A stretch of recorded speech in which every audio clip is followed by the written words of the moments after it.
Okay. Welcome, everyone. I would like to call the meeting to order of the City Council and Authorities concurrent meeting. Welcome back, everyone. We haven't seen everyone for about a month, I think it's been. It's nice to see everyone. So roll call, Assistant City Clerk.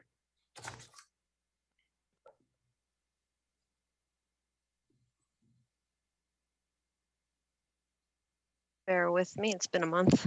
Yeah, I know. We're all rusty. Councilmember Watanabe. Here. Vice Mayor Shahal. Present. Councilmember Hardy. Present. Councilmember Park. Councilmember Jane. Here. Councilmember Becker. Here. Mayor Gilmore. Here. Thank you. Is this where we excuse Councilmember Parker? Is that at the regular meeting? I'm not sure. We took a roll call. We can excuse him right now if you want. Yeah, you could do it now if you'd like. I'll make a Motion. motion to Excuse. excuse Councilmember Park. Second. Okay, motion by Vice Mayor, second by Councilmember Jane. Assistant City Clerk, roll call.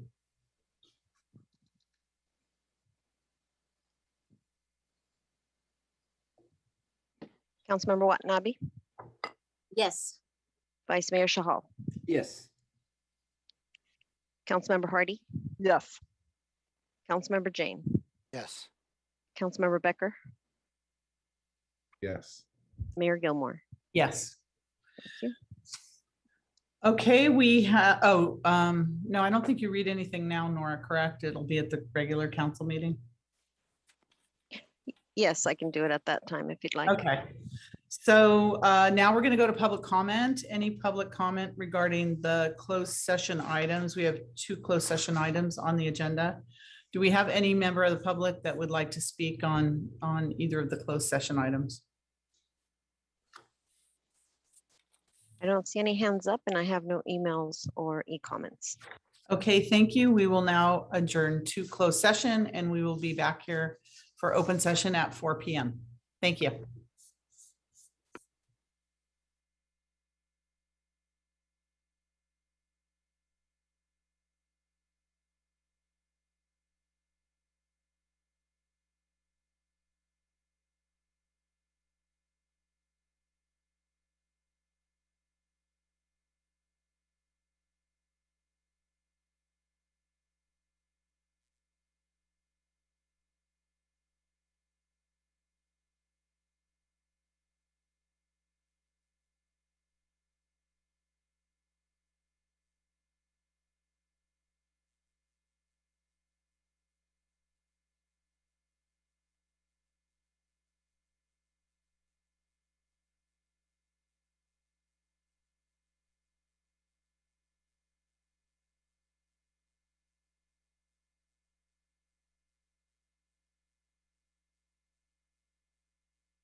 Everyone, afternoon, I think it's still afternoon. I'd like to call this council concurrent meeting to order.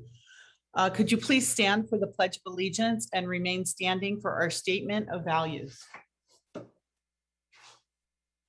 I pledge allegiance to the flag of the United States of America and to the republic for which it stands, one nation, under God, indivisible, with liberty and justice for all. As we gather, we humbly seek blessings upon this meeting. May we act with strength, courage, and will to perform our obligations and duties to our people with justice to all. Let us seek wisdom so that we may act in the best interest of our people, our neighbors, and our country. All this we ask so we may serve our community with fairness and respect, putting their needs before all. Thank you. Please be seated. Madam Mayor, may I read the statement of behavioral standards? Yes, please. The City of Santa Clara has adopted a code of ethics and values and behavioral standards for public meetings to promote and maintain the highest levels of conduct. This includes mutual respect, robust discussion, and allowing city business to be done in an efficient and consistent manner. Please note that as the presiding officer, the mayor's direction in matters of process and decorum should be followed, and that use of the gavel indicates all conversations must conclude, and everyone in attendance should come to order and attention. Welcome and thank you for your participation. Thank you, Assistant. So good afternoon and welcome back, everyone. We haven't had a meeting for about a month, so we might be a little rusty on things, but I'm sure we'll get right back into the swing of things. So thank you all for joining us. For today's meeting, the city continues to use a Zoom feature to allow public participation from the safety of your home or office. Members of the public can join via the link or call into the Zoom meeting displayed on the screen now. If you would like to speak on an agenda item or during public presentations, please raise your hand on the Zoom application or press *9 on your phone. Please only raise your hand while the item you're seeking to speak on is being presented. Staff will enter your name or the last 4 digits of your phone number, and I will call on you to speak. As a friendly reminder, members of the public have 2 minutes to speak on an agenda item and 3 minutes on public presentations. Those are topics that are not on the agenda. Prior to each agenda item, staff will lower each hand to ensure that members of the public are requesting to speak under the appropriate agenda item. You may also submit your comments on the e-comment feature available on the Santa Clara Legistar page or via public comment at santaclaraca.gov. And the comments will be read into the record. So let's move on with the council agenda. But before we start today's meeting, I would like to ask the council for a moment of silence for the meeting this evening, honoring the lives of 2 Santa Clara residents who tragically lost their lives on August 13th, 2021. Before we begin today's meeting, I would like us to honor the lives of local mother and daughter, Rebecca Hasselman and Emma Nutter, who were killed in a horrific collision in Oregon on August 13th while on the way to Boise State University, where Emma, was to be a freshman this fall. Our thoughts and prayers go out to their family, father and husband, Kevin Nutter, and sister and daughter, Audrey and Sydney Nutter. So let us now observe a moment of silence.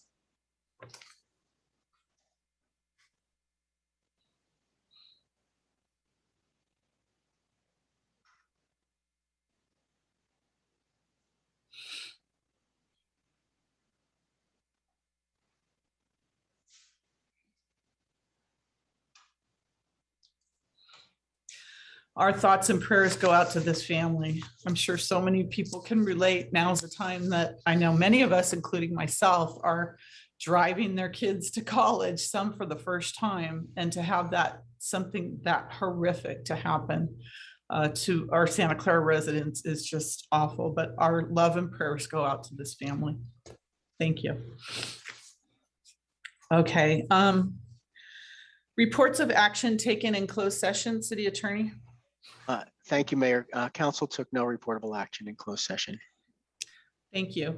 Continuances, exceptions, and considerations. We had a request for the very last item on the agenda, item number 5, from Ms. Lee Brockman to be continued to the next meeting. She said she can't stay up as late as our council meetings go. So may I please have a motion to continue that item to the next meeting? Councilmember Becker. I'll motion. All right. Is there a second from I'll someone? second that. Okay, thank you. She asked that it be earlier in the agenda because we tend to go long time. Okay, we have a motion and a second. Any other discussion on that? Assistant City Clerk, roll call, please. Councilmember Watanabe, Yes. Vice Mayor Shahal, Yes. Councilmember Hardy, Yes. Councilmember Jane, Yes. Councilmember Becker, Yes. Mayor Gilmore. Yes, thank you. Do we have any other continuances and exceptions? I think we only have a couple more items on the agenda. Anyone else? Any member of the public? I have to see the view. I don't see any hands, Mayor. No hands. Okay, thank you. All right, that leads us to public presentations. Do we have any public presentations on any items that are not on tonight's agenda? Do you see any Assistant City Clerk? Or do you have any written e-comments?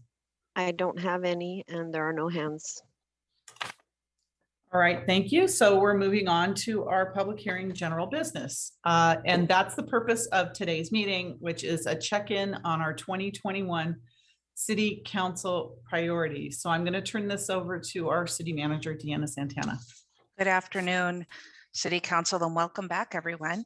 I just want to start with a couple opening comments before I hand it over to our facilitator, Sean Spano. I think this is a great opportunity to check in and be intentional around our governance and how we've been working together in areas of improvement. I also want to acknowledge, and I'll speak more by way of introduction when we talk about our capacity workload and our fiscal update and revisit our council priorities for 2021, excuse me. But first, let me introduce you to Dr. Sean Spano, who I'm sure is becoming a familiar face. He will facilitate today's session. He has over 25 years of experience working with city government and public organizations.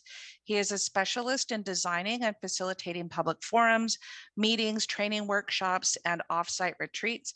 In his bio before, it used to say, and having difficult or challenging conversations. And so I do want to give him credit for that.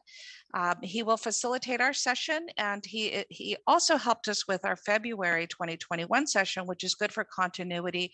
He knows where we left off, and he's able to pick up today and help us. He has taken the opportunity to look at some of our meetings, as well as has extensive background on norms and common practices that other councils use to improve meeting management. So I'm going to hand it over to Dr. Spano, and he'll lead us through our agenda as well as the first topic. Sean? Thank you, Dr. Spano. Just a second. I see Councilmember Jane. I don't know if your hand was left up from before. No, I did have something to declare. Item 2F, the station area plan, I had put that on the agenda as a policy 030. And then I was later informed by the city manager and city attorney that because the area encompasses some properties owned by Santa Clara University, and my wife works for Santa Clara University, I need to recuse myself. So I guess at the time that that's heard, I'll need to drop out of the meeting. Okay, thank you. Okay, all right, thank you for that declaration. All right, Dr. Spano, go ahead. Welcome. Very good. Welcome, and I'm pleased to be here, Mayor, council members. It's nice to be back with you all again. I was with you, as your city manager said, I was with you all in February 1st and 2nd for the priority session. And so we'll get ourselves going here with the agenda and some vision for a successful session. Kendra, if you could start with the slides, please.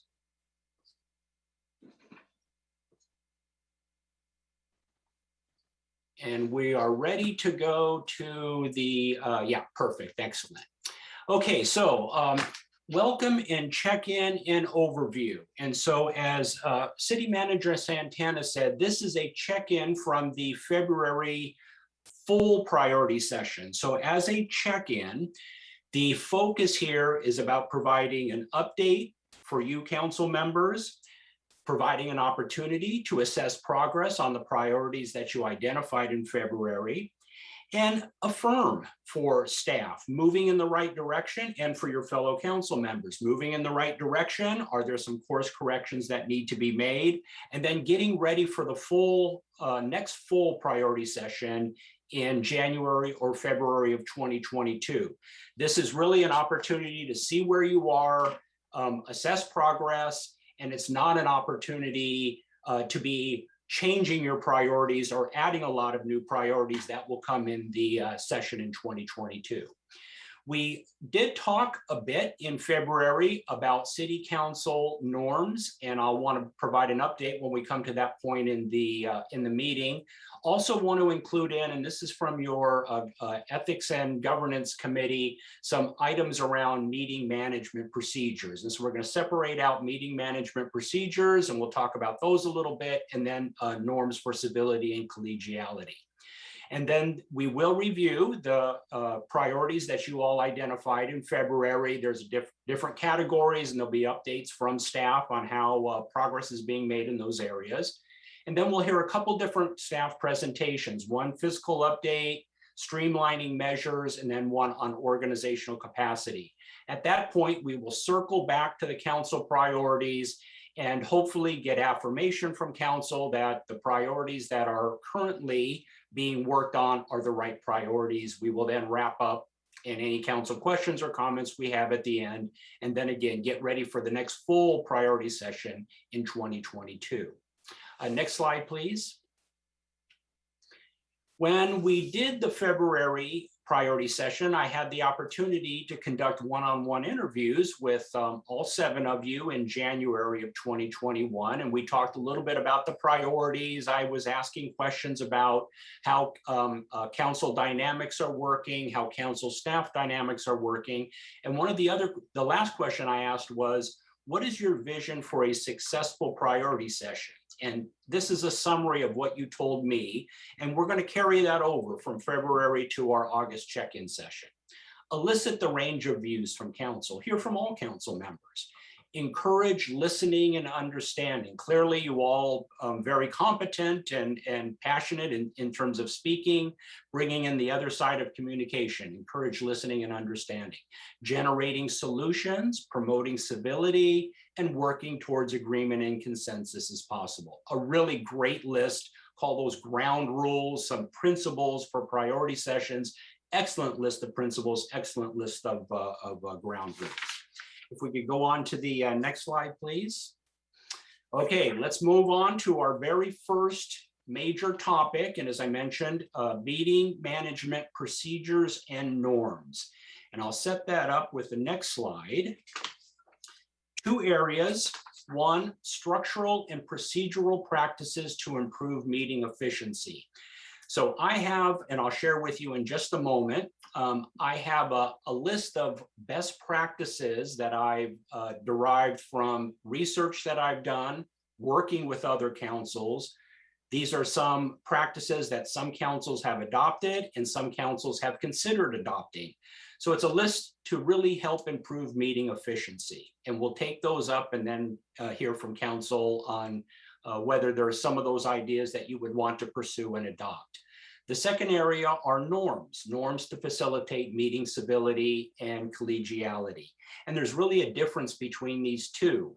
When we're looking at these procedural practices, those could conceivably be turned into policy.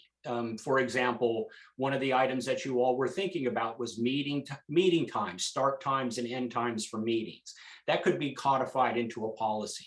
Norms are a little different. Norms are these implicit rules that a body, a group like a city council would agree to, adhere to, identify, and then agree to adhere to the norms, these implicit rules, to promote civility and collegiality. It is really difficult to turn norms into policy.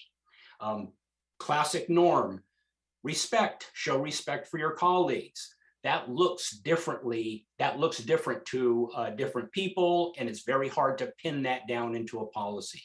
And what makes norms really powerful is that the group has agreed to abide by the norms. That's where they gain their legitimacy. And they can be violated. They're implicit rules. They're not policy. They can be violated.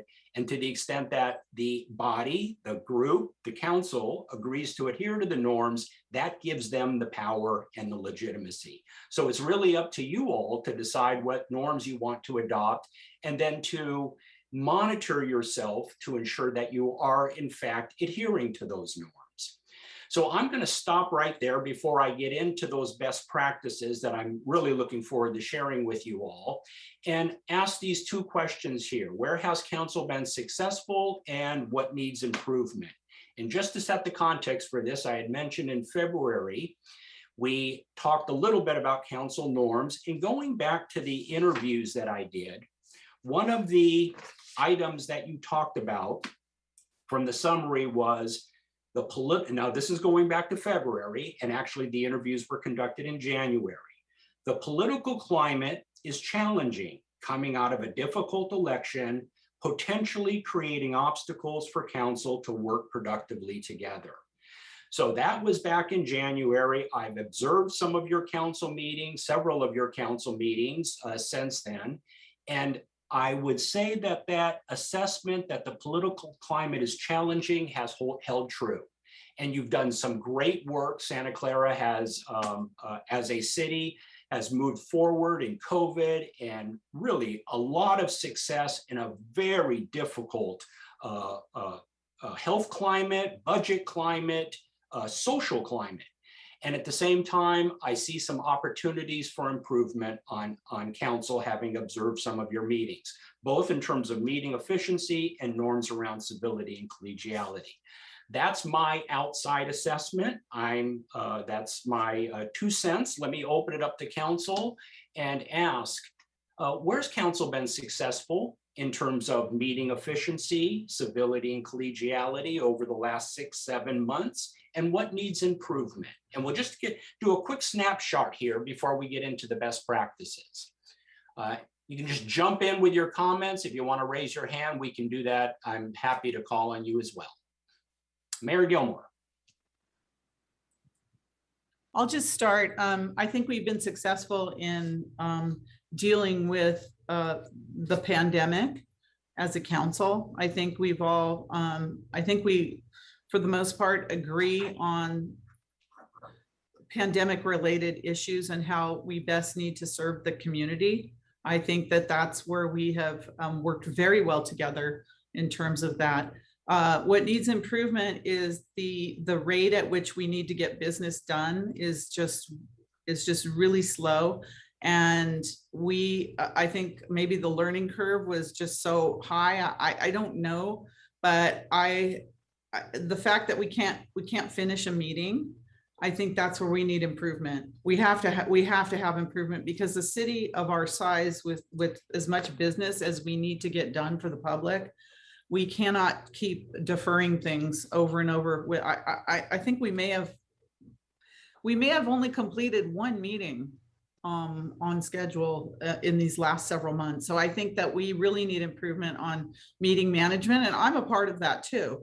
So that's why I'm really excited about this session to get meeting management, because we cannot continue on like this for not only ourselves, but for our public. We need to be conducting business during reasonable hours that our public can participate with us. So I think that this session is very much needed, and I think we can be successful, moving forward, as long as we have some guidelines. So thank you, Dr. Spano. Very good. Thank you for that. And we'll go to Council Member Hardy. Thank you. Similar to what the mayor said, I think that we all are on the same page when we want to make things work well. I think we all have the same concerns about some of the realities we're all dealing with. And I think within the city and finances and taking care of things, but I think that stress comes over into our meetings, where we maybe spend too long worrying about things that we cannot change. And that's not a good way to be handling a meeting, and remembering it, whether you agree or don't agree with someone, that I think we all do have the city's best interests at heart, whether we agree or not. Good, excellent. Vice Mayor Shahal.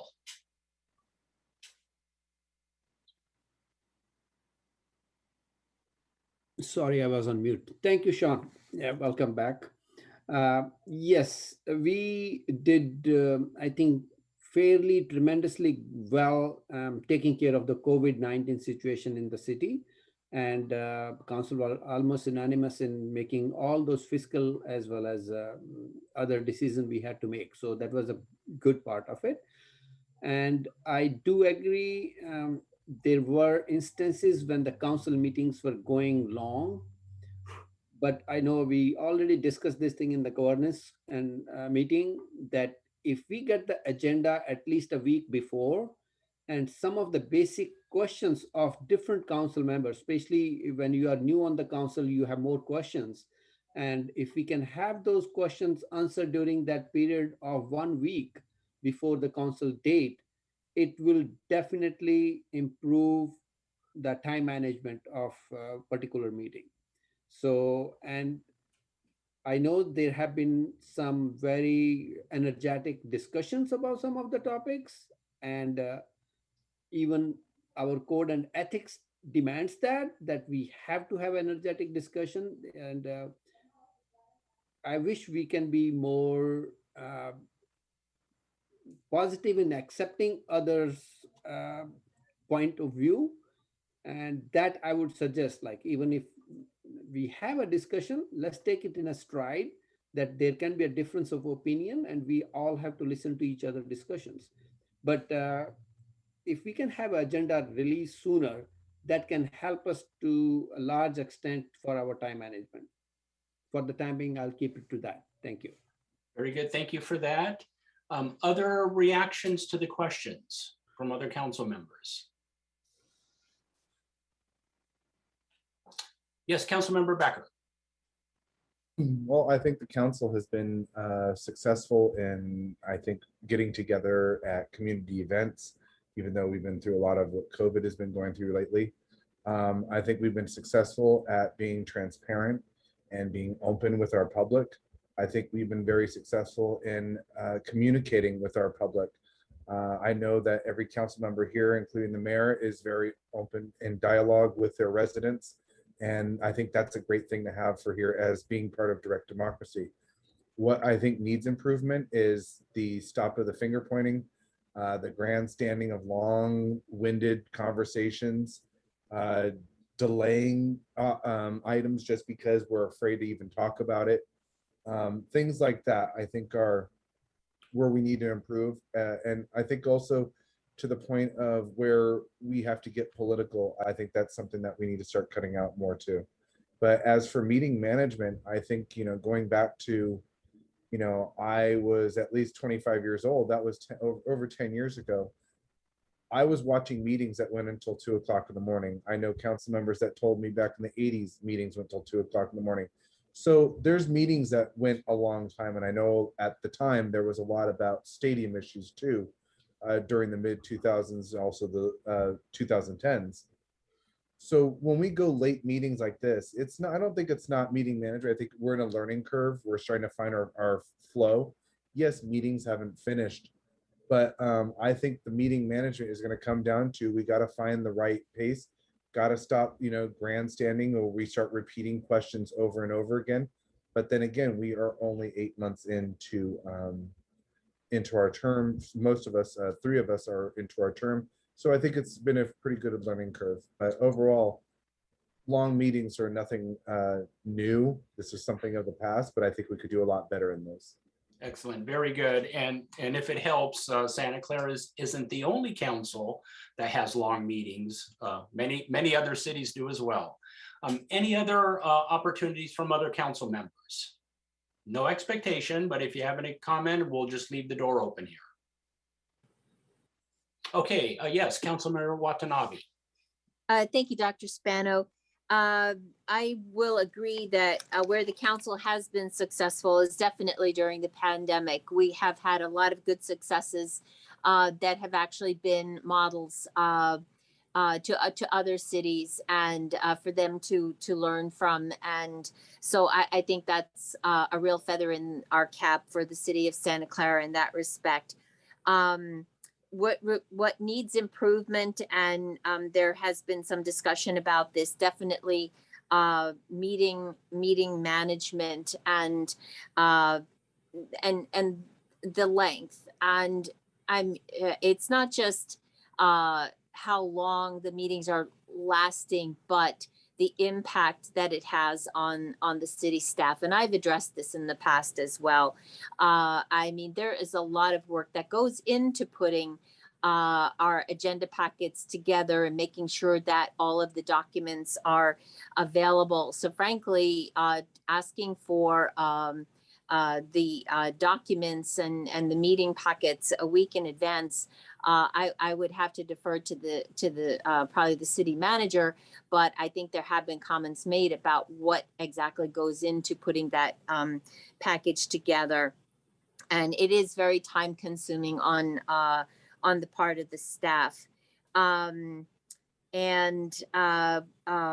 What in terms of ending meetings and not being able to address all of the items that are agendized.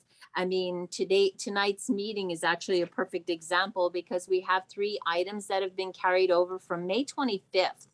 And so that's a perfect example of how hard it is for this council to complete a full meeting agenda, everything that is agendized.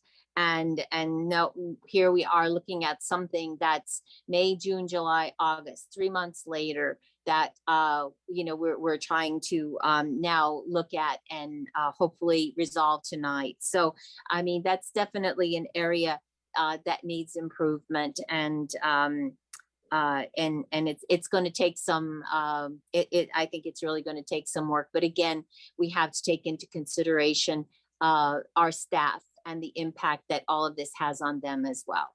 Thank you. Very good. Thank you. Dr. Spano, I just wanted to say one thing, because I know Councilmember Becker has brought this up a couple of times about meetings in the past that have gone till 1, 2 in the morning. I know I was at a lot of those meetings, but keep in mind, we started at 7 o'clock. We've never started at 4 in the afternoon or 5 in the afternoon. We started at 7 at night. So if we went till midnight, that would be a 5-hour meeting, which, like, if we started today at 4, we'd be done at 9, right? So I mean, you got to put that in perspective too. We never started our council meeting before 7 o'clock. So I just wanted to put that out there, that there were some long meetings, but not, I've not been to very many, and I've been on the council for a long time, very many meetings that are going 8, 9 hours. It's just not, that just didn't happen. So I wanted to point that out, Councilmember Becker, just because I was there. Very good. Councilmember Becker. Yeah. Well, I disagree a little bit, but that's okay. So I think another good aspect would be about meeting nights. Certain so like, for an example, a study session, let's put that with maybe a couple written petitions, because sometimes those written petitions will be able to be put forward really quick if we take a quick vote. I think we did that the other night. We got really quick through one in like less than 10 minutes.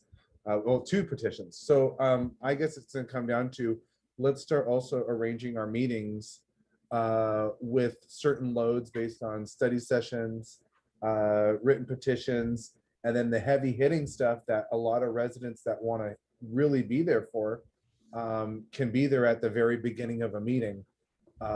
Like special orders of business too can be done on study session nights, where we can start condensing things, and that kind of meeting management too. Good, excellent, very good. And we'll start moving towards some ideas to enhance and improve efficiency in just a minute. I'm gonna close this segment down unless there's any other comments here before we move forward. Okay, let's move forward. Kendra, next slide, please. So as I mentioned, these are ideas that I have picked up from my own research and local government, talking to other councils, observing other councils, and some of these ideas have been accepted, are part of council procedures, and then others are just ideas that councils have talked about. Not advocating any of these, putting these out here as some possibilities. Impose and enforce time limits. These could be on individual agenda items. They could be on council speaking turns during discussion. You have 3 minutes, for example. Also, potentially requiring council approval to extend meetings past a designated time, like 11:30, 12 p.m. Asking council approval to extend meeting beyond a designated time is actually relatively common practice. Also, potentially limiting speaking turns and questions. So the first one's on time, the second one would be on limiting turns and questions. The number of speaking turns a council member can take during discussion, for example. The number of questions a council member could ask staff during following a staff presentation, for example. Council members taking straw votes before discussion to get a sense of where members stand. And doing the straw vote, what you might find is, oh, we all agree, we're all approval, or we all disagree. We don't need to spend much more time on this. Let's just move through quickly. And I believe that's what I heard Councilmember Becker say when taking quick votes. Also, for routine, non-controversial items, go to the vote, straight to the vote without staff presentation or council discussion. Again, that could happen following a straw vote. Enabling the mayor, the presiding officer, to expedite discussion, and I believe that does happen in Santa Clara, where that's where the mayor, as the presiding officer, ensures everybody has an opportunity to express their views, but is empowered to end or redirect discussion when it becomes repetitive or digresses off topic. And we heard that earlier too, some of the long speech making that goes on and repeating points. And that's one way of alleviating that. The mayor, presiding officer, could also summarize discussion when he or she feels that the discussion's been exhausted, there's no new information, move towards summary and then move towards vote. And again, that's empowering the presiding officer to take those actions. The last one there is develop and manage meeting agendas so that they're focused on the most critical items with sufficient and realistic time allotments. And that also goes back to Councilmember Becker's suggestion, perhaps combining some items at a meeting, combining some regular business meetings with items at a study session. But the idea would be, what are the really critical items that need to go onto the agenda, making sure that they go onto the agenda with realistic time, and then having the discipline to hold off on nice to have items, nice to discuss items, but we're in the interest of efficiency, not moving in that direction.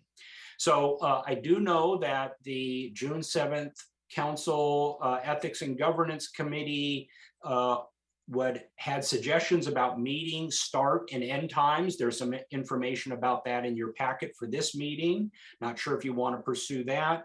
And also, you might also want to take a look at your council policy 030 on adding items to the agenda and whether or not that needs to be revisited, because from my understanding, that has also added to the meeting inefficiency. So let me just stop there, open it up, reactions, thoughts, any ideas that you have for meeting efficiency. I'm going to mention one thing that goes in the norm category, but I think it's important to mention here. A lot of this is dependent on you all, council members, mayor and council, monitoring your own behavior. You can look to the presiding officer to close down discussion when it's becoming repetitive, to intervene when somebody is going on too long and perhaps being repetitive. But I think the stronger solution here is the self-monitoring. I'm monitoring my behavior and my questions and my speech making, in the interest of efficiency, and that sort of self-motivated monitoring, in my mind, is a really effective tool if council members are willing to engage in that behavior. So I see Councilmember Jane, let's go to you, and then Councilmember Becker. Thank you, Dr. Spano. Good to see you again. Anyway, I was wondering, how do the straw votes work? Is that any council member can just say, I've read the packet and I just want to move this to a vote? Or is that the mayor that does that? I just wanted to understand. I haven't really seen that happen in Santa Clara. And that really depends. You all could make that decision, whether or not it's the mayor that would call for the straw vote or enabling any council member to ask for a straw vote. My own suggestion would be it might be more equitable and in fact more efficient if any council member could ask for a straw vote. There are Does that have sometimes to go through the governance committee? no. I want to say there's sometimes where we have an item that comes up and the city manager will say, well, do you all want to even hear the presentation? And that's usually like 12 o'clock at night or something. And we all say, no, we don't. We're ready to vote. That's kind of like a straw vote. Yeah. Kind of like, we've done that a little bit, not very much, but that kind of, right, Dr. Spano? That's like that would fall within that category. And if you're doing that a little bit, maybe you should do more of that. And maybe it's not just at 12 o'clock. And again, I know staff has put time into a presentation and they want to give the presentation. You could ask for a shorter presentation or just forego the presentation. Again, if it's non-controversial, there's a lot of agreement on council, you could just expedite and just move through that. So you might want to do more of that and in fact empower the city manager to ask the question as well. I just wanted to follow up. Doesn't that sort of sidestep the public? Because they're not really seeing the presentation and I don't think they're going to want to read a 2,000-page packet. And that's going to be the trade-off. I see. Okay. It is not it's not a solution without negative implications to it. And that is clearly the trade-off. In addition to the staff having prepared the presentation and then not giving it, the public, of course, doesn't have the benefit of hearing the presentation as well. So these are trade-offs that have to be made. Councilmember Becker. Yeah, so I know when I was on the planning commission and I was chairing it and Suds was there, Councilmember Jane was there. I did a 3 questions, like basically 3 strikes, you're out, and then we go on to the next council member or the next planning commissioner, and then after basically everybody had a turn at bat, then we can come back around again and have follow-up questions or actually ask questions to the applicant or something of that matter. I see that as a very good possibility. I noticed that when we did that, it was a little quicker. It got us to really basically pinpoint our questions. And I think that was pretty good time management. I think our meetings went by pretty quickly. But at the same time, I do not like the idea of taking those quick straw votes based on what I see here. I agree with a lot of the concerns Councilmember Jane had. Enabling the mayor to presiding officer to expedite discussion. I agree. There's times where I think, certain council members will be discussing something and we'll continue on and on and on. And I think that's where the point is, order is the mayor to do that. And also I think there's times where we do have to have a point of order when things I think are getting out of control. And I think that is going to be a very key thing to also keeping good meeting management. But going back to imposing and enforcing time limits, I see a lot of things with residents. When I was a resident and I came to speak, you could barely get out what you really wanted to say. And I think residents deserve a lot more time to speak. But at the same time, I think we do need to have some enforcements on our end to limit how long we talk about things, because sometimes as a council member, I'm sitting here and I'm trying to talk as fast as I can, thinking still the reality of there's a 2-minute time as I'm a member of the public. So I don't think as a council member it's really set in so far, as you could say. But like I said before, the imposing and enforcing the time limits and maybe 3 questions each council member would be a great way, then coming back around for following up questions. Questions. Good. Excellent. Very good. Councilmember Jane, and then Mayor Gilmore. Yeah, so I think what may benefit the public is that we do have these presentations, but they're always provided as post-meeting materials. And so if they were provided in advance of the council meeting to the public, then the public would be able to flip through those presentations and then ask questions at the meeting. And when you say the presentation in advance, that would be recorded? No, it's like we have a packet that we provide, but the staff presentations are not in the packet. Right. They're often provided as post-meeting materials. So the public would never get to see those until the meeting is over. Oh, so for example, the slides, the presentation slides would be made available before the meeting and not after the meeting. Correct. Okay, very good. Good. Mayor Gilmore.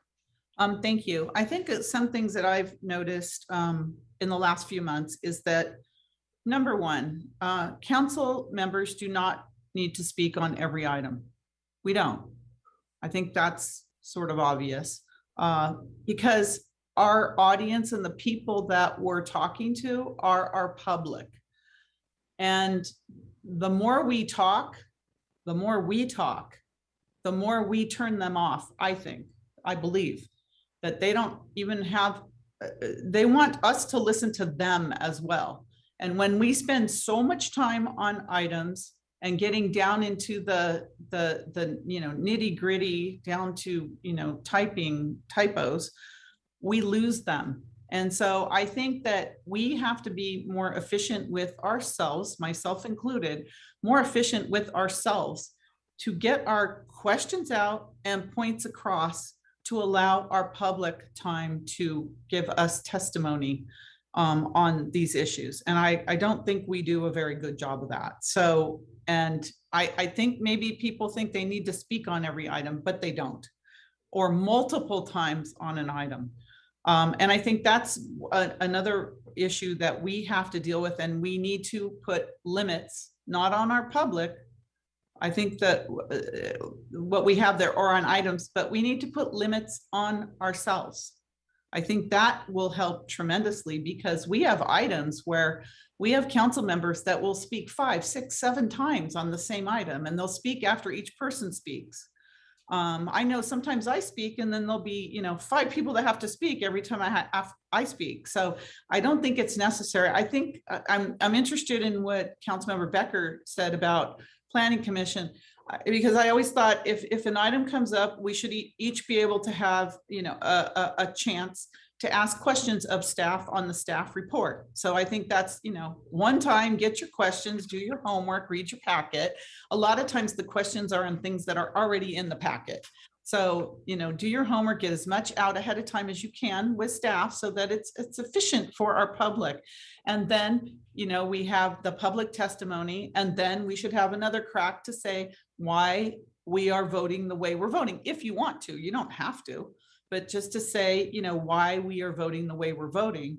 And I think that would be a lot more efficient. I think the onus needs to be on us, because when we spend, which we have, if you've watched our meetings, Dr. Spano, you will see, we'll spend 2.5 hours or 3 hours on one item. So we lose people. We just lose people. So I think the onus should be on us. We need to take this. We have a consent calendar for a reason, and maybe you don't think there are, but we pull almost every item on the consent calendar every meeting.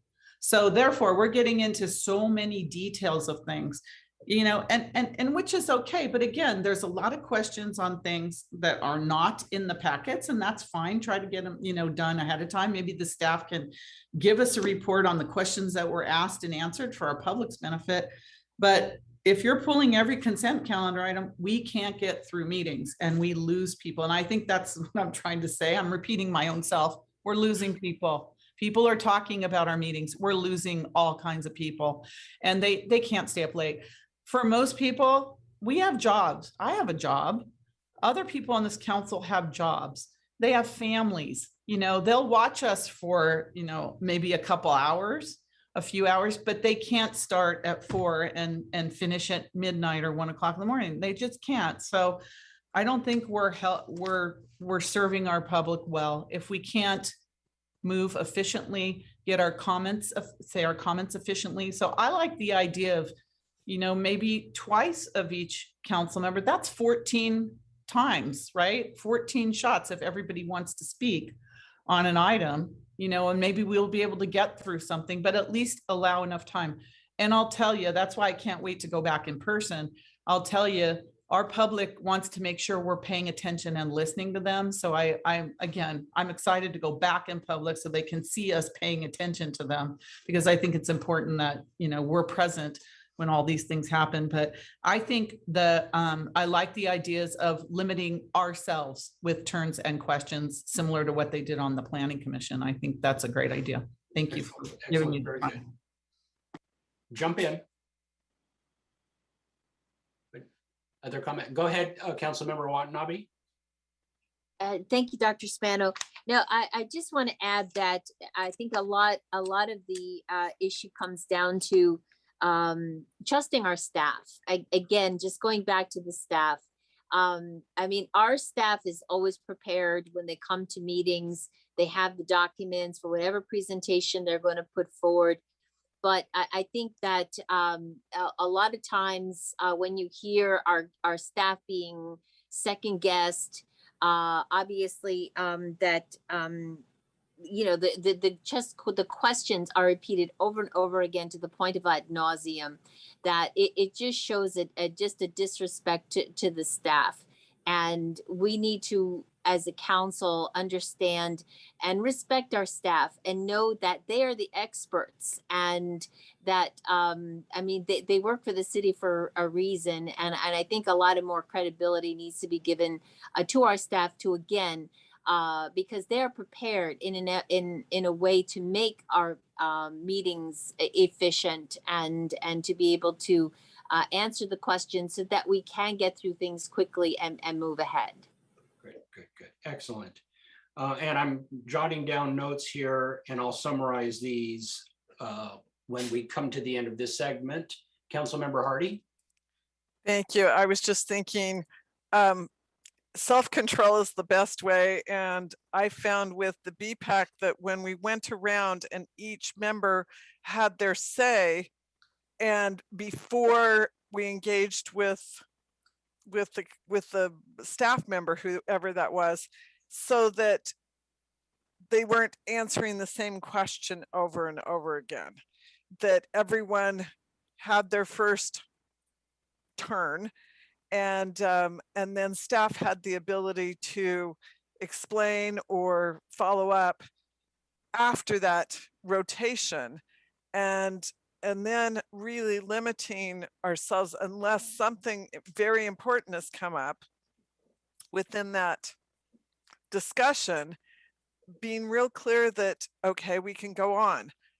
When you talked about the straw vote, I too had the concern about our public not getting to hear and understand some of the situations. But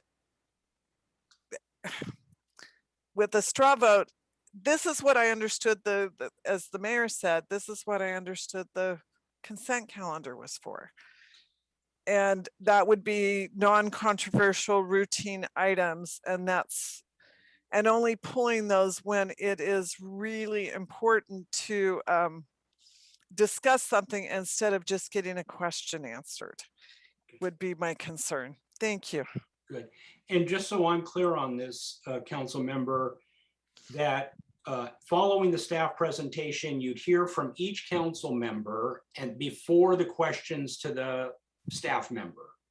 Yeah, the council, the staff member doesn't answer each council member as they go, that you go around, because often the question will be asked maybe in a different way, but there could be one answer. And I think that Right. could facilitate the staff the staff being able to help the council, and to remember that we do policy. We do not do, it's not our job to tell someone how to do their job. We're over policy. Right. I might also just quickly add into that the idea of maintaining at the policy level to go to Council Member Watanabe, trusting staff that they have the implementation and the details worked out. So you don't need to go there and you can stay at the policy level, which might also enhance efficiency. Council Member. I apologize, Sean, I had one Yes. other thought, Oh, I'm just real sorry, quick, yes.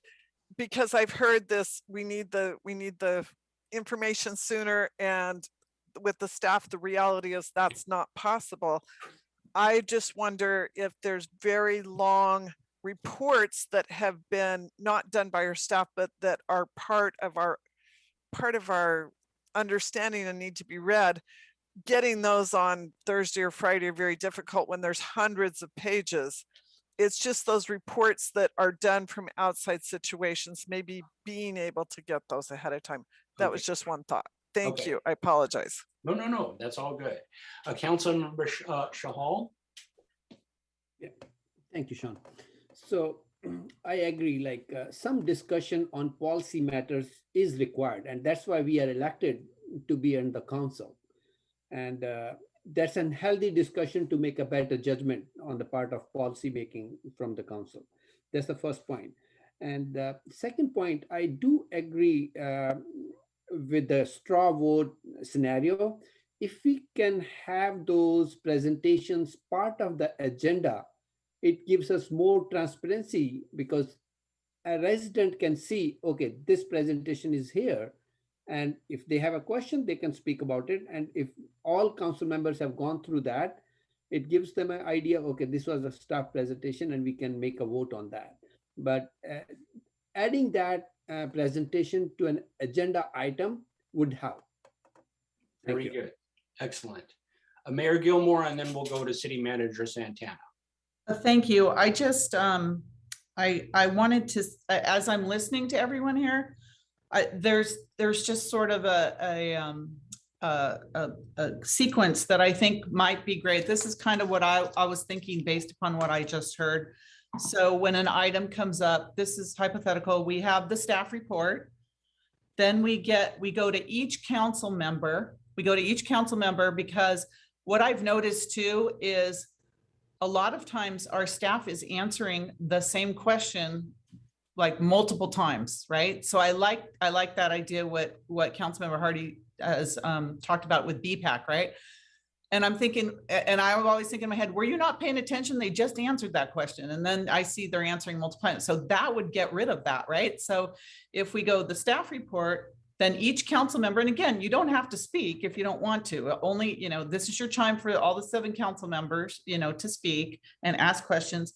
Then the staff answers our questions. Then we go to the public, and then the staff can answer any public questions that came up.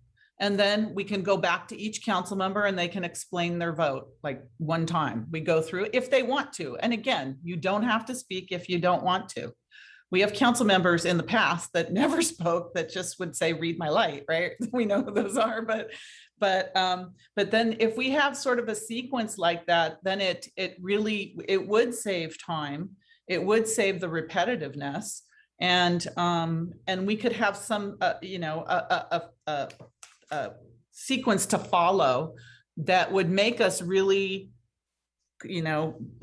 discipline ourselves to come up with the right questions at the right time, and then we can explain our votes and then we can move on. So I just wanted to throw that out as something that we may consider. Thank you. Good. And if anybody has any reactions, that would be great, because we can start moving towards next steps and what you all want to pursue. City Manager Santana.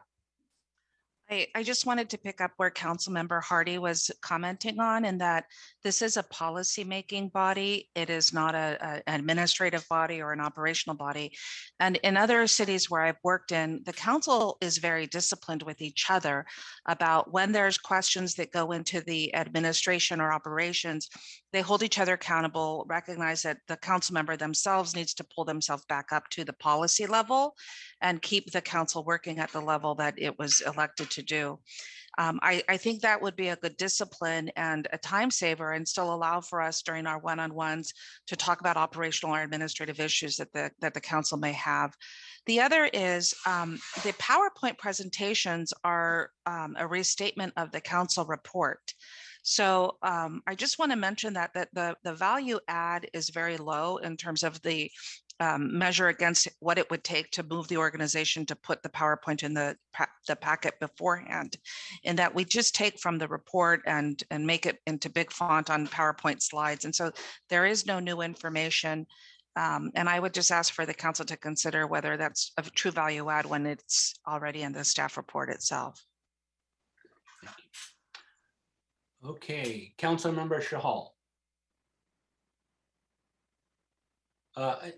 You can unmute, sir. And sorry about that. Yeah.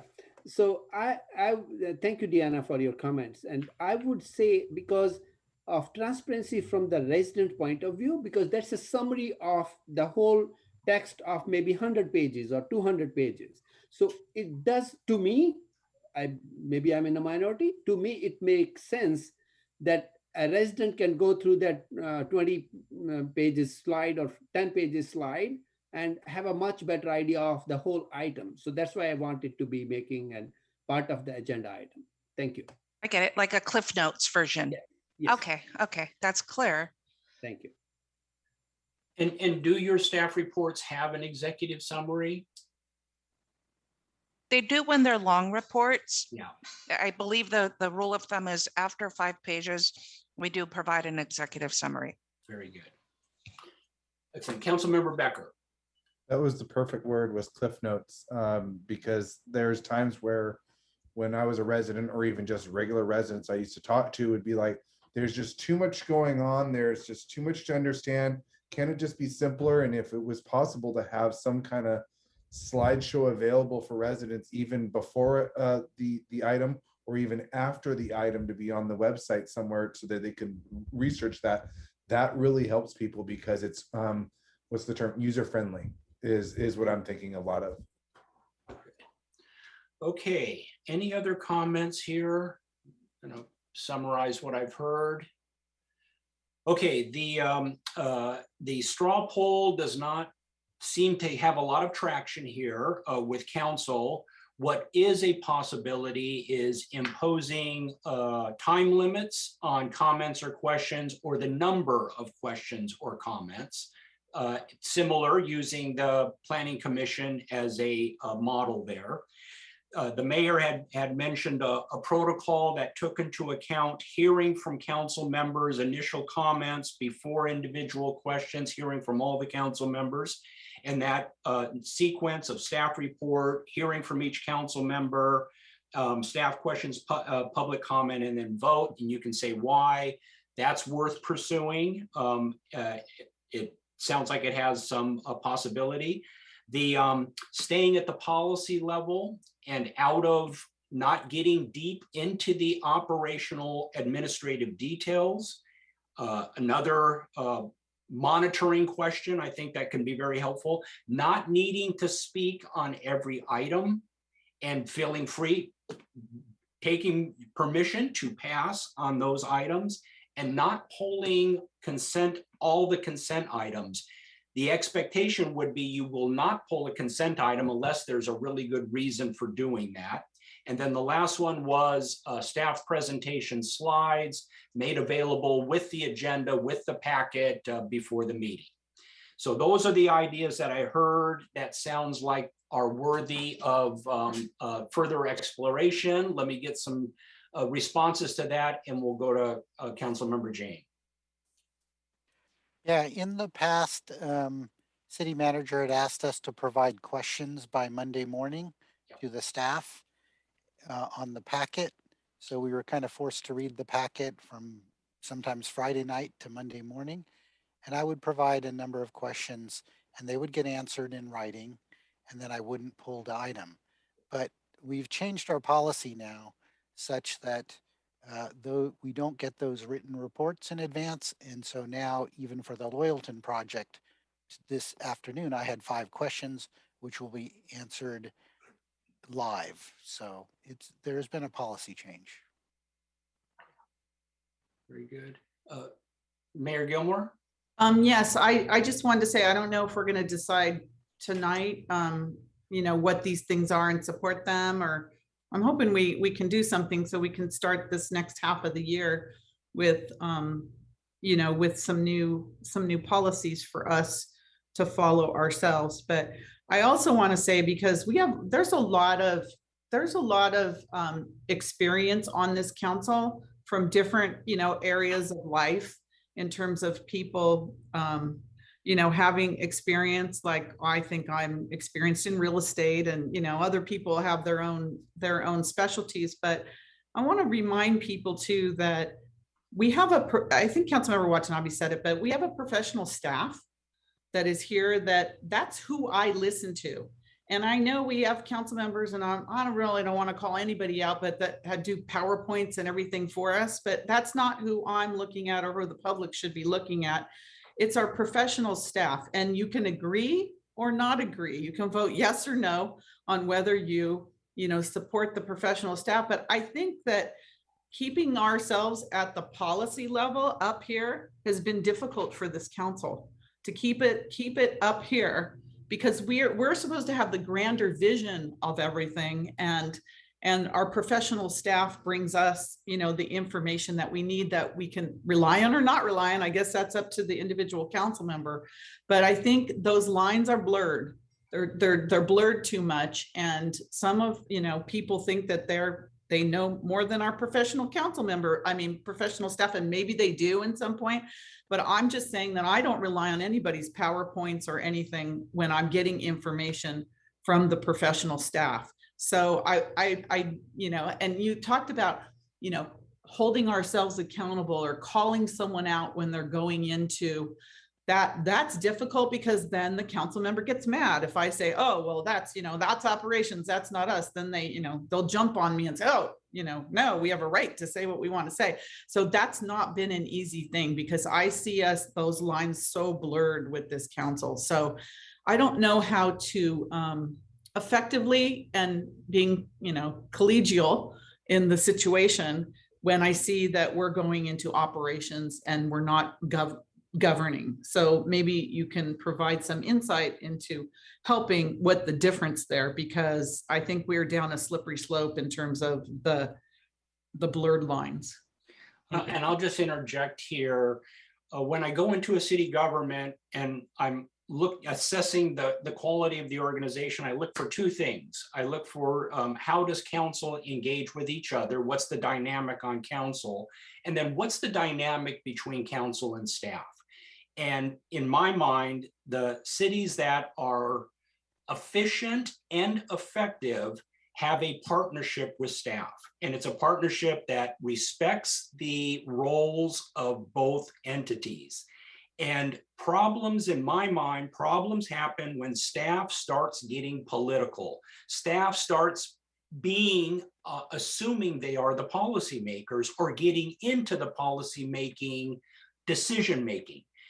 And vice versa, when council starts getting into the operational details, nuts and bolts, administrative processes and procedures. And what you have, and I've worked with your executive team here quite extensively, you have a very good staff. You have a seasoned staff. You have a very highly competent staff.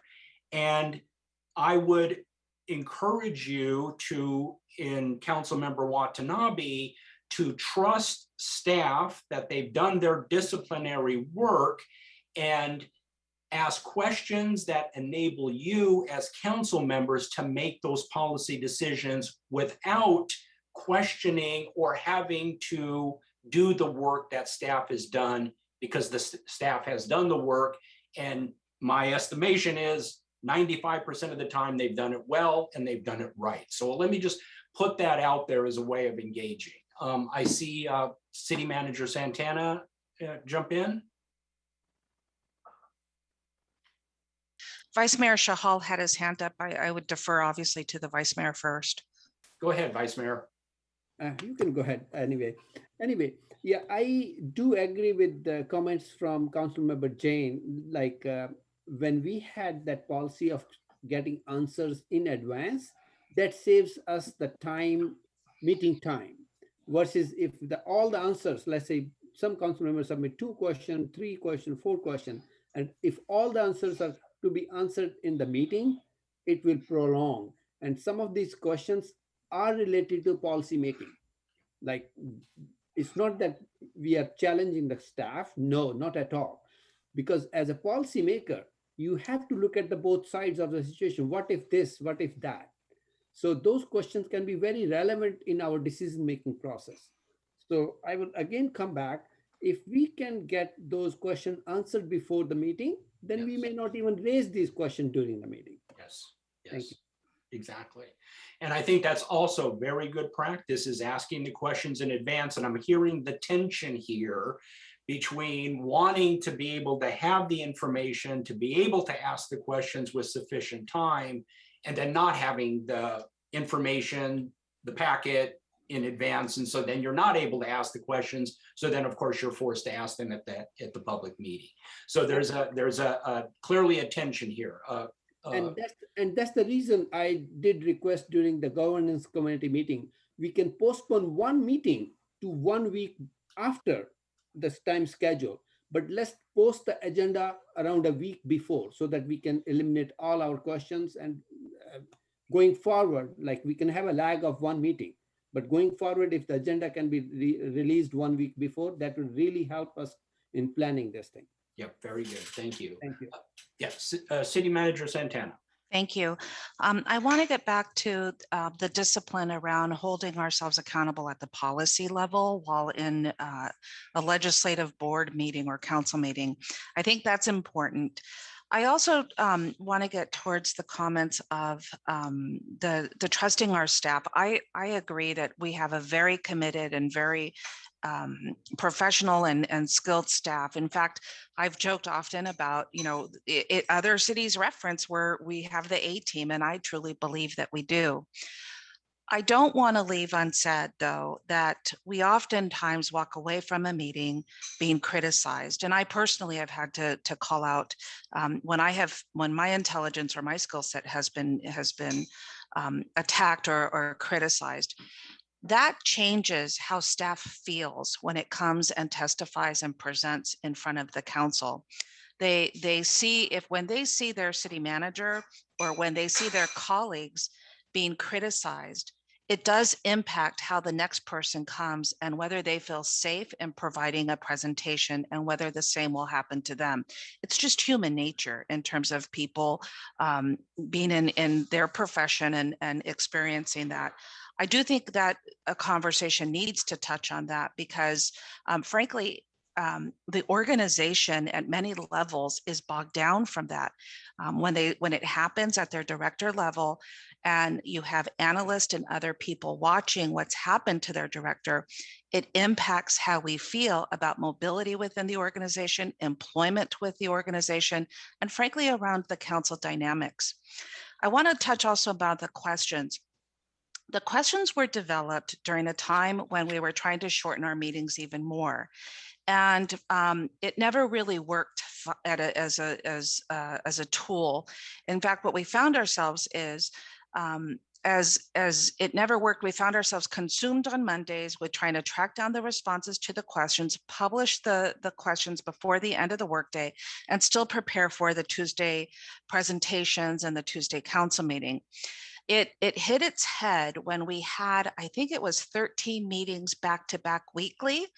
And our pages of questions and answers were 14 pages single spaced. I think at one point it was 24 is what some staff were texting me saying it was 24.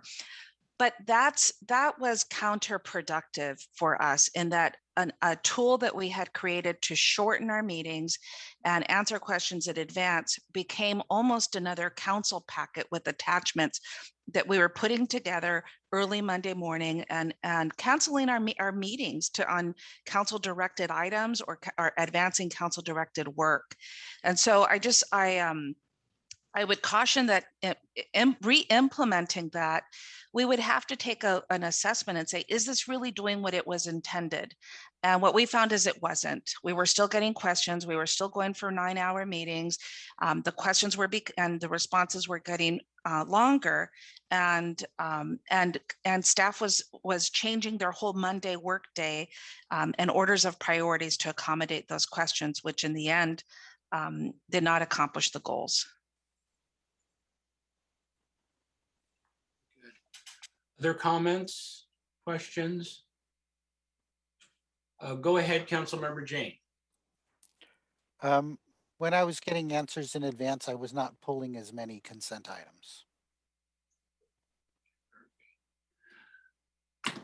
Okay, moving forward, is there interest in having your Governance and Ethics Committee look at the ideas that have been generated here for meeting efficiency? Would that be the appropriate venue for that? I worry that's going to take a long time, and I think we need to come up with some interim measures in the meantime, just because we have a lot of meetings coming up and we need to get business done in a reasonable time.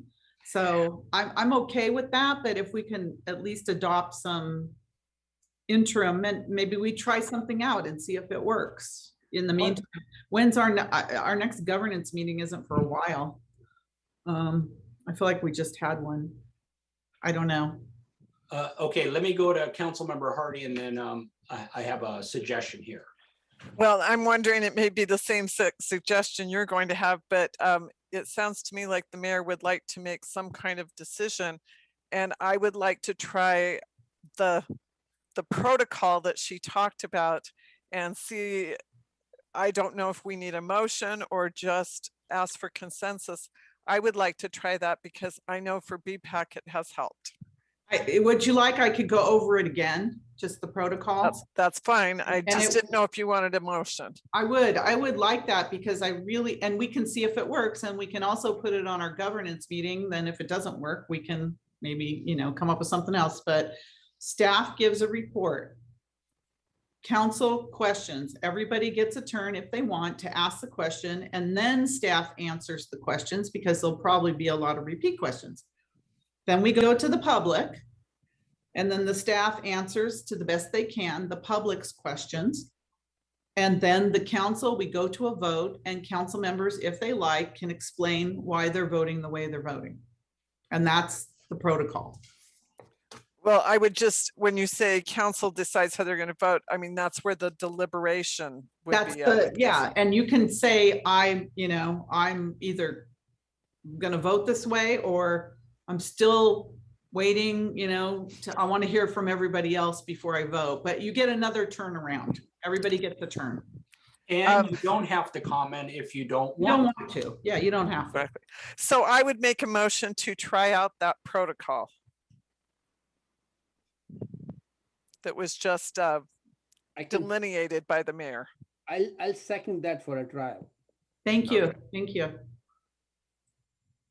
Okay. Can we, do we vote on that now? Or, because this is just talking about ourselves. So, okay, so we have a motion and a second. Assistant City Clerk? May I read the motion back? Yes, please. The process would be staff gives report, council questions to follow, staff responds, go to public, staff responds, go to vote, and council deliberates. Is that correct? Yes. And do we want to add a time frame? I think I heard interim. Yes. As a suggestion, you might do it for 6 months or 4 months, and then revisit that at the full priority session in January or February. Is that okay with the maker? of Yeah, the the maker of the motion would support that. I'll And support that second? too. For a Okay, trial of say up to December. Let's put it up to oh, December. till our next session, so we can change it if we have to. Yes. That's fine. City attorney, your hand is up. Yeah, just for the benefit of the public to kind of know how the council meetings are going to proceed and what you've agreed to. I'm going to suggest that, you know, I turn those bullet points into a resolution of interim procedures. And that you know, adopt it at either the next council meeting or the meeting after that, just so there's something out there that people know this is how we're going to operate, at least on an interim basis, until you do something different. Okay, do you prepare that for us? I can do that. I can take the notes from this meeting and prepare that for the council, so everyone knows these are the rules that we're going to try to operate under the next few months at least, and you know, subject to modification if you want to do that. Okay. All right, that okay with the maker of the motion? Yes, it is. All right, go ahead, Assistant City Clerk. You have a hand up, Mayor Lee Broman. Oh, Lee. Oh, I didn't go to the public on this. Okay, go ahead, Lee. I can't see, but I'll. Lee? Lee, you're muted.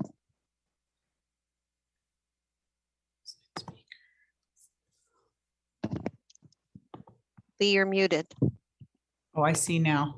Okay, there you go. Okay. I really want this council to listen to what's going on. I want to see my city council meetings. So please do something about yourselves. I mean, I can't stay up till late. And you know, I think I heard somebody say, oh, those 2 a.m. meetings in the 70s, when we first got council meetings online, were not productive. I tried to watch them, and that is how we ended up with public speaking limits. Please listen. And also I've tried to take something to two of the city council members, so I didn't have to come to put something on an agenda. And both of them blew me off as, oh, I don't think it. So obviously when you say you listen to us, I just don't feel it. And some reason thinks if you've had these meetings go so late, are you really just trying to keep us from seeing what goes on? Thank you. Thank you. Any other member of the public? Okay, Assistant City Clerk, go ahead.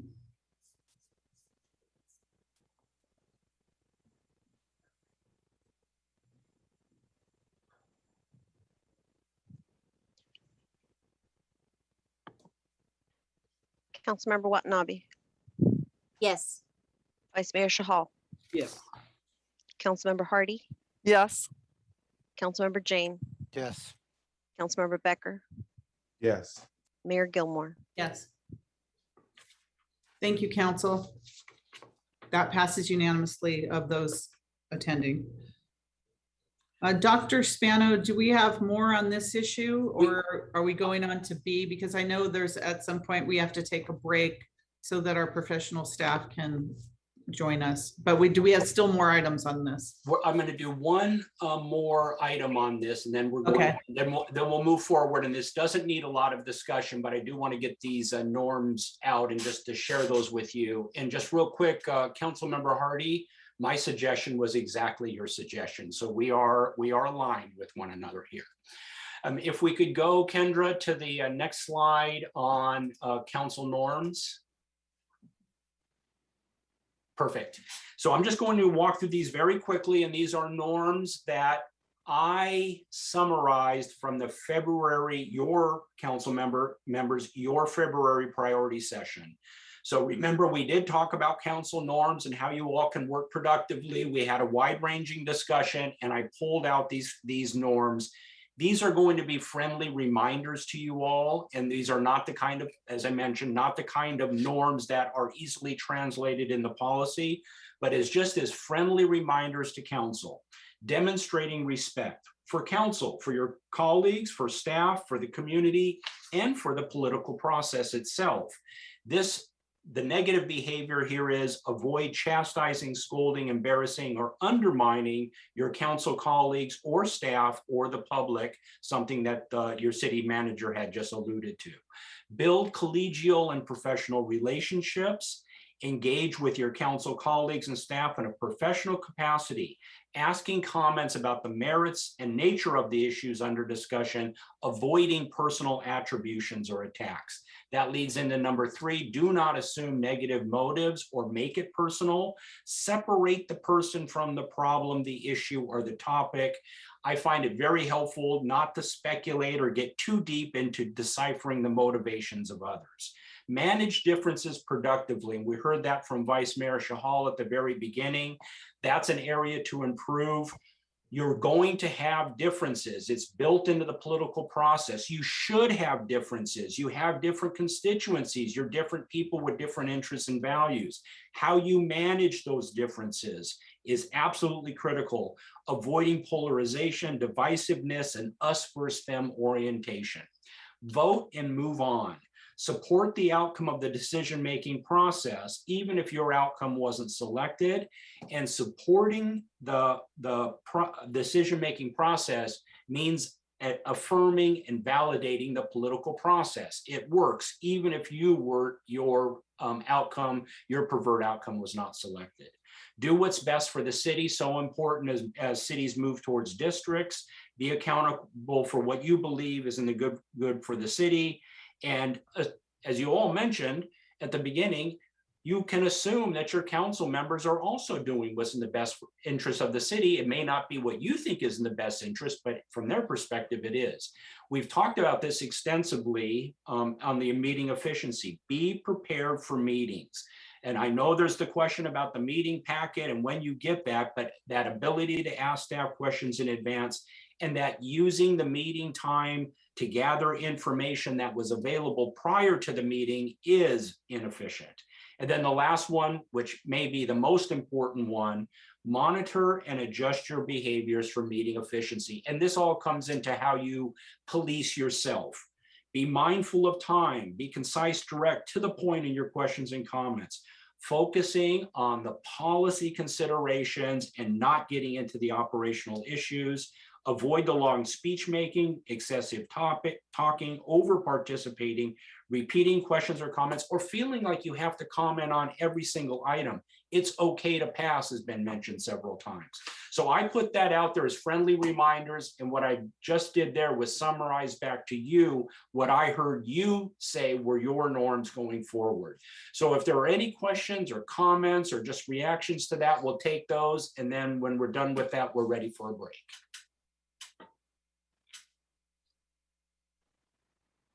They are a great set of norms. They're a fantastic set of norms. So I would just encourage council to remind themselves of those and to adhere to those as much as possible. I'm not seeing any hands raised, so comments or questions. So I think we are ready for a break. If I'm reading that correctly. Thank you. Thank you, Dr. Spano, for this. I think it's been productive and hopefully our pilot program will work. Yes. We'll be much more efficient and responsive to our public. So we're going to take a break now. Let's say 15 minutes. Is that 15, 20 minutes? I know some people may want to eat dinner. 20 minutes? Is that good? So 5:55? 5:55. Yep. Back here, 5:55. All right. Thank you, everyone.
Okay, thank you very much. Thank you for that much needed break, dinner break. We hopefully are ready to go for the rest of the night. So check in on our city council policies. We're on item number B, which is a review of summary of February 2021 council priorities and new items directed to this session. City manager. Unmute Deanna. Just wanted to start with setting the table for this next section, but I know that in the PowerPoint, we're going to talk about our heavy issues regarding our fiscal outlook as well as our capacity. I wanted to start that there's a lot of good news. If you look at the annual report that we issued in July, it really covers an extraordinary amount of accomplishments, all while providing very robust COVID services. And so I say these comments within the context of very large accomplishments and work very well done as we've worked with the council on as implementing many of the council directives. Unfortunately, as part of a check-in and a status update of where we are since we last met in February 2021, our conditions continue to persist with COVID. In fact, what I have shared with some of the council members as well as with city staff is that if we were still using the governor's blueprint for reopening the economy, we would be in purple. And we all know what the implications are for purple. And I say that in the context of we have the vaccine, we've been at this for multiple months, and the impacts of COVID and the COVID-induced impacts to our city resources persist. We will receive a presentation on the status of our council priorities, and there are 3 that were deemed important, and we'll go through the different categories. We'll look at our fiscal outlook, and I say that in that when we had the budget developed, the deficit was at 17.6 million. And we didn't know at that time the amount of Delta variant and its impact and how that would spread and what the impacts are to our economy. In fact, what we talked about was a more robust outlook for the end of February 2021. We're not certain that that's the case anymore. We'll all learn together over the next couple of months. And so actions that we take need to be very fragile against not moving the dial upward on the $17.6 million deficit. Our risks are still very valid and known to us with respect to COVID. And we haven't fully reopened nor stabilized the organization. We'll give a walkthrough through our capacity and where it's moved since pre-COVID as well as during COVID, and just share that the emergency and the crisis is still very much persisting. And in fact, now we have significantly less resources to deliver the services that are reflected in our annual budget. So I say that in that this is still not business as usual. We haven't recovered since January or February 2021. Things have changed, and in some cases they're favorable, in other cases they're not as favorable. And so as we look at adding workload, we need to look at it on placing it on a very fragile organization that is still very much getting through COVID and stabilizing through the changed reality of resources. So I'll pass that along, and I'm looking forward to the wisdom of the council as you hear today's presentation and make decisions about how we move forward to the February 2022 priority setting session. Sean? Great, excellent, thank you. Kendra, if we could go to slide 12, please.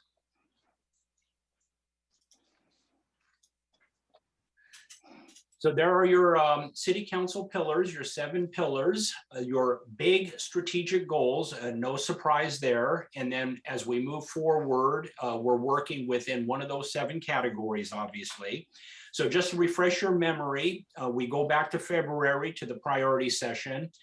We asked you to identify what the key priorities are that fall underneath your pillars and to put them into one of 4 buckets. One was urgent critical, absolutely has to be acted on ASAP. The other was important. It's not urgent, it's not critical, but it's very important. The third category was already in progress, it's ongoing, it's already in play. And then the 4th category was items to be considered at the mid-year, to get an update at the mid-year, or to move them over to next year, 2022. There was one item in council's wisdom in February, there was only one item that fit the critical urgent category, and that was COVID-19 assistance and relief. And so you'll have an update on that, and I know you've been getting updates on that critical urgent item. Moving down to the second bullet, there were 15 additional priorities that were identified. 3 fell into the important category, 6 fell into the ongoing, in progress, and then there's 6 items to be considered for next year. And then between February and now, we'll get to those in just a moment, there were some other items that were added on to the list.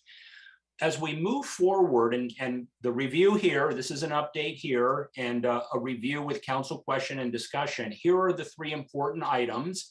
I'm wondering, Mayor Gilmore, if we might take those 3 items and practice using the protocol here. We'll hear a little bit from Deanna, from your city manager, on these 3 items, and then have each council member have any questions that they want to ask. Each get a turn, and then if there's any responses from staff, and then we can move on to the next item. Does that work as kind of practice? Yeah. Okay. So we take one at a time. Let's let Deanna just walk us through the 3 and just give us a little highlight. Let's do them all together. So yes. Them all together. In the name of efficiency, we'll put them all together, and then I'll be listening for the policy operational distinctions here and trying to remind council about the policy level and let staff deal with the operational. So Deanna, just walk us through those 3 real quickly and where staff is on those. Sure. So I guess the important thing to acknowledge here is our process is working, and that the council set the highest priority as COVID, and we've been able to show results and how we've been able to establish services and programs as we respond and recover from COVID. The next items, as we finished up with the budget, which was obviously another high priority, we are now turning to advancing the 3 items on your screen here. The first is bringing back for policy discussion. The Levi Stadium curfew will be before the board in October, and hope to receive some additional input as well as some direction from the board.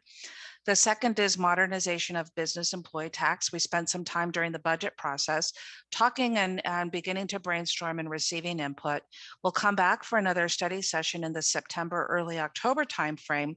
And then from there, continue with hiring our consultants and providing some information to the council in early 2021 at the policy priority setting session to begin to button up what the ballot measure may look like and get started on that effort. And the last is a study session on affordable housing opportunities, the RV parking, as well as homelessness. We started the conversation on July 13th with an opportunity coming at the state level for additional funding. We'll come back next week and talk about homelessness that is really at this point in time the issue of understanding the linkages of how we break through to setting policy and other programs with respect to homelessness through the lens of the Supreme Court Boise decision and the requirements for looking at increasing transitional housing for homeless, as well as where there's affordable housing opportunities and the full spectrum of services from there. So we'll look at another study session on August 24th and continue on this topic as we begin to settle into what's the policy of the council. Sean? Very good. So Mayor Gilmore, you might ask your colleagues if they have any questions or comments on any of the 3 items. Okay. Any questions or comments? Councilmember Hardy. Thank you.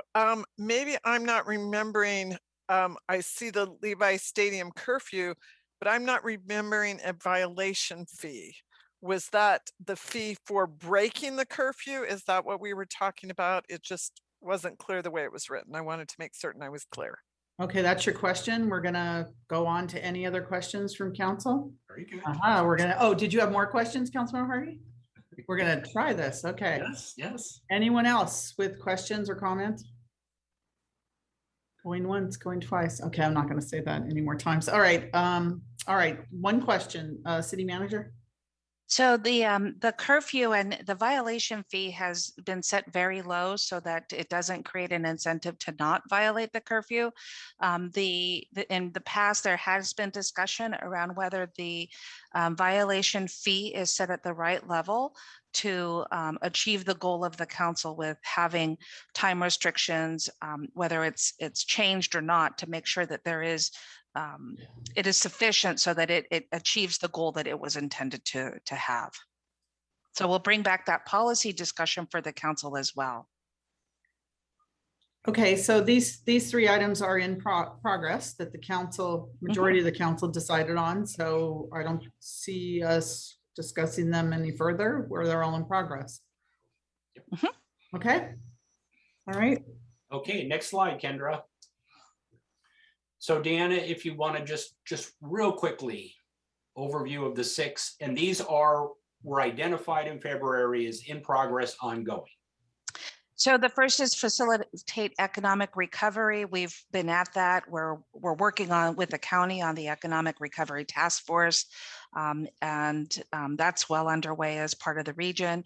Redistricting, the council recently took some action. We received our board applications. I've been keeping the council updated about the number of applications we've received, and we are going to be launching our program with implementing the redistricting commission and moving forward and meeting the state guidelines that are required. Core services, as part of the budget, the council made sure that our public safety services were funded sufficiently to maintain basic core services. Reopening, we've talked a little bit about that, and that our COVID and the Delta variant has caused for us to delay some of the reopening and move forward in other areas. So we continue to monitor and look at opportunities where we can further reopen. We have been supporting our task force on diversity, equity, and inclusion, as well as our downtown task force. We were able to get our joint meeting rescheduled. I believe it's September 8th or 9th, but it's right around the corner for us after having to postpone it for a couple of weeks. Okay, Councilmember Hardy. Anybody with questions on this? Councilmember Hardy. Oh, no questions. Anyone else with questions?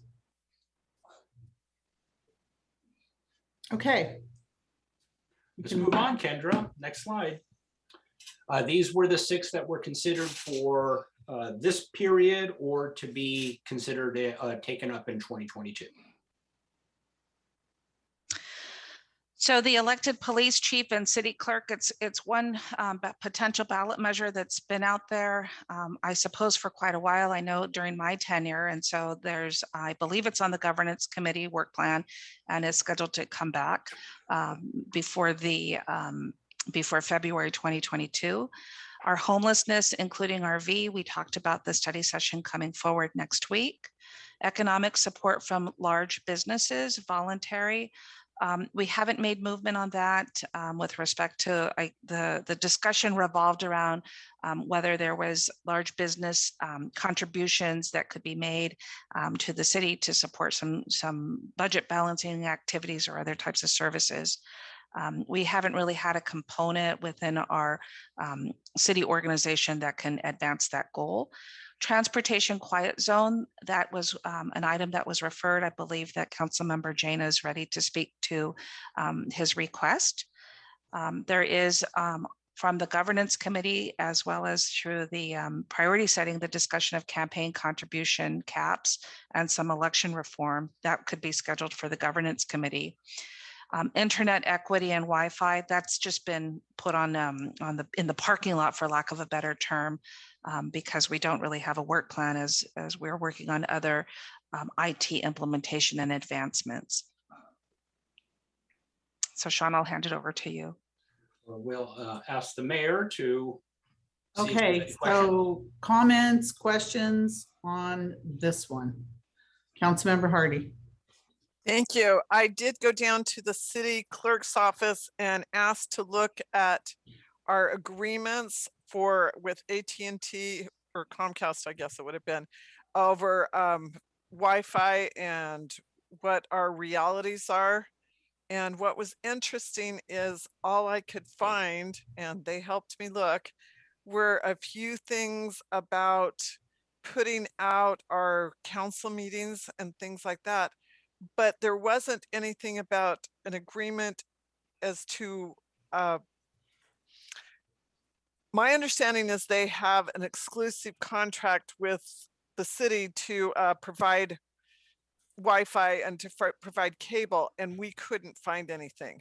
So in that way, I was a little frustrated, and so were they, of not being able to find any agreements. And so I felt a little stifled on that, trying to understand what our realities are.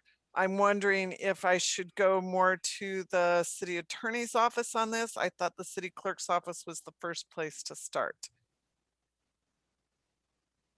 Okay, anyone else with questions or comments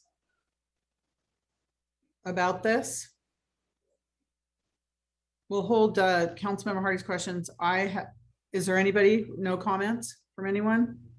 I have a couple comments on a couple of these things. One, number one, the elected police chief and city clerk ballot measures. My understanding, that's not coming from the community, it's coming from individual council members. So I don't know, that would need some work. This happens about every 10 years. So I imagine the outcome would still be the same, but I don't know if we want to be spending money on something like that right now. Homelessness, I see that study session is scheduled. Economic support from large businesses. I know individual council members have also said they're all going to go out and get large businesses to help us. I know I'm involved in that too. So that's it. Transportation quiet zone. We decided during the budget that was so expensive that we weren't going to take that on right now. It wasn't really a priority. So I know, I'm not sure why it's here. Election reform campaign contribution cap. We're looking at that in governance. I don't, based on the last election, I'm not sure what we can do about certain things. And then Councilmember Hardy spoke to the internet equity. I don't have any additional information on that myself. So those are just my comments on these items. And I think that, some of these are not necessary at this point. All right. City manager, would you like to answer Councilmember Hardy's questions? Mine were just comments. So it sounds to me like Councilmember Hardy, you're looking for whether there's a program in place to provide citywide Wi-Fi. Is that, I know that the agreements would be largely with Comcast and AT&T about any right of ways or any installations that they're putting in place for purposes of their private business where they provide to residents and other customers. But could you help me understand what you were looking for? My understanding was that that was who the city had partnered with way back when the internet was instituted, basically. And that was, we had some sort of agreement that would be provided as an option to residents to opt in or opt out. And I have not seen really any upgrades. And as a school teacher and teaching online, I know many of the students had major problems with internet accessibility and I know my personal situation, I've had to hardwire so many things and I still have trouble sometimes. So I was trying to find the agreement we had because I haven't not seen anything lately where any company has wanted to upgrade. And I'm wondering why that is. So we would need to do some internal research and find the document and get that copy to you if that's. I appreciate that. I did try on my own and we didn't find anything so far. Okay, thank you. City attorney? No, I just wanted to comment. The city attorney's office does not have any contracts that would not be in the clerk's office. So we don't have any here, but we will work with the city manager's office to see what contracts we have about providing public internet service. I'm not sure that we do have contracts. I haven't seen them, but I would be interested to know how you came to your understanding that we had such a thing. Sorry, my understanding was when we hooked up cable here in my home, that was the understanding. That was the only company that had the right of way to do that. Okay. Okay, And well- that, and there had to have been some understanding at that point. We'll, on that basis, we'll look for some kind of franchise agreement and see if there's something there. Thank you. I appreciate it. I did not know the legal term. Okay. Thank you. Okay, thank you. So now, according to our protocol, Dr. Spano, I guess you're looking for, city manager looking for direction on this? Well, I do see a couple hands No, I raised. see the hands, but I asked for questions in the beginning. I'm following the protocol, so I'm trying to follow it. I'm trying to be, yeah. So are you looking for direction from this? Because now would be the time for council to say what direction they would like to go in, right? Yes, we can do Yes. that. That would be Okay, good. all right. May I just interrupt? So this segment here is several pages long. There's Oh, 16. So these were the 6 items considered for the mid-year, but then since then the council has added 10 more to be considered. So it might be best that we go through all of them and then the council can take action with the whole portfolio of items that were referred to this Okay, session. so let's hear the other and then we'll start over with questions again, okay? Because I really want to follow. So Yes. let's hear everything and then we'll start again with the question part from the beginning. So staff report, give us everything. I thought this Okay. was the end of it. Okay. So the transportation demand management study was also an item that was referred. This was Councilmember Jane who sponsored it through Council Policy 030. We did go through the governance committee for the procurement reform recommendations. You'll hear a presentation. It's a great opportunity to streamline and build capacity and facilitate public contracts. The governance committee did ask us to bring it back for this session so that we can then receive the input from council whether to proceed or not. There is the outstanding issue of email retention and whether the city should migrate from 90-day email retention schedule to a year. And that was also placed for the check-in session. The council member conflict of interest and how we could provide a more robust review of conflicts of interest for council members before they go to a council meeting with items on the agenda. There was also the expand IT contract options, looking at whether there were any existing contracts where we could produce e-news at the council district level. The council tabled its conversations and for the check-in session, as well as our pilot for e-bikes and scooters. And staff has been involved with meeting and keeping track of the latest of what's happening out there with respect to e-bikes and scooters, and can comment a little bit more if council wants to entertain that policy priority a little bit more later in the questions and answers component of our session. Do we want to go on? Yes, please. So then there's the action on the written petition from our member of the public on the Vision Zero policy. I should state that the Vision Zero policy is an item that has already been adopted by the council, and staff is here to answer more questions and clarify the status of that. As well as there's the written petition for a future meeting on policy discussion on data centers. And Councilmember Jane is prepared to speak to that request as well. I believe we have 2 more. 2 more. Yes, and then there's the ad hoc committee that was also submitted as a written petition to discuss establishment of an ad hoc committee or task force for the unhoused population, as well as the written petition to consider topics related to a station area plan, BTA in coordination with San Jose, densities and any strategies for parking and implementing a timeline for the development of that plan.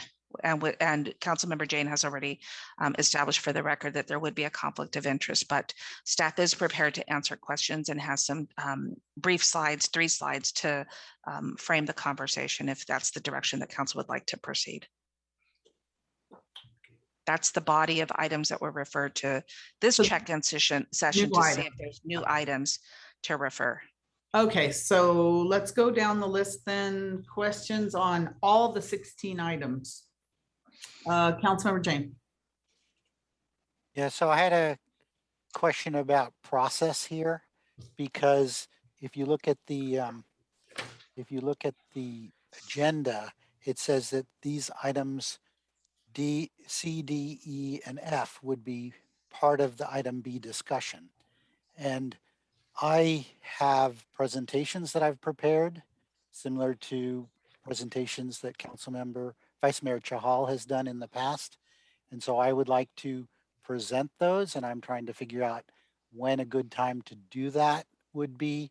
And I sort of consider these to be sort of similar to staff presentations, and there may be questions afterwards. So I'm just trying to understand the process here. Well, first of all, you're not staff, so I don't like when council members are putting presentations out when that's what our staff should be doing. So I don't know why you consider yourself a staff member.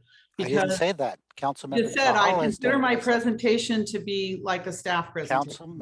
Vice Mayor Chahal has done presentations in the past. I'm Well, following a that similar doesn't make it strategy. right. So a Okay. lot of people have done things in the past. I think that before we hear from your presentations, let's see if what the council is interested in. We're at a high level right now. What of these 16 items is the council interested in pursuing? Because we already have our priorities for 2021. So what do we want to add to the priorities? And then we can go to staff and say what they can handle in terms of the priorities. So I don't want to have all these presentations if the council's not interested in making them priorities. So city manager, I see your hands up. Yeah, so Mayor, just to get to Mayor. Councilmember Jane's question, I was going to, the way that the agenda is developed is that we first review the council policy priorities and everything that's been placed on the table for the check-in session. And then we'll go through where are we with our resources and the workload with respect to the revenue ballot measures before we start adding things, because a lot needs to happen from here through February to right path the revenue generating opportunities. We'll go through our capacity, and then the agenda is also then developed as to whether Councilmember Jane wants to make his presentations to work with the council on considering any one of the, or more than the one item of the 16 that have been referred. The idea is we just look at the full portfolio of what's been tossed on the board of new referrals, look at our fiscal condition and see where we're at and what work needs to be done and where we need to apply capacity, look at the realities of our capacity, and then have decisions made. So Okay. the presentations can either come now or they can come at the end. And we really designed it at the end when the decision making is really going to happen. So no decisions now. Now it's time for the question. Right. We're just Okay. setting the table of this is everything that's But been I thrown on the have- board. I have a question because these are policy 030 items that were adopted to be presented at a council meeting. So these are official agenda items. Well, let's that start need to with be the discussed at a question. council meeting. Let's start again. You're taking us off course. Let's start with the questions on any of these 16 items that you have from staff, and then we'll proceed down the agenda. Okay, questions on the 16 items. Councilmember Jane. I lowered my hand. Okay, Vice Mayor Chahal. Thank you, Mayor. So a question regarding, Mayor, you mentioned something about economic support for large businesses. You mentioned that council members and mayor can solicit this donations, basically. I think I was deterred that, okay, let the nonprofit or the chamber do that, not the individual council member, because it can create some issues. So I need a clarification on that, whether as a council member, can we do that or not? That's my first question. Email retention. If we go ahead from 90 days to 1 year, what does it take? It's just a question of more data storage only, probably. So I want to see what are the other load on the staff for doing that. My third question is regarding the Vision Zero. I know city manager mentioned that we already have a Vision Zero policy. So if we have that, did we convey what our current Vision Zero policy is to the applicant of this 030 request? Those are my three questions. Thank you. Thank you. Council staff will keep track of all those too. Councilmember Watanabe. Thank you, Mayor. I have a couple, two questions. One goes back to the discussion or question about the internet equity and Wi-Fi. I have a question regarding us as council members going directly to the city clerk's office looking for documents. I'm concerned that I want to get a point of order because I'm concerned that that's frankly councilmatic interference. It seems I'm under the impression or was told that we are to go through staff when we have questions or need information to get the direction and support. And it seems to me that going directly to the IT department and working with Director Gaurav Garg, would give that direction to answer the questions that Councilmember Hardy was asking about. The other thing regards Council Policy 030. My understanding is the policy was created in an effort for either members of the public to bring an item forward to put something on the agenda because they are not on the city council, or it's a policy that's used when an item is of a time-sensitive nature. And like I brought something forward recently because it pertained to the congressional redistricting, and a letter needed to be submitted within a certain period of time, which is why I brought it that particular policy forward. I'm concerned because it seems like so many items are being referred through this policy that frankly, it seemed like it's an abuse of the policy. And so I would like, I'm asking for clarification as to what the intent of policy 030 is, because I do feel like it is being overly used. And so I'd like some direction on that for the council. Thank you. Thank you. Councilmember Hardy. Yes, I'm seeing 15, number 15 from Councilmember Jane, and it just deals with the unhoused. And I do know that we have put, I guess it was August 24th, that will go in there. I'm wondering if that's a really good time and place for him to give his presentation. It sounds like he's done some research. Also, I see a lot of these, specifically 16, 7, 12, that have to do with transportation realities and policy.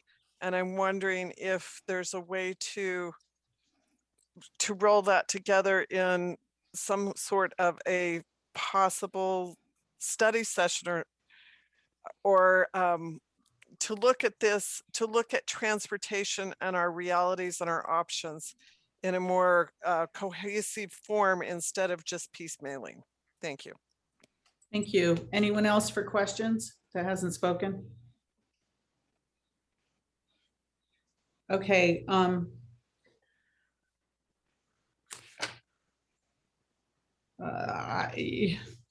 A lot of these things, I know we're dealing with them in other sections, but I'm just curious to hear from our city manager as to what we would be able to handle in terms of some of this stuff. Like in terms of the transportation, I did go to a bird presentation the other day in downtown San Jose, and I think there's some exciting things coming up that are really going to help our residents. So I like bundling all the transportation issues together, and some of these to save time and effort, especially for our staff. And I wanted to answer Vice Mayor Chahal. When I was talking about going out to big business, I was going out with the Chamber of Commerce people. So we were going out as a team. So I just wanted to point that out. I wasn't going out on my own. Okay, and that's it. All right, staff, city manager. Sure. So I just want to start on the business donation, and that is correct, Mayor, and that was one that At the time, we were looking at business donations, and businesses, when we did try to approach them, a lot of them were saying they were giving to the foundations and that dollars would and proceeds would be realized through the city through there. I misspoke on the Vision Zero. It is included as an unfunded project. And the study of a Vision Zero and setting a policy is unfunded. The estimated cost is about $300,000 to complete. And we know that there would be other projects that would surface that would also need to be funded. I want to talk about the, and then I'll get through the rest of the data storage of moving from 90 days to 1 year. While technically it is something that can be done fairly quickly, the implications on this organization are serious and significant in that when we go to saving the documents, first of all, 90 days is standard practice, and we are very much benchmarked to other cities with a 90-day retainment status. If we move to a year, we are, I am really concerned about the Public Records Act request and the magnitude, the order of magnitude growth of documents that staff would have to go through. Essentially, if we're looking at 90 days of emails plus documents on file and paper documents, you're now adding 9 months of emails to our reviews that for which we need to go through each document and comply with the state laws. That said, we have already dispersed our Public Records Act, as I will show later, are up 62% year to year. And our vacancies in the clerk's office have caused for us to have to absorb them amongst other staff. It is not sustainable right now as the current growth of Public Records Act. I have staff literally telling me that all they're doing is working on Public Records Act right now. And so to extend the time frame to 1 year, we really need to look at pretty much creating a Public Records Act division where we have about 5 staff members always focused on producing the number of records that are being requested, because it's a matter of time, just with this continued increase year to year growth, that it's reaching a point of not being sustainable. So the policy discussion, while technically easy, the magnitude and implications of workload can bring the organization to a serious halt. In terms of requesting a contract, I don't really see that as councilmanic interference. A council member, it's essentially a public records request, and any member of the community can make that. We do prefer that if there is a request that it can come through, we can serve you quicker and we can streamline the request, but it is a normal course of service by providing contracts over the counter.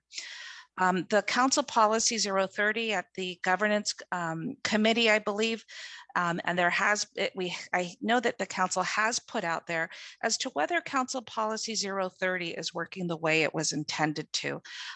We know that there have been some items that have come forward through Council Policy 030 for which it was not intended. And so clearly the Governance Committee can take a look at the Council Policy 030 and tighten it up a little bit if that's the pleasure of the council. We do have next week on the housing items, the development and establishment of the Housing Commission. And so we are interested in having a conversation with how a Housing Commission and an ad hoc homelessness task force would work together and either leverage or how they would coexist in terms of the goals and what that would look like for us to better understand the level of capacity as well as just how we advance the goals of the council. On the TDM policy, while it's just a one-liner and a 3-word or 4-word program, I have to say this is one where we would also need additional resources. The TDM and the audits and the follow-up for reporting is frankly a part of policy that a lot of regional cities have forgotten about, where they set these TDM goals, they get them as part of the development, but then holding the facilities and the developments accountable to the TDM has been a missing component of the policy. In order to get that component added, it would require more resources. And so clearly that may be something that we look at for 2022 while we have the opportunity to look at our budget, understand where we are at with months past COVID, and look at adding resources for that item. But I do think the pilots and for e-bikes and scooters and the transportation discussion, we can certainly have a study session as we bundle the larger part. I would throw BART in there just to give council an update with respect to where we're at with our cooperative agreements, as well as any other transit component that is strategic for the city. I think I got them all, Mayor. Those are my comments on the questions that came up. Let me know if I missed anything. Okay, so Dr. Spano, what's the next part of our agenda? So what we'll do now, we have two other segments. There's a fiscal update and a capacity presentation, and then we will come back and make decisions about these. I'll ask Kendra to call these slides back up when we get through the next two segments, and then ask council to make decisions similar to what you did in February. Do you want to go forward with this, and what category does it go into? Is it critical, urgent? Is it important? And we'll make decisions specifically around that. I've been taking notes and capturing that so we can refresh everyone's memory to come back to this when we move to the decision making. And I'll go through another section where people can ask questions before we make any more. Absolutely. Before we make any decisions, so everyone will get a chance to ask more questions. Absolutely. And Vice Mayor Shahal, did you have a question, or is the hand still up? That's not on our, go ahead. Okay, thanks.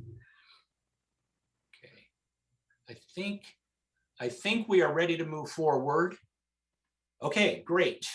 So we move into the physical update and the streamlining measures, and I'll turn it over to City Manager Santana. So I'm going to hand this off to Ken, and Ken's going to give us an update on where we're at since we last met about the budget. So Ken? Thank you, City Manager Santana. Good evening, Honorable Mayor, City Council. Ken Lee, Director of Finance. Thank you for the opportunity to present at this mid-year check-in. This section has two topics. It's a fiscal update and also a section on streamlining our procurement code. And so if it's acceptable with Mayor Gilmore, Dr. Spano, I was planning to pause at the end of the fiscal update just to take questions and then proceed, or I could do the whole presentation based on your preference. Could you do the whole presentation, please? Everybody Okay. Just keep track of all your comments or questions. Okay, great. Thank you. So just a short agenda here on the fiscal update. I wanted to update the council on where we're sitting from a fiscal perspective. Talk about our budget challenges. You well know I've talked about them as we've gone through the budget, including the progress to date and some work plan items as we move forward, including our priorities around the ballot, and then some next steps. Next slide. Next slide. So from a fiscal outlook perspective, this continues to be dynamic and changing. As you know, COVID-19 spurred the abrupt end to the longest economic expansion in US history, almost 13 years. That quickly slowed down based on COVID-19 as a result of increases in unemployment and economic activity, basically a shutdown in some of our economic sectors in the city. That impact, as I've mentioned before, has been uneven through different types of sectors. Those sectors that are involved with technology and delivering services online have boomed and multiplied and expanded. Those that continue to struggle, especially in our city, relate around tourism and travel, business travel. And I'll talk more about that. The COVID-19 pandemic continues to evolve with the Delta variant and vaccine hesitancy. If you look at the table here, the rates are still lagging. This is as of early August, 50% in the US, 55% in California, almost 80% in our county. When you look at our employees and city staff, based on the survey and how we classify who's vaccinated, approximately 64% of city staff, which is below the county average as of July 2nd. Next slide. From a fiscal perspective, our focus has been on COVID-19 recovery. So in earlier this year with the council's prioritization on COVID-19 assistance and relief, the city has provided numerous efforts fiscally from small business, rental assistance, looking ahead as well as some initiatives to continue the recovery. Moving forward, response and recovery will continue to be our focus as we work through the budgets. With the Delta variant, this is one of many known risks and continues to change as we speak here. Response and recovery has required a multi-departmental response effort to provide some of the programs I mentioned. And there's been some delay with other priorities. The forecast, as I presented in the budget, did project economic growth and recovery with the rollout of the vaccine. But again, with the Delta variant, that's now changing and dynamic as we speak. Next slide. From a national level, this chart shows the percentage change from quarter to quarter for our GDP. And I do want to just caveat here the drop in Q2 of 2020 of almost 30% here was followed by recovery. That does not mean we're back to where we were. It's smaller base when you look at it from a quarter to quarter perspective. Yeah, and just even today from a federal perspective, our federal chair, Jerome Powell, did state that the Delta variant really presents a wild card from an economic recovery standpoint. So there is some dialogue as we look at the variants that might slow down. Next slide. From an unemployment standpoint, this is important as it relates to spending in our state at the national level and locally. We have regained about half of the jobs lost due to COVID-19, 54% in California. As you look closer to home, we're at about a 5.2% unemployment rate. That's up from 2.6% pre-COVID. Next slide. From a hotel standpoint, this chart shows the forecast that we have pre-COVID with growth over the 10-year forecast period. As a result of COVID-19, we've seen about an 85% reduction in TOT revenue. So even as we're continue to close out the books for 2021, we fell short of our revised estimate, under $3 million in total TOT collections. And so looking ahead from a national level and as we get closer to home, we are expecting a recovery. Again, with the Delta variant, that might be a little bit longer than what we project. But here, we are looking to recover from a hotel standpoint by 2026, at least in Santa Clara. Next slide. So as far as moving forward, there are a handful of known risks as presented on this slide. I mentioned the impacts from the Delta variant that might prolong some of the economic growth and recovery. The third bullet here, property tax has slowed down. So last year or this close of the latest roll, we're looking at about a 4% growth in our property tax. That's down from almost 10% in the peak. And so we've started to monitor and look at some of those longer term impacts from COVID. At the state and federal level, there are continuing changes, mainly around sales tax and legal challenges we continue to look at. Labor costs, CalPERS, one of the bright spots, they did outperform their expected return. And then some of the last two bullets here on unfunded needs around capital and infrastructure. I have a couple of slides I'll discuss in detail. So from a forecast standpoint, from an economic perspective, we do have a handful of risks that could change our forecast outlook considerably. Next slide. So just some of the headlines here, even just a few weeks ago when we put the slide together, the chart on the left of 7-day averages for COVID, we're now, I believe, nationally up to 140,000 cases on a 7-day average, with about 250,000 cases yesterday. So it continues to change just even day by day and week by week. And some of the headlines here just showing the uncertainty and the alarm around the Delta variant. That will slow our economy, economic recovery and growth, with yet to be determined as far as what that impact looks like from a fiscal perspective. So I did want to transition in this next section to talk about our budget challenges, the deficit, the progress we've made to date. So next slide. From a shortfall perspective, again, on an ongoing basis, so this represents the structural imbalance between revenues and expenses. We've gone from $13 million in January 2020 pre-COVID with a plan to close that gap. And as COVID has lasted longer than we had projected, or forecasts had peaked at $42 million earlier this year when I presented to the council in February. And then with the council's actions, both in April and as part of the adopted budget, closing that gap. So we've made some progress with regards to the budget, but we still have a $17.6 million ongoing shortfall in that third year of the forecast. So we do have some time as we look ahead, but just wanted to point out the continued challenges from a forecast standpoint. Next slide. So as far as cost control measures, very quickly after COVID-19 was upon us, we did implement a handful of measures that are still in place to date.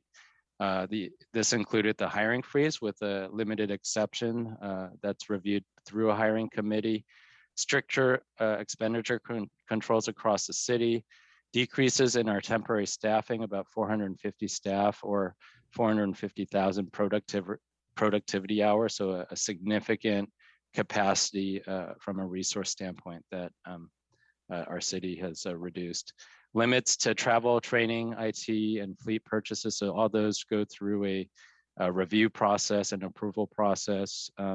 And then evaluating contracts and being proactive where we can to save funding and other non-personal expenditures. So these are important measures that we quickly put in place to help us with our deficit and continue to do so today. Next slide.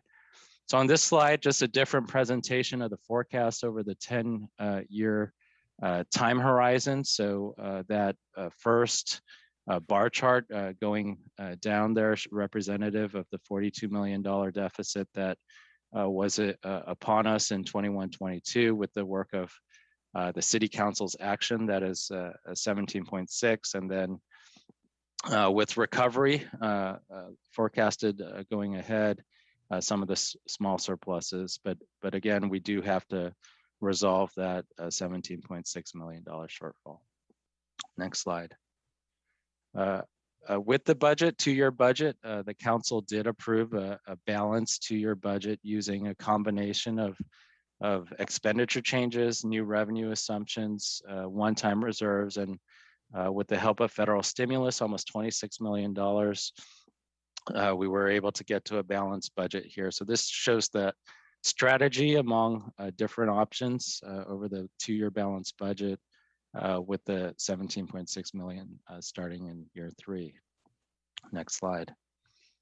When you combine the April actions and the adopted budget from an overall standpoint, we did look at almost 60 positions that were eliminated. That doesn't include about 10 positions that were restored as part of the adoption of the budget. We did protect our employees, so no layoffs. We did have approximately 8% of discretionary funding across all departments eliminated on an ongoing basis. And part of the strategy included some revenue solutions, which I'll talk about as we look ahead in terms of the work plan. Next slide. And then as far as our reserves, our budget stabilization reserve, we do have the council policy target of 25%. The council did approve a drop to 15% earlier this year. And with the adoption of the budget, it's just about half of our target at about 13% of the budget, or about 36.6 million. From a land sale perspective reserve, we did use about 25%. So currently that sits at 18.7. Again, both these reserves are one-time in nature, as our kind of rainy day funds in the event of needing it. Next slide.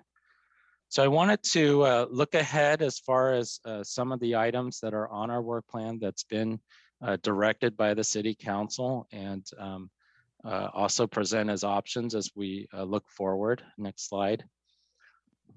So where do we need to go from here? We're facing a $17.6 million shortfall. There's a handful of strategies and options that I wanted to walk through. Fiscal discipline, budget balancing actions, revenue growth. So a myriad of revenue as you look at some of our neighboring cities and how we compare from an apples to apples revenue perspective. Infrastructure needs as we start our capital budget development process and we kick that off. There is a large backlog there. And how do we start to address that? And then from a long-term fiscal stability standpoint, where do we need to go? Next slide. So fiscal discipline. So I mentioned the cost control measures that as a city we do have in place. We also have some guiding principles based on the council approved budget principles that includes avoiding adding new costs without a funding source, aligning our ongoing additions or expenditures with ongoing resources or revenues, and then limiting the consideration of general fund budget adds to the annual budget so that it's in the context of our overall city needs. And so those are some principles to think about as we look ahead, including the continuation of our cost control measures. Next slide. From a budget balancing standpoint, there are two options here presented in a very straightforward way. We can either increase our revenues or recover from a revenue perspective, or reduce our expenditures. And so from a revenue standpoint, the council did give us direction to evaluate increases in our cost recovery of our service fees. We are exploring tax measures, including the business tax that's on the council priority list. We are looking at making sure our funds pay for their fair share of their costs.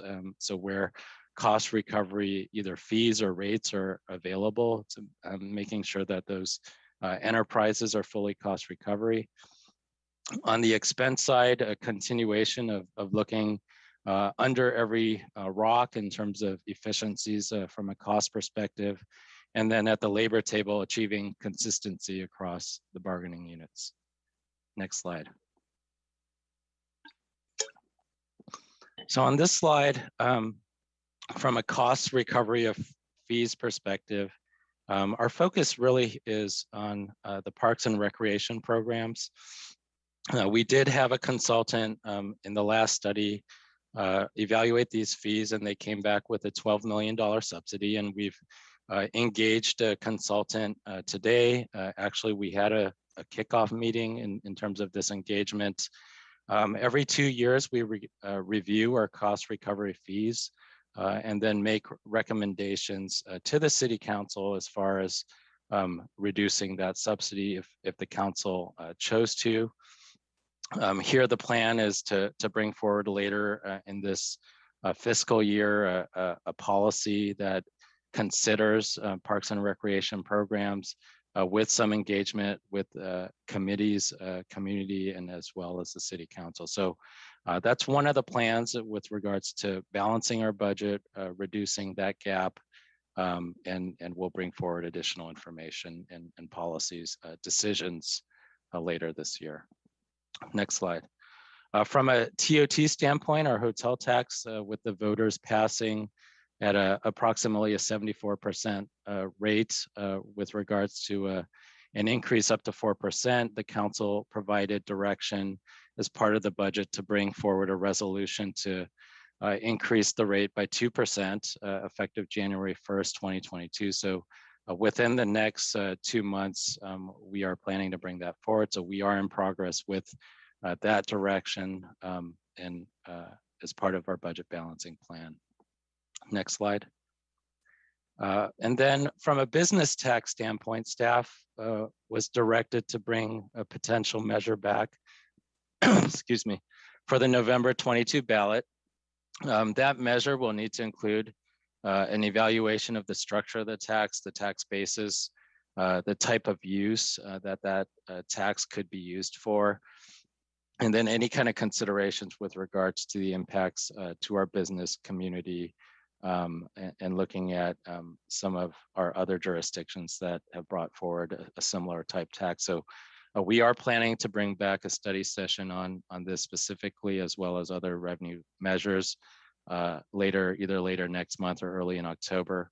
But the business tax is part of the broader strategy here and work plan to balance our budget. Next slide. And here's that work plan.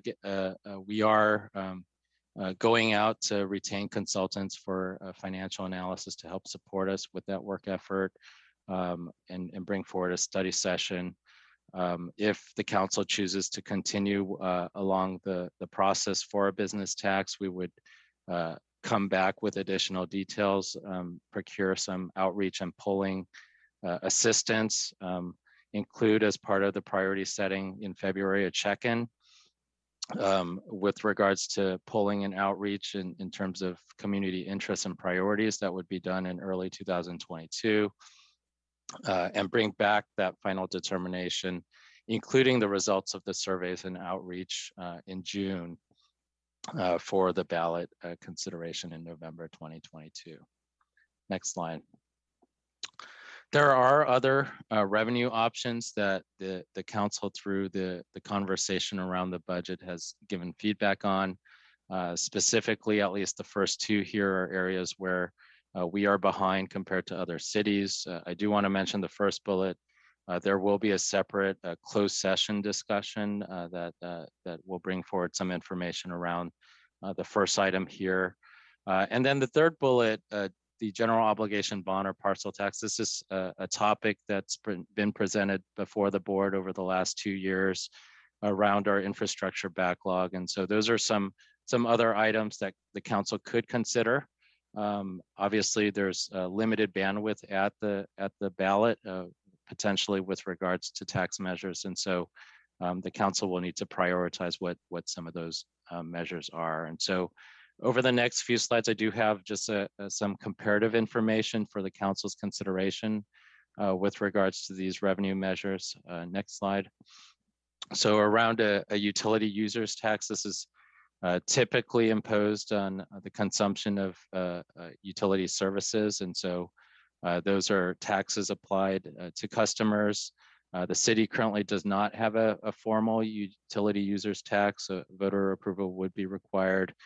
Typically it's 5%, and within different cities around the county, at least, it's applied to water, gas, telephone, among other utilities in the city. Next slide.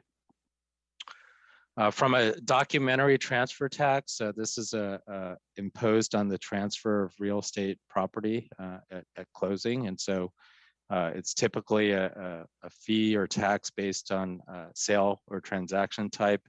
The current tax is the lowest possible that's charged, $1.10 for each $1,000 in sale value. The city receives half, the county receives half. Any tax increase would have to consider that if we do change it, the $1.10 would have to go to the county. Currently, about $1.4 million in revenue. If you look at some of the other cities around us, a $3.30 tax would generate about $7 million annually. And so just some context here, we are behind. If you look at the next slide, when you compare to other cities, those that do have the $3.30 per $1,000 valuation do get quite a bit more revenue. If you look at Gilroy, Sunnyvale, Santa Clara, a much lower revenue base with regards to this tax. And the comparison here is just important as we deliver services that have costs that are similar across the region. It just shows the comparison of our revenue base to support those services. From an infrastructure standpoint, based on the last capital budget, we did identify a 5-year unfunded need of almost $300 million across the various programs here, parks and trails being the largest, transportation infrastructure, storm infrastructure, and then administrative facilities. And so we will update these numbers as we kick off and gear up in the capital budget discussion. But it's important to understand this backlog in the context of our priorities and potentially from a revenue funding standpoint, as we funded these projects on a pay-as-you-go basis historically in the city. However, from an ongoing standpoint, we do need to identify a funding source. Next slide. When you look at some of the studies that we've completed across different departments, that $300 million need grows to almost $1 billion when you look at our full parks assessments, our storm drain master plan, our transportation infrastructure and public buildings. And then when you look as the city grows, the capacity needed for other services, there is a sizable needs. We're not alone in this issue, in this problem. Other cities and across the region or state, as well as on a national level, infrastructure is important and a challenge as we look ahead. Next slide.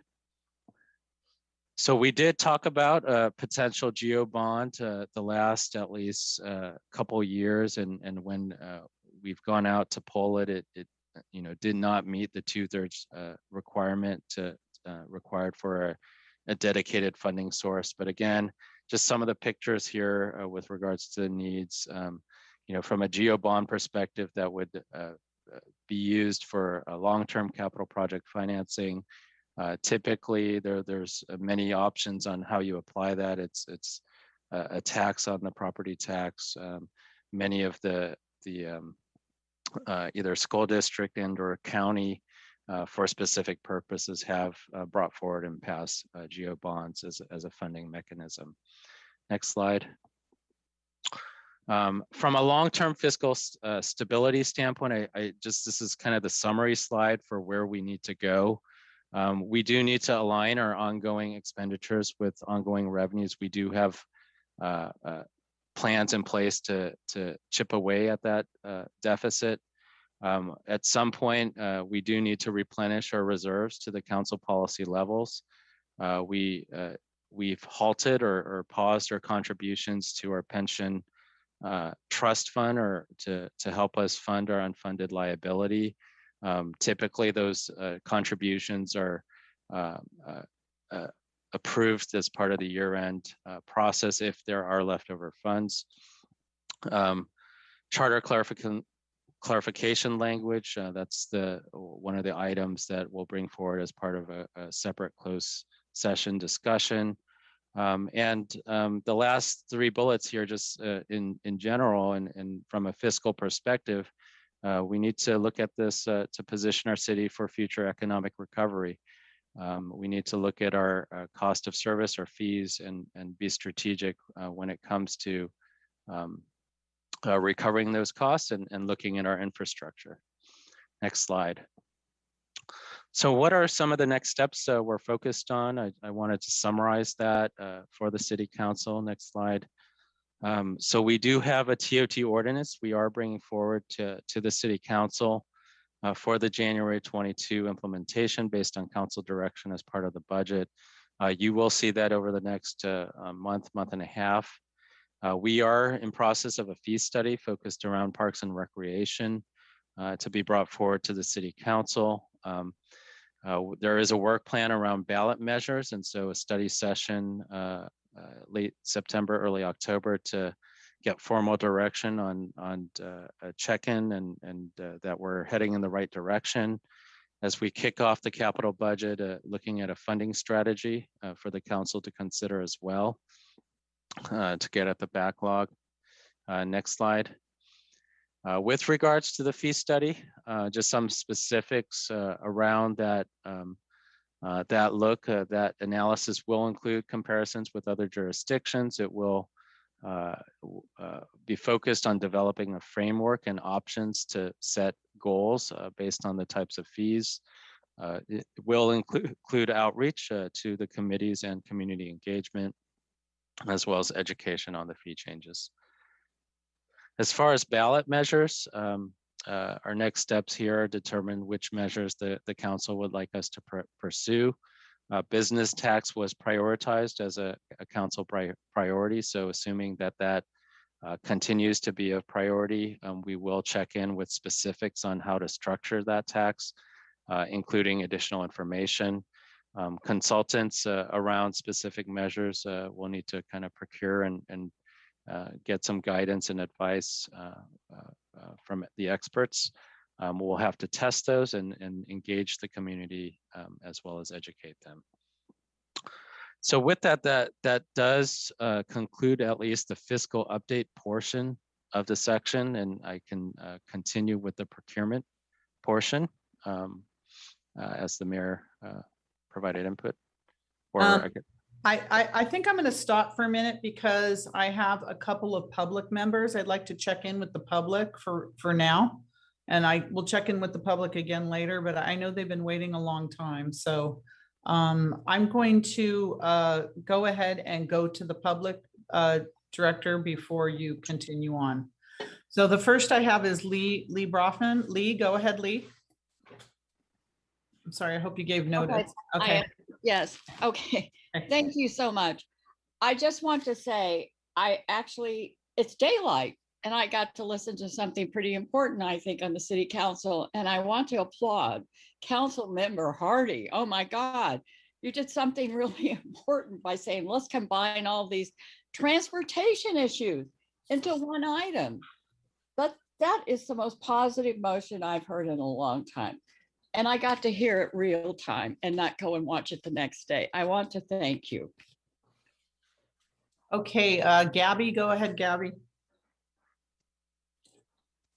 Hi there. Thanks for giving me some time to speak. I just wanted to touch back on the Vision Zero point. Thank you, City Manager, for clarifying regarding the need for the study to adopt the policy. I understand that there is funding needed, but I urge the council to make this a priority because this is a public safety issue.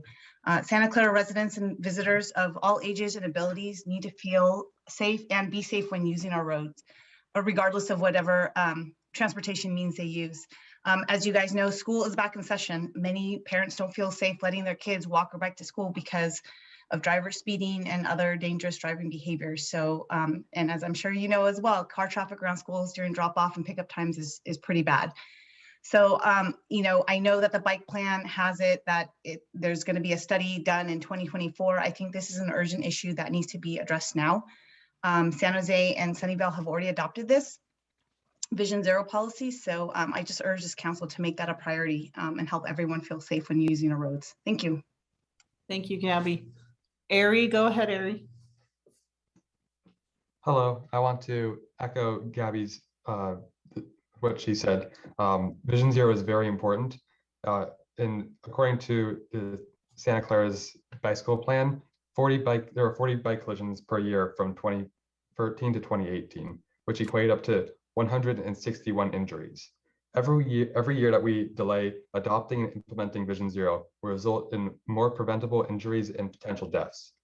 It's not just bicycle safety or pedestrian safety and also driving safety. These are all very important.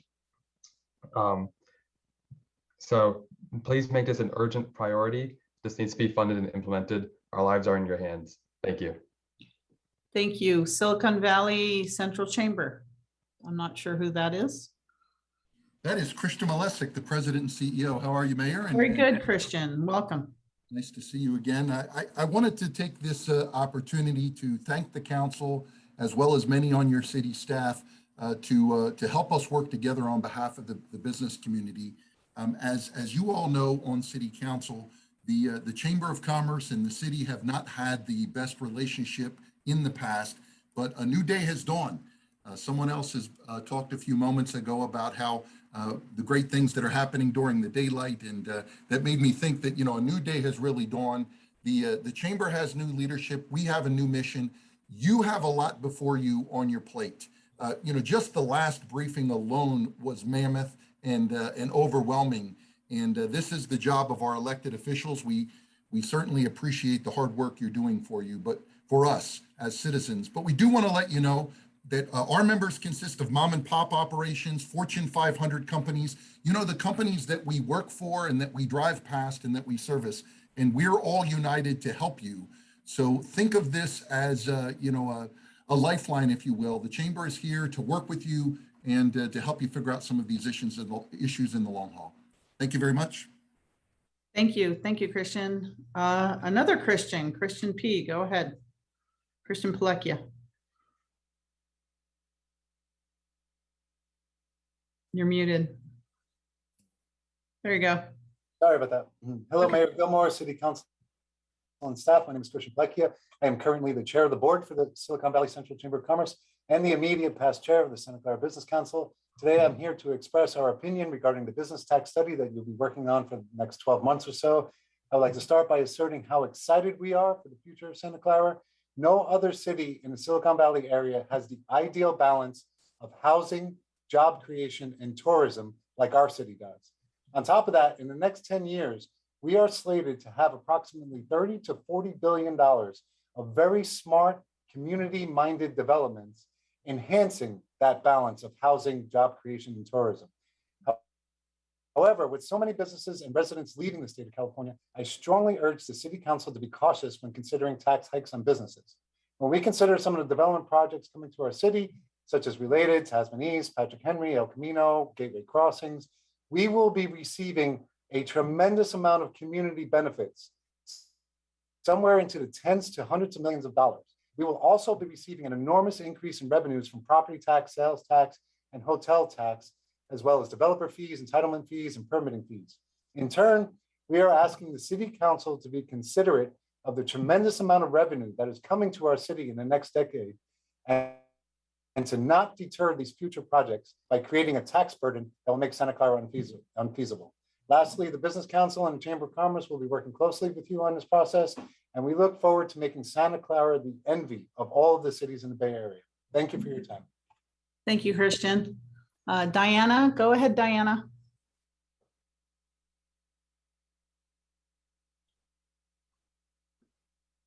Diana? Oh, on, off. Do you see her Assistant City Clerk? I can't. I do see her hand up. But I can't, I don't see a little microphone. Yeah, I'm not sure. Diana? It looks like she'll only be able to speak if we promote her to panelist. Okay. Let's move her Promote over her. just a moment. She's moving over.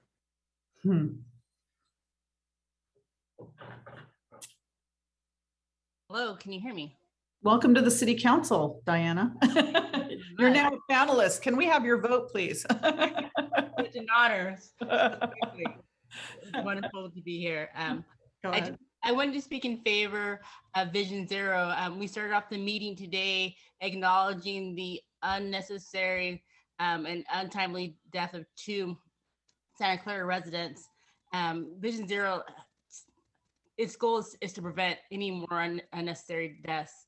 I'm a former resident of Santa Clara, and I remember and cherish the opportunities that I had to walk my son to school. My sister makes fun of me because I would get on his scooter and I would scoot down to his school and pick him up. And she was like, you're so close, you can drive there. But that was all very intentional. I picked a very safe area that was quiet and there wasn't a lot of busyness on the street, so that I can get on my scooter and go pick him up, and we can have these really meaningful conversations in a quiet area where we can speak and talk to each other. And we still cherish those memories. He's 20 years old and he still remembers being able to talk and us look at trees and flowers and have that educational time and just bond. So the idea of Vision Zero and actually being able to promote that and provide safer streets is something that I'm really hoping that you guys can get behind and support. Thank you so much for your time. Thank you, Diana. All right, is there any other member of the public that would like to speak?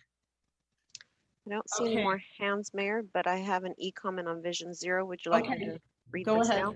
Yes, Okay. please. A comment from Susan Hinton states Vision Zero petitions subject C, though laudable, is misguided. Manually powered bicycle accidents will never approach zero where cars are present. Recently, I saw a well-geared bicyclist forge through a red light at the Kylie Prune Ridge intersection. Further up Kylie, I saw an electrically powered bike make a full and complete stop at Forbes as the light changed. Both bikes were traveling at about the same speed, yet the electrically powered bike was able to stop. Manual bikes need isolated lanes. End of comment. And that's it. Okay, thank you. So I think, can I ask Director Lee, your next section is on procurement? That's correct. Okay, so maybe I'm going to go back to council questions on anything so far. Let's go that, if that's okay, before we get too far out. So council questions on what you've heard so far. Councilmember Watanabe. I don't have any questions, Mayor. Okay, does anybody have any questions on Ken's presentation so far? Okay, I don't see any, so go ahead, Ken. Why don't you proceed? Great, thank you, Mayor Gilmore. So the next section is around procurement streamlining, and I'm going to kick it over to our purchasing manager. And before I do so, I did want to acknowledge that this work effort was led by Mark, and over the last 3 years as part of a broader effort to enhance and reform our procurement processes. Just today, I received a letter from the National Procurement Institute for the second year in a row. We did receive this achievement of excellence in procurement. And so I wanted to acknowledge the work of Mark and his team. And I'll kick it over to you, Mark. So take it away.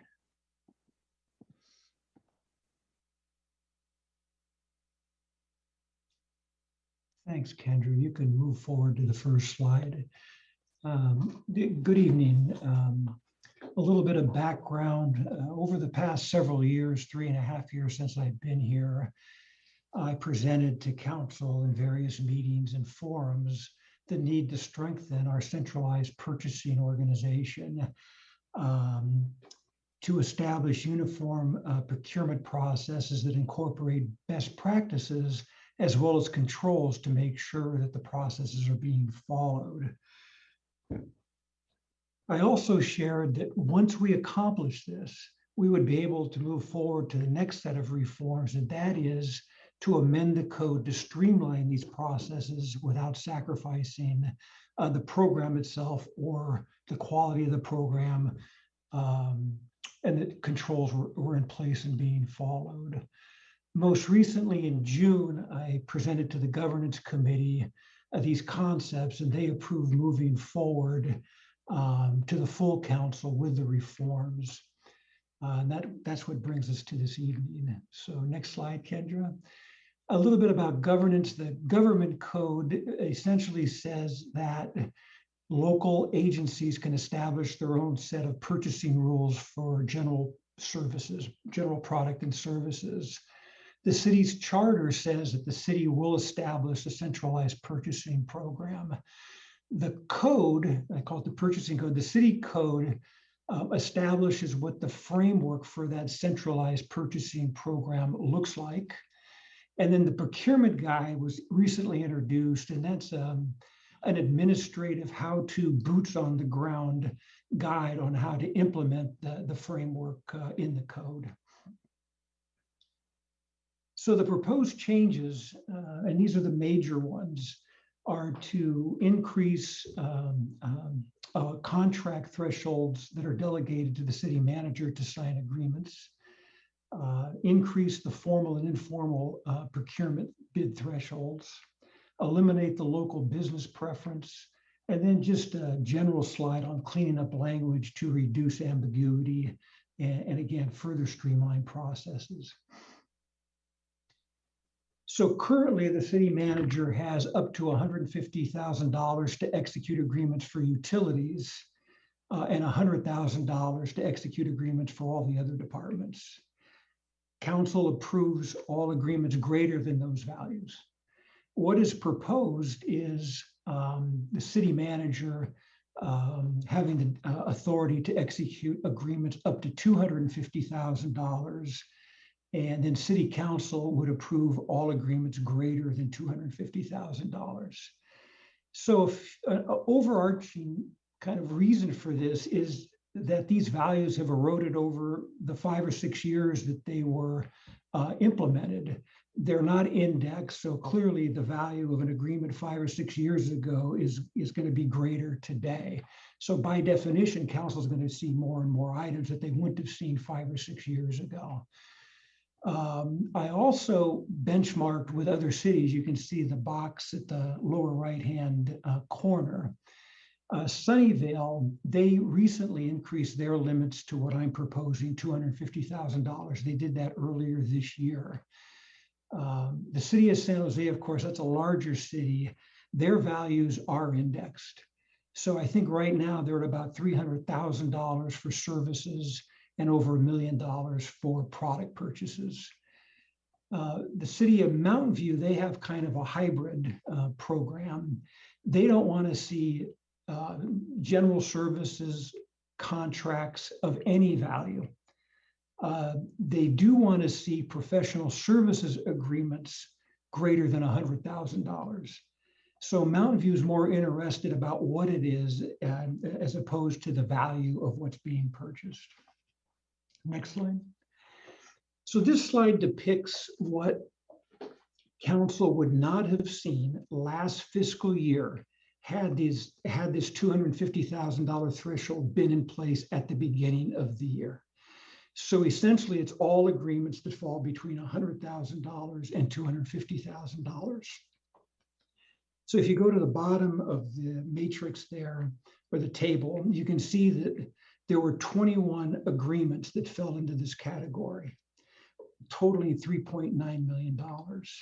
So to put that in perspective, that's 27% of the total agreements council was asked to approve. And again, it's only 3%, or it's only represent only 3% of the total contract value. So there's opportunities for efficiencies here. There's a lot of staff time, as you can imagine, and council time tied up in reviewing these things and in preparing them for council, and then in council reviewing them.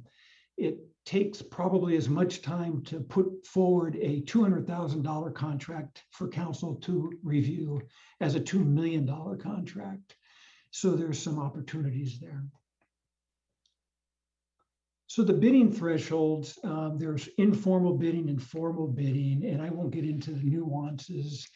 Informal is a little bit more streamlined than formal, but all of the concepts of competition and outreach, they're all in place just for informal as they are for formal. So currently the threshold is $50,000 for services and $100,000 for supplies and equipment for informal. Formal is anything greater than those values. And what I'm proposing is $250,000 for informal, and over $250,000 would fall into the formal category. So again, a reason for doing this is the erosion of the dollar over the past 5 or 6 years that these have been in place.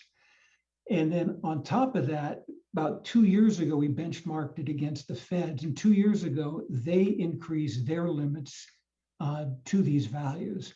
They went from $150,000 for informal to up to $250,000 for informal bids.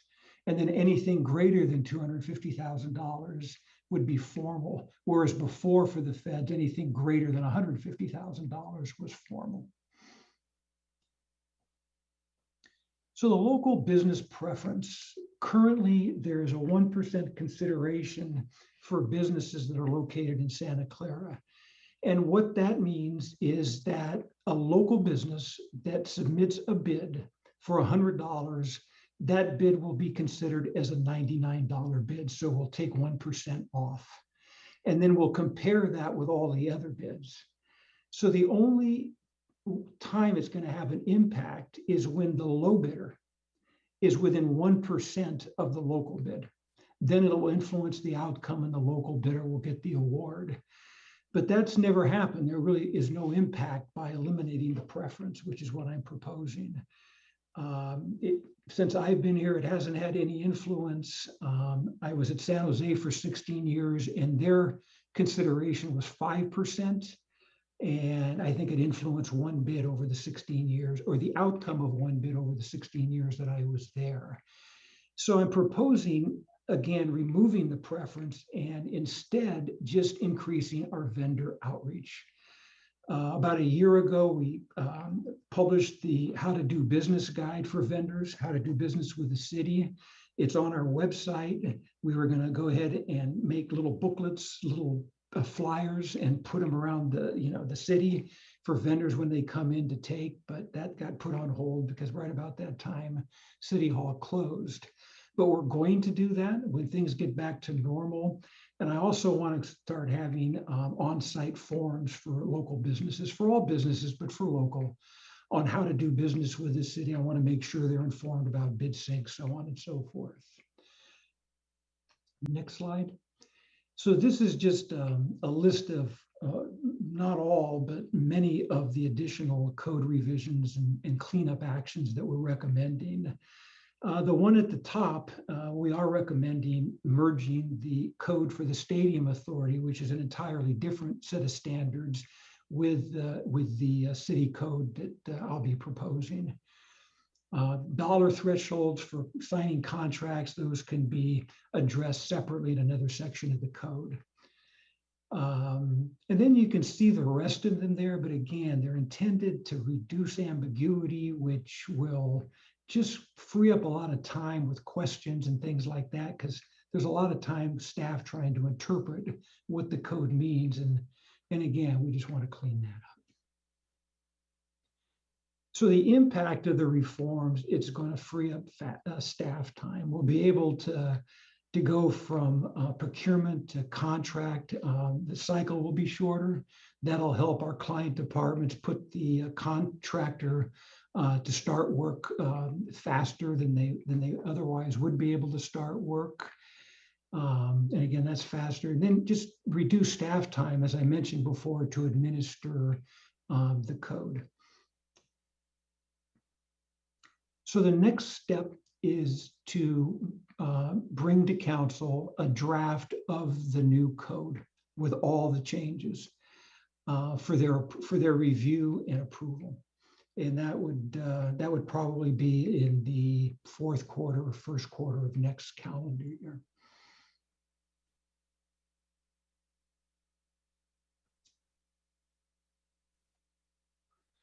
So that concludes our presentation on procurement, and available for any further questions from the council. Thank you. Okay, I think Councilmember Watanabe, I think she's away from her desk now. Councilmember Jane, questions on this? I was on the governance committee when we basically approved this. And so I have a question for the city attorney, because we've already voted on this. Can I vote on this again? I'm confused. I don't think we voted on this as a full council. No, it's absolutely appropriate for committee members to vote on their advisory. This is not committees of the council can definitely vote on the same thing that they voted on in the committee. It's not a problem at all. Okay, thank you. The action that the governance committee took was to recommend it to the city council. Right, but that's what planning commission does too. We can go over if you'd like, we can go over at a different time. There's the issue of whether there's some kind of procedural due process issue only arises with respect to appeals. For recommendations, it's okay for someone to recommend something at one level and then repeat the same recommendation or change the recommendation when it hits the next level. It's really a difference in whether you're dealing with a legislative act or a quasi judicial act. I'm going to make it really clear, when we're on our council committees, there's only 3, so we can't actually take any real action. Everything's recommended to the city council. So that's it. Councilmember Jane, any other questions? No, it was just similar to Architectural Review and Planning Commission. Thank you. Councilmember Hardy? Thank you. I was just, this seems like a good idea. It came from recommendation. I was just wondering why we were waiting so long to adopt this when it sounds fairly straightforward. Are we just waiting for the legal? But I was ready to make a motion on this and adopt it if at all possible. Yes, Thank you. let me find out about that. Well, let's go through the questions first. Let's follow our procedure. Very Go through the good. questions, and then we'll do that. We're going to be focused. Okay, any other questions? If not, I'll come back to you, Councilmember Hardy, for a motion at the appropriate time. Any Councilmember Watanabe, questions on this? Sorry, I don't have any questions. Thank you. Okay, Vice Mayor Chahal. Thank you, Mayor. I do have a question on slide number 63. It mentions something about the federal limits on the bids, basically. So what are our contiguous cities, other cities that have these limits for? I didn't benchmark that, but they tend to be all over the place. It just depends on the size of the city. There's no right or wrong. Smaller cities, the thresholds might be lower. But I did not do a lot of benchmarking other than what just following the federal federal purchasing guidelines. Okay, and I have another question on slide number 64. Basically, when you mentioned you would like to have some more outreach to invite more bids. I have noticed that our response to BidSync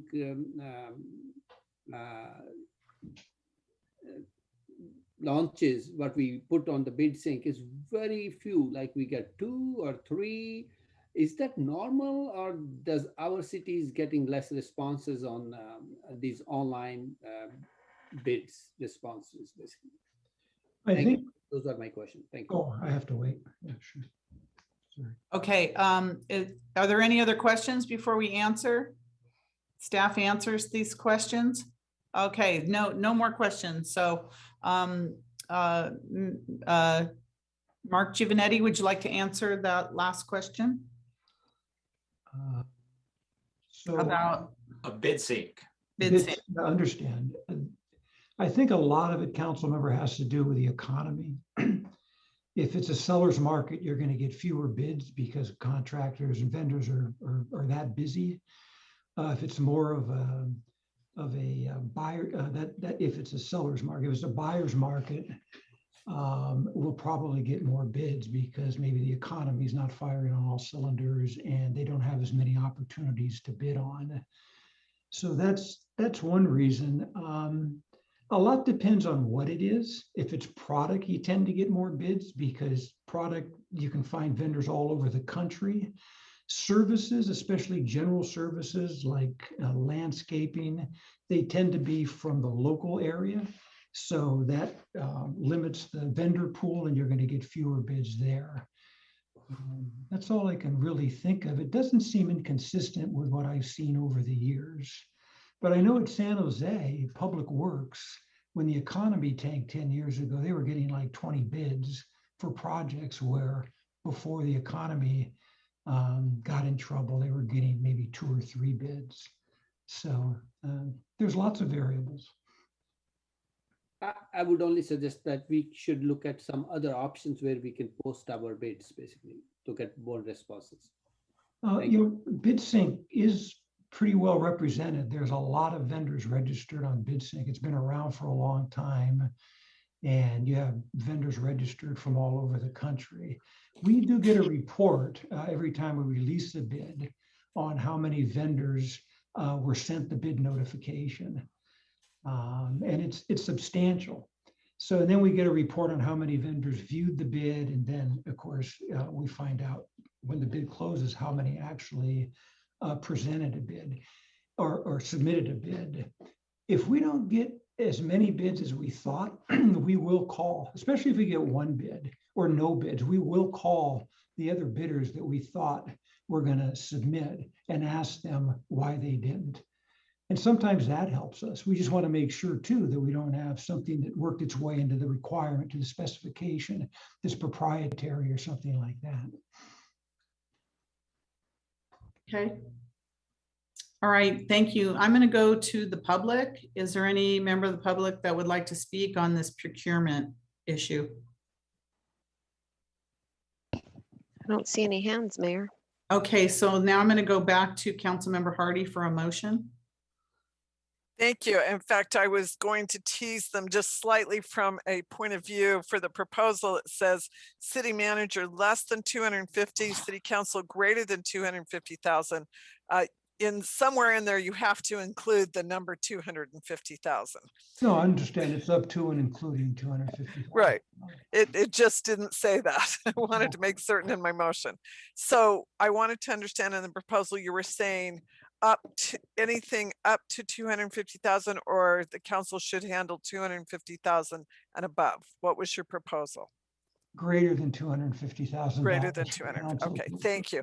So what I see here is 3 proposals. Looking at, I'm trying to look at the number 60 on the slides, proposed city manager of contract awards for thresholds for goods and services less than 250,000, up to 250,000. Council handle anything greater than, and then 2 slides later, change in bid thresholds saying informal is 250,000 or less, formal is more than 250,000, and then removing the next slide, removing the local preference code section. So I would like to make that a motion. All right, is there a second? Yeah, I'll second. Thank you. Motion by Councilmember Hardy, second by Councilmember Jane. So voting comments. Vice Mayor Chahal, your hands up? Or was it up from before or down from before? From before. Okay, from before. All right, is there any comments? Okay, seeing none, Assistant City Clerk, roll call vote, please. Madam Mayor, may I ask the maker of the motion to repeat that? I didn't know when she began the motion. Oh, I apologize. I was pulling it from the recommendations, the slides starting at 60, that the change in threshold for contract awards for goods and services. City manager would handle that from up to 250,000, and any city council would handle anything over 250,000. And then 2 slides later, that the bid thresholds be changed from, so it would be considered informal if it was 250,000 or less, and formal if it's more than 250,000, and that the local preference code section be removed. Does that help? Yes, it does. Thank you. You're welcome.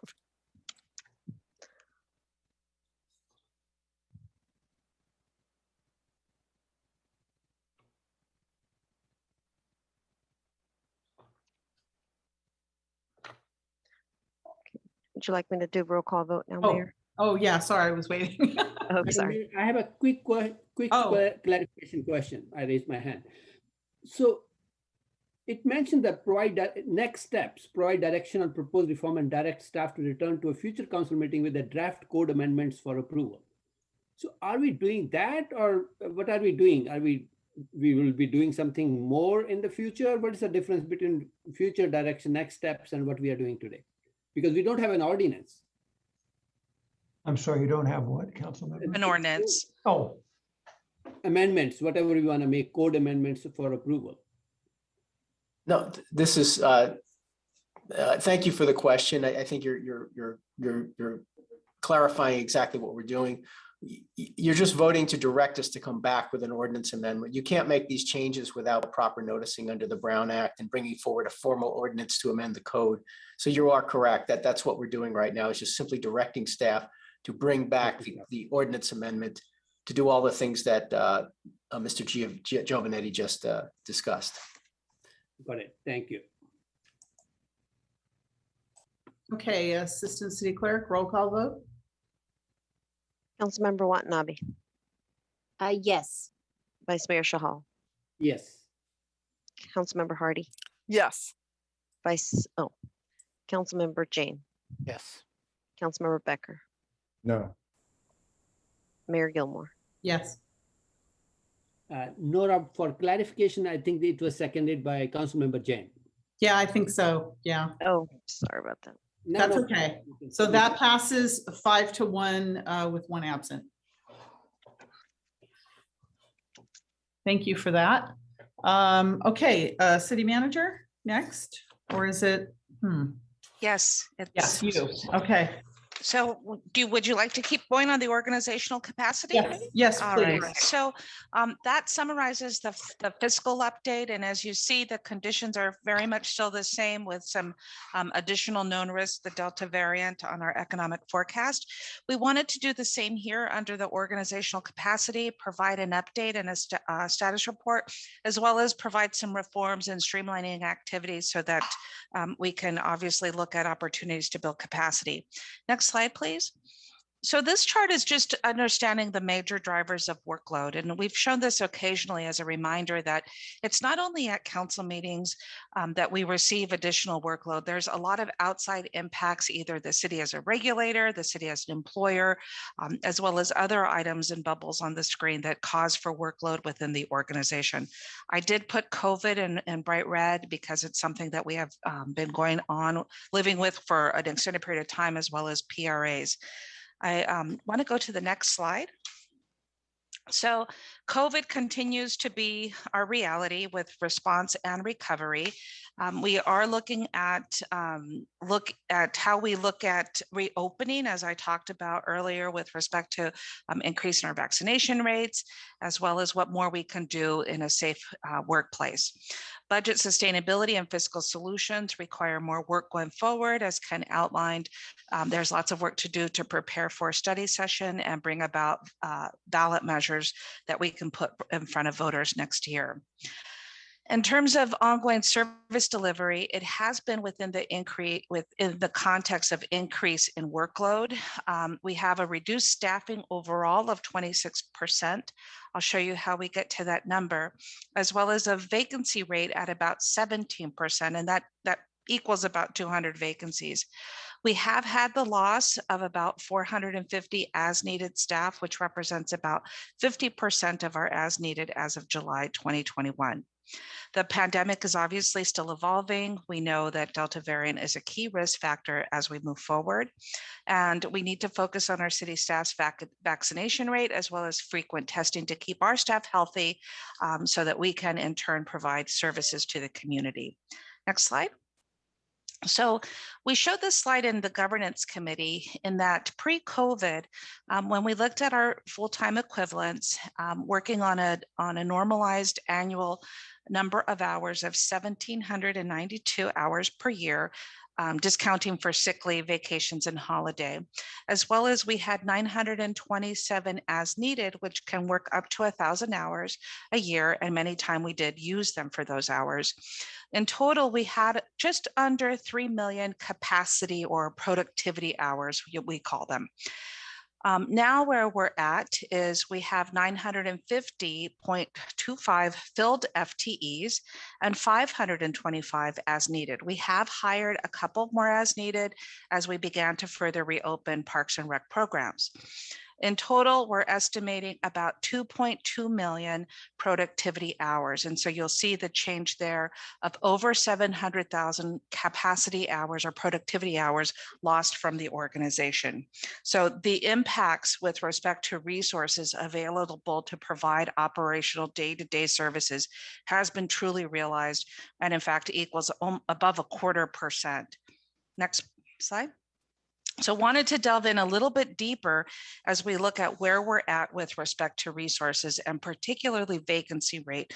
The conundrum here is that we're short of resources And we know that if we hire in some positions, there could be an impact over the next couple of years with respect to our deficit. And so every position needs to be measured about whether this is really needed, or whether there's a non-general fund funding source that can absorb the position and allow for continuity of city services. But if you look at this, what we're showing is pre-COVID, we were at 11% vacancy rate. That was pretty high. I would periodically share with council the way that the vacancy rate would fluctuate. And we knew that there were some challenges with filling positions. We're now up to 17%, and I guess a post-COVID, for lack of a better term, but we clearly are still very much going through COVID. And we're trying to at the same time hire for positions where it makes strategic sense. 56% of recruitments are underway. And I already mentioned there's a 26% reduction in service. I want to call to your attention, though, that if you look, the way to read this chart, I'll use the city attorney's office as the top line, is that the city attorney's office has 9 FTEs. As part of the budget action, the council froze or eliminated 1 FTE, and there's currently an additional vacant position. So when we look at the math, that would equal a 22% vacancy rate. So we went department by department, and as you can see, the low, it's double digit across the board for departments. The low is about 13%, and the high is about 30+%. And so it basically means that some of our departments are working with 1/3 less of the resources for which they at one time had. And that's important because when we look at the workload, it hasn't necessarily decreased 1/3. In fact, when we look outside of the portfolio of work that the council can manage, we have seen some real increases in workload for which none of us can manage. It's just market demand, or it's just service request demand. And so I'm going to do a little walk through some of those issues. Let's go to the next slide. So the data show that departments are also experiencing a high demand for service. COVID breakouts have impacted our capacity and delivery of service. We have had breakouts over the past couple of weeks as we've continued to reopen. It does cause for us to pause and look at who needs to quarantine, who's on watch, as well as who needs to be out for, who's the employee that is actually sick, and those that have been exposed. Burnout is real within this organization. During the recess, staff that had not had an opportunity to take time off for over a year were able to take some time off, but we do know that the workload always has exceeded the capacity, and it's really taking its toll at this point.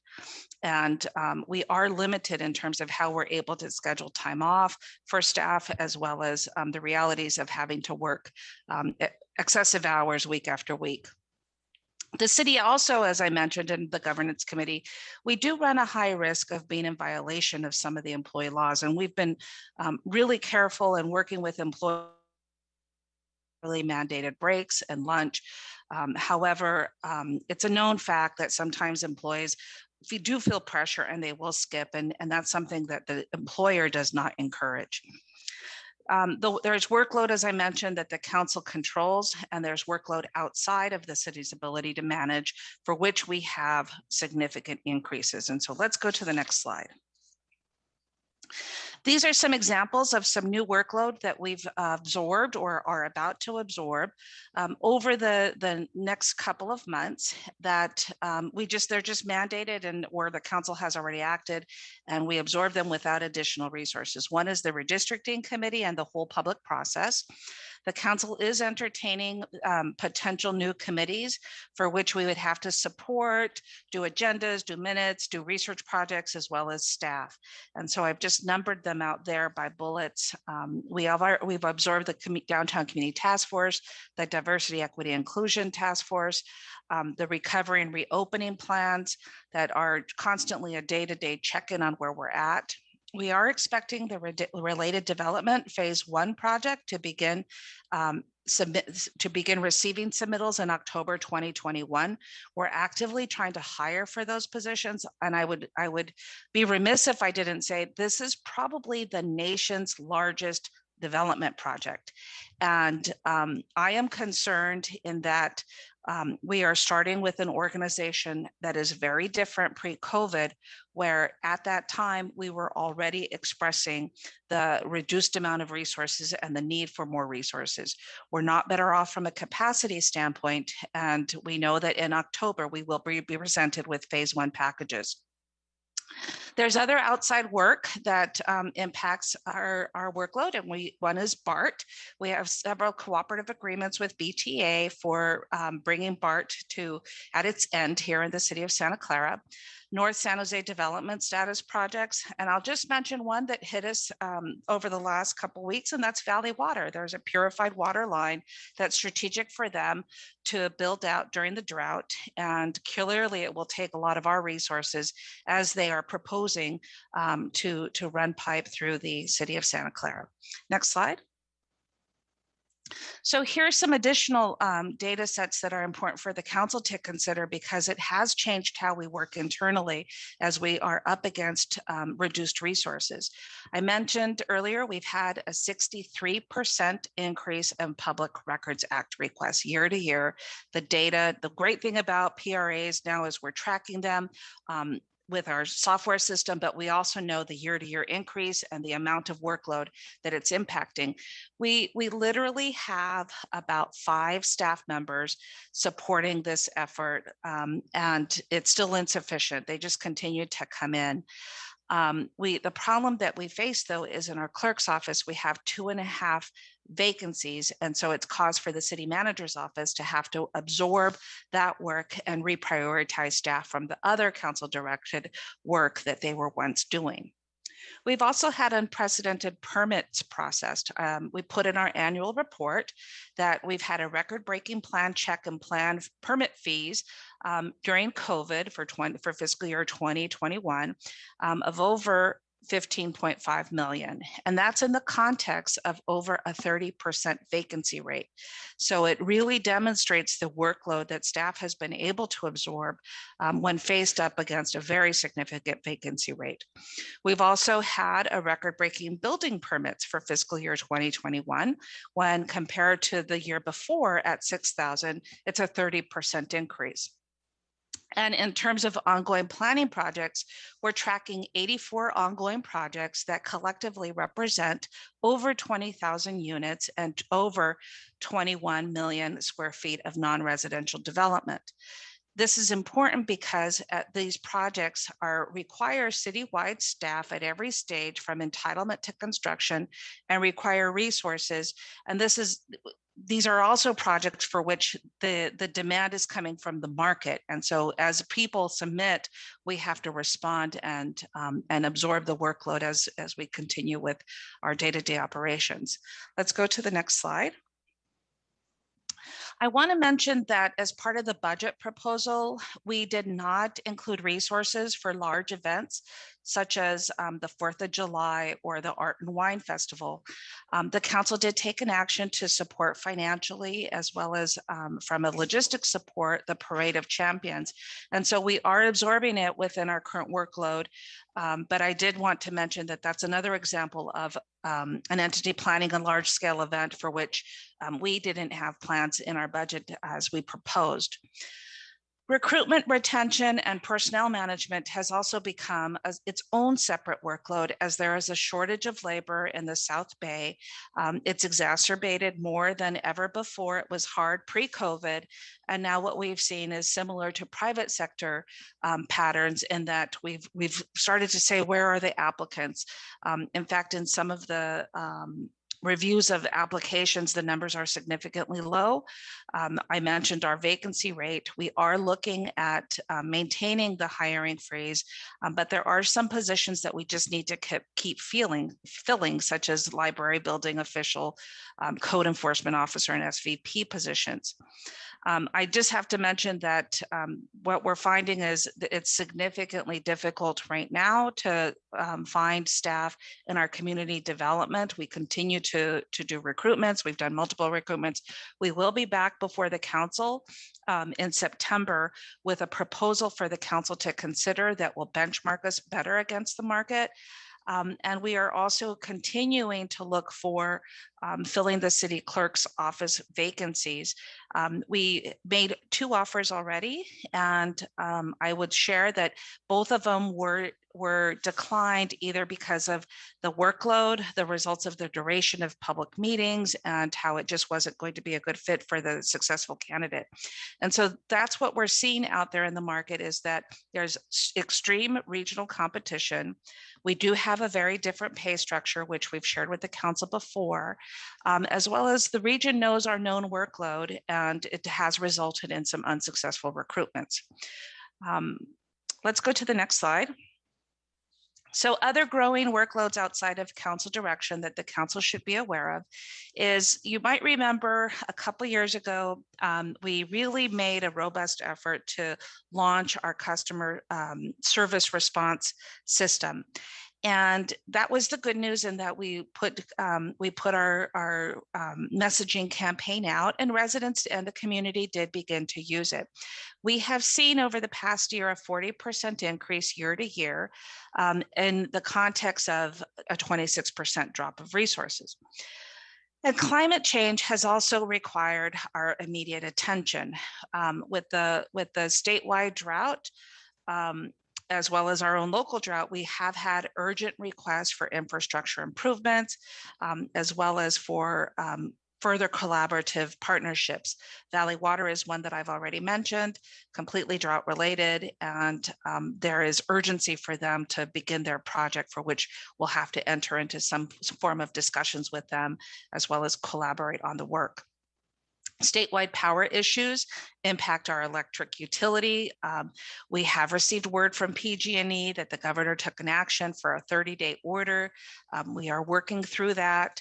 But this is just an example of the climate change, and the state orders do have a direct impact of how we assign and distribute our resources. The last is mutual aid, in where the statewide fires do draw resources from our fire department.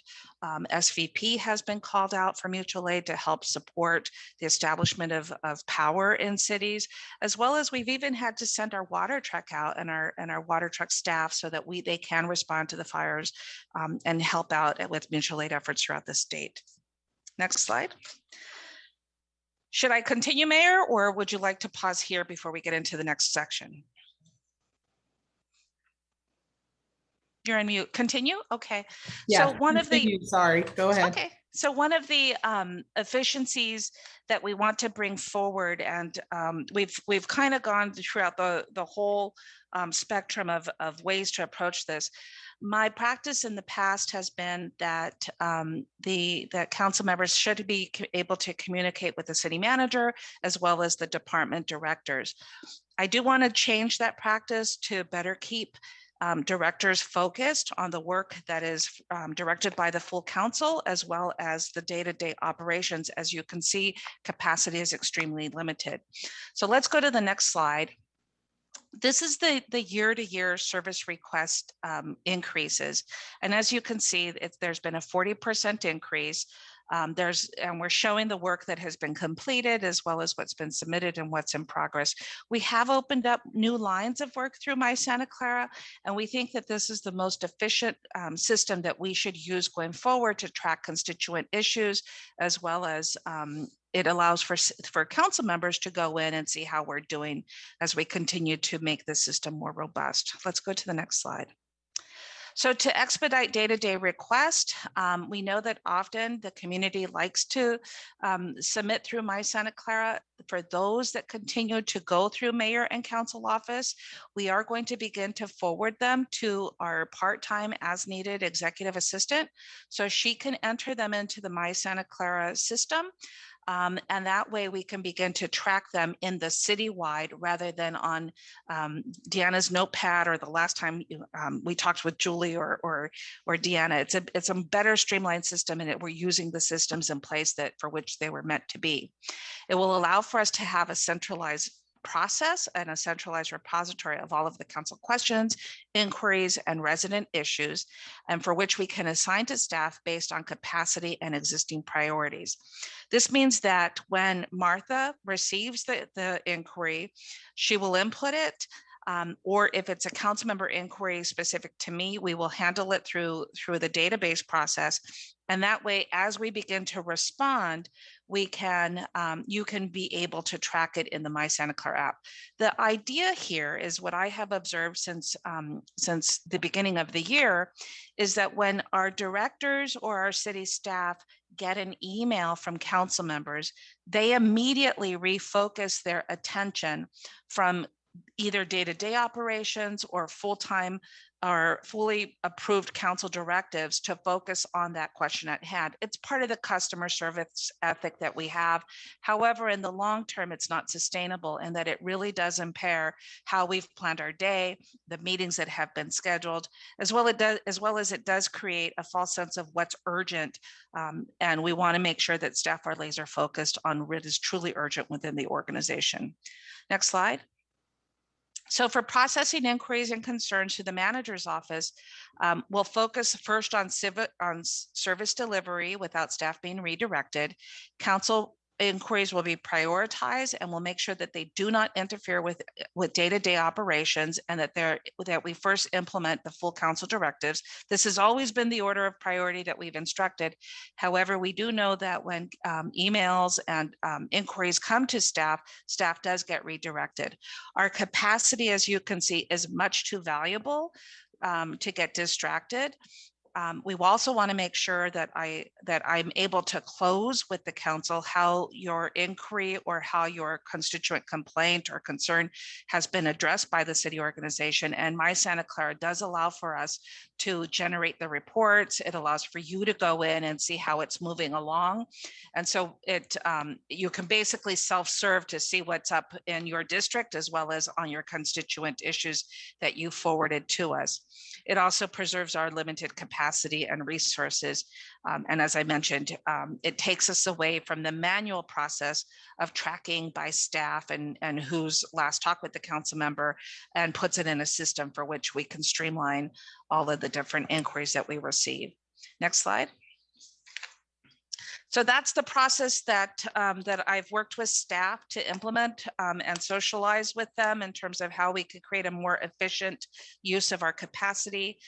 We're lucky that we have a very organized, as needed executive assistant in the mayor and clerk's office, the mayor and council's office, who's ready to go, and in fact has flourished in this area of workload. So that concludes the capacity update. I hope what you'll find as part of the check-in is that we're still very much in a fragile COVID environment with our fiscal condition and our capacity condition has deteriorated as part of the COVID impacts to our resources. That concludes our presentation, Mayor, and we're ready to take questions.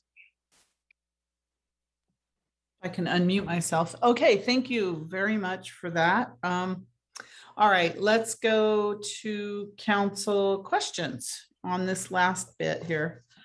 Does council have questions?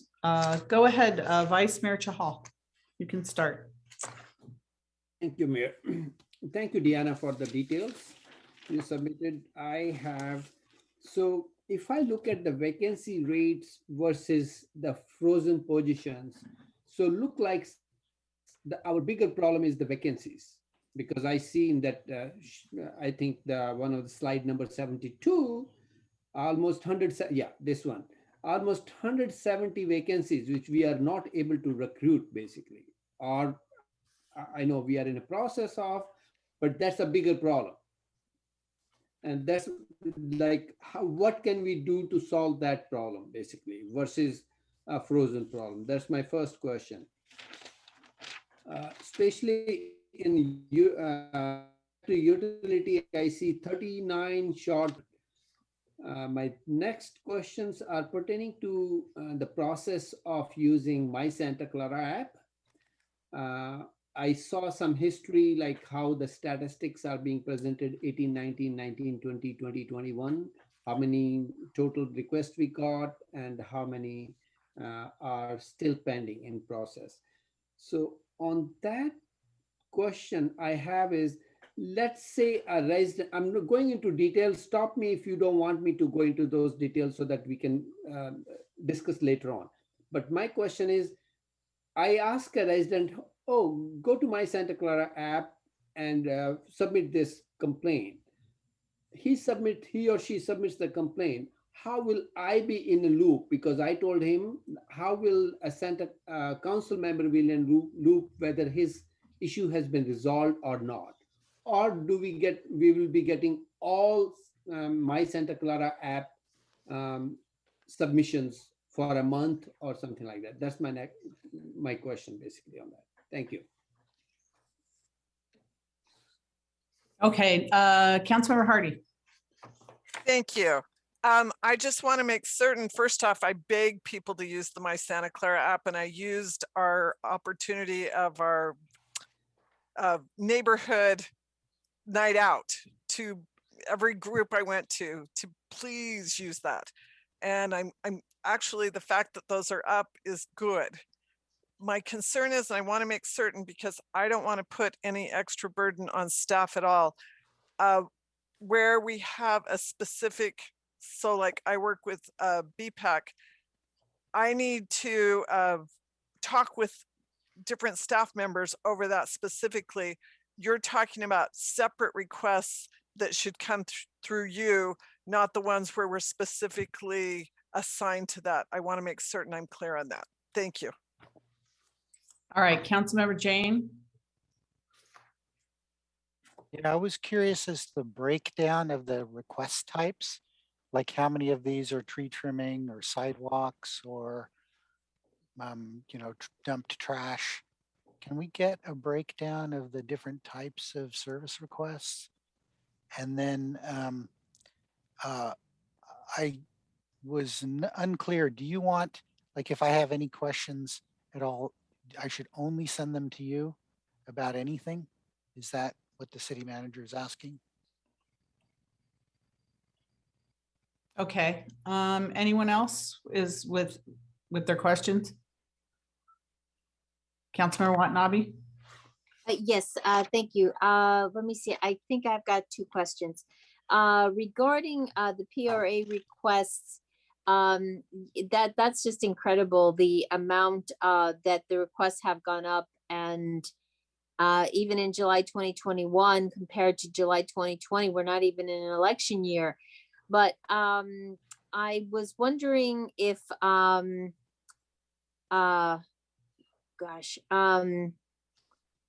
regarding the requests, and then a comment that was made earlier regarding retaining the retention period for emails versus 3 months versus a year. I mean, I think that this definitely addresses that question and argument as to why we should maintain it at 3 months. And so I just would like to know from the city manager if that would help. The other, there was a comment that was made regarding the hiring of staff and being able to meet vacancy rates and having difficulty. I was just curious if the city of Santa Clara had a problem hiring like this in the past, like say prior to this council. Was there an issue with hiring? So those are my two questions. Thank you. Any other questions from the council or comments? I just wanted to say on the My Santa Clara app, every meeting I attend with the police department for the neighborhood watch meetings that we have with all the various apartment complexes and residential areas of the city, we recommend every time that people use the My Santa Clara app. So I can see that the numbers are going up. People are actually doing it. So, and they're finding it really, really helpful. I find it very helpful because it tracks the request, and we know when the request is completed. So thank you for whoever's monitoring all this. You're doing a fantastic job, and the community is responding well to that. On the vacancies in the community development department, probably one of the biggest complaints I get is that their requests, whether big developments, medium-sized developments, or mom and pop, just trying to get a permit to open a business or a permit on a house, that's probably the largest amount of complaints I get, that we're not able to process all these types of permits as quickly as people would like. And I think that's been going on for several years. And I think it's getting, the pandemic, of course, really amplified it because people aren't able to come down here in person. So I don't know what the solution is besides more staffing, but I understand the staffing problems that we're having because of the community development professionals are much sought after right now. So it's not the market for, you know, us to be able to have this group of people. So I just wanted to know from the city manager, do you see any end in sight for this? Because again, that's probably the most complaints that I get. And it's not a reflection of our department. We have a great department.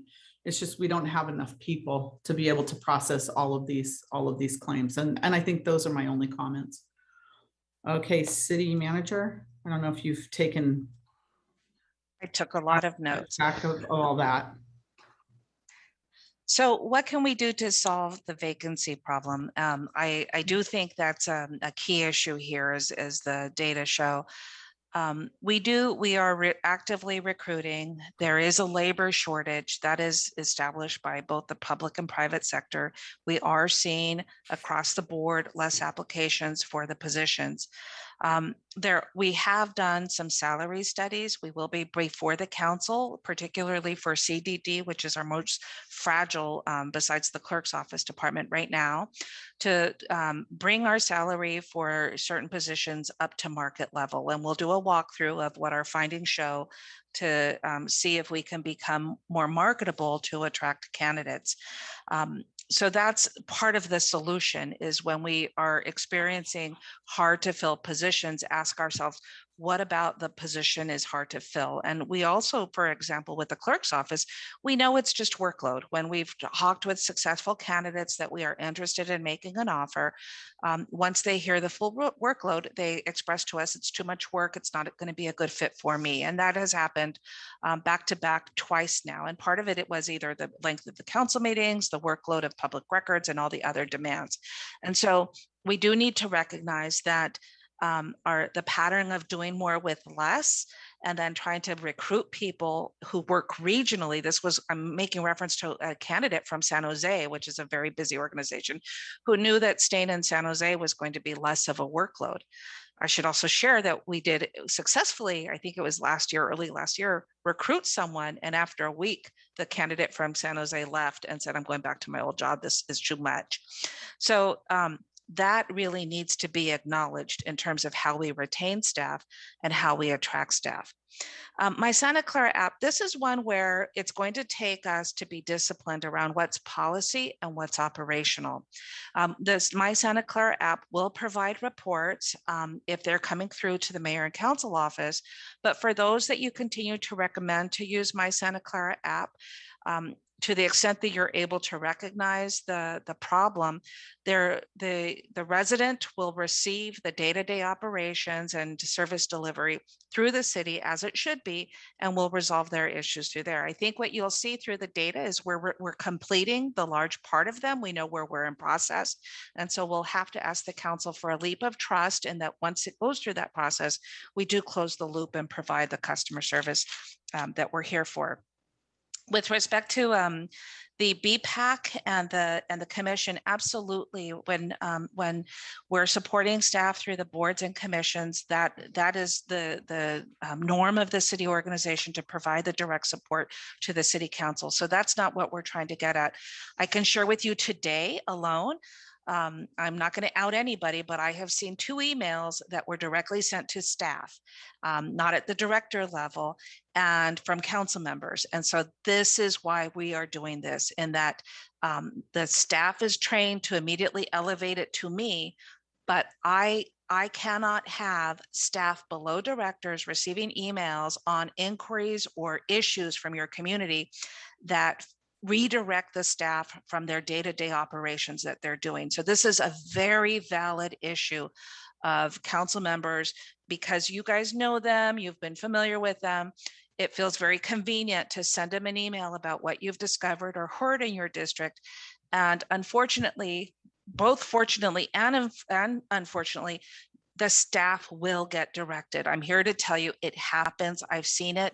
And it frankly then conflicts with what the director has asked them to do for full council delivery of directives. It is at its core councilmanic interference, and it keeps me out of the loop of what council members are trying to understand service delivery issues for. Just a day alone, I saw 2 examples of it. And so we really need to get in the practice of where we're looping through Martha those issues so that we can track them, and then we'll work through the manager's office to make sure that we get those responses back. Happy to send a breakdown of the request of types if the full council wants to engage in that today. We do have a slide that we can put up, although I can also just submit it and make it public as part of post-agenda material. And then let's see. The PRA request. This is one where the whole city is impacted. We don't have a contracts management system. We're barely implementing Laserfish throughout the organization and expanding it. And so right now, this is a very manual process for which we are handling all of these requests. And as we all know, it impacts the entire city based on all of the different types of requests. I cannot support the extension of going from 90 days to 1 year without additional resources. This is an area of our work that is collapsing the organization and drawing down significant resources.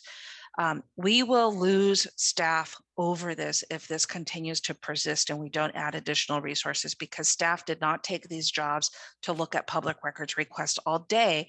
They were hired for other work, and based on the 2.5 vacancies, we've now had to redirect to other city professional staff that they're no longer doing what they joined the city to work on. So at this point, we're just not in a position, knowing the impact to workload, where we can add on the retainment of 9 months of documents and records, which will then in turn result in more documents. And I remember the optic of what I shared with one council member for one PRA. If you remember, the cart was full of stacks of records. We're still very much living through that for all of the near 12,000 requests. And so I'm just not advising that at this point. In terms of vacancy rates and problems hiring, I mentioned that it's a very competitive market. We are seeing the labor shortage. It's not a surprise. I don't think that that it is that alone. I think I have shared that people watch what's happening in the city when they are making decisions to apply. I can share with you that I knew that when the issues around the assistant director for CDD were raised at the council level and covered in the media, I knew we were going to get a lower level of applications. I can share with you that for the library director, as that went through the normal administrative process, we got really high, like almost 100 applications. This application on the assistant director, based on the media attention and based on the council conversation, people are watching, potential applicants are watching, and they make decisions. And we've had indeed a lower level of applications. I can share with you that one of our clerk candidate watched the July 13th meeting and returned and said, it's not a fit for me. And so when people, you have to think of your when you're on, people are watching to see, am I going to apply? Am I not going to apply? How are staff treated? What's the workload? Are there any other options out there? So it's not the council entirely, it's everything in terms of how do we present ourselves as an employer when there's other opportunities in the region for employment. And so we just have to keep that cap on as we're trying to deal with our vacancy rates. In terms of the timeliness, Mayor, I completely agree. While we've been able to demonstrate that we've been able to handle record-breaking volume of workload through CDD year over year, it clearly means and demonstrates that staff is getting the work done. We're responding as quickly as we can. Our vacancy rate just does not allow us to be more timely, but we definitely are showing we are getting work done when you just look at year to year increase in work. And clearly that is a function of more resources would allow us to be more timely. And that's why I'm coming back in September with some solutions in terms of how we can change the pay structure for some of these positions so that we can continue to try to go to market and attract talent here within the organization. I think I hit all the, I took all the notes, so I'm hoping if I didn't touch on any of those, please let me know and I can certainly respond and add comments. No, I think you answered all the questions. Did anyone not get their question answered? Councilmember Watanabe, your hand's up. Did you not get your question answered? Sorry, Mayor, there's something wrong with my no, your button. hand goes up and down. So, okay. Yeah. Okay. All right. All right. City Manager, do you have the next bit of information on the projects? Was that? So this is where we go back. We look at based on our fiscal condition, based on our capacity condition.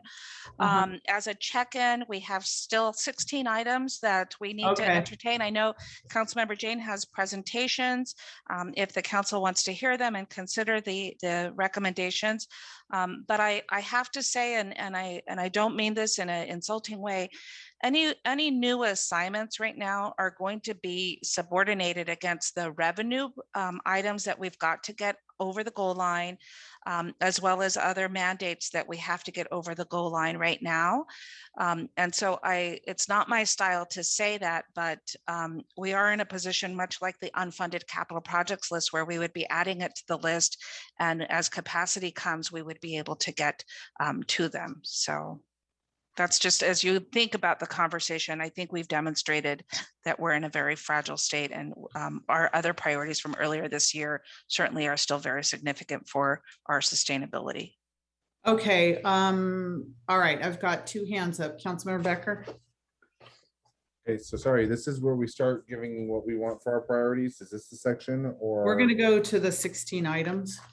16, okay, so out of those 16, so although the city manager just said whatever we do is going to be subordinate to everything else. So we basically give a list of these items that we want of that 16, correct? Yeah, we're going to let's go ahead. I'll turn it back over to you. Very good. So if Kendra, if you could put up slide number 83, please.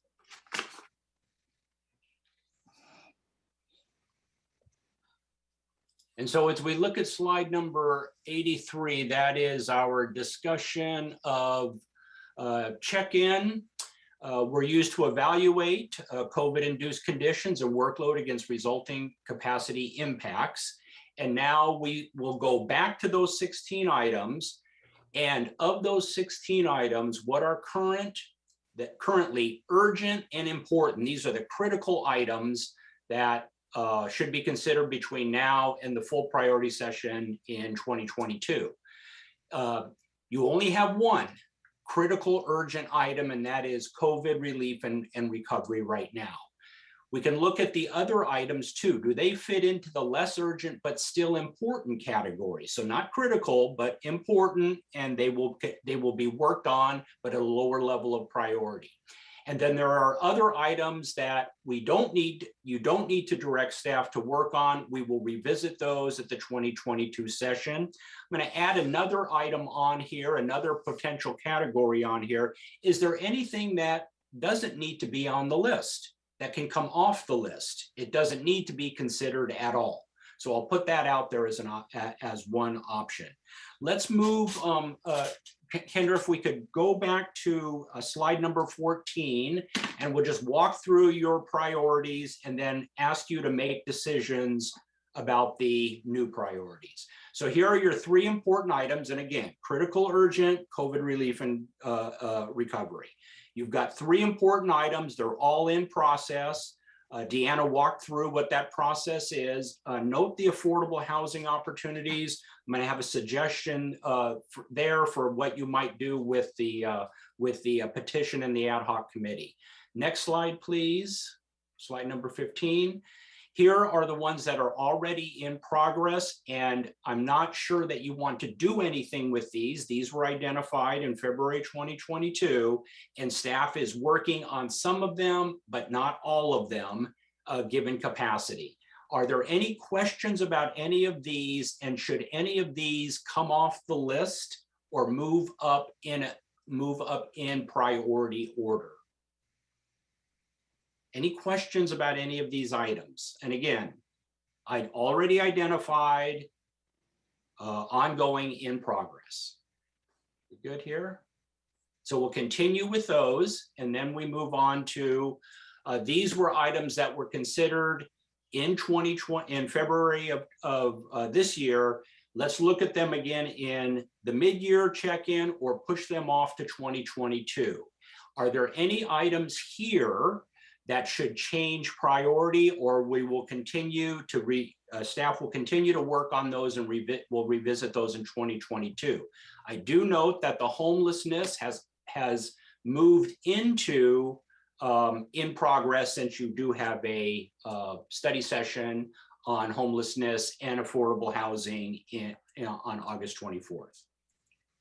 Any question? Any of the items here come off the list?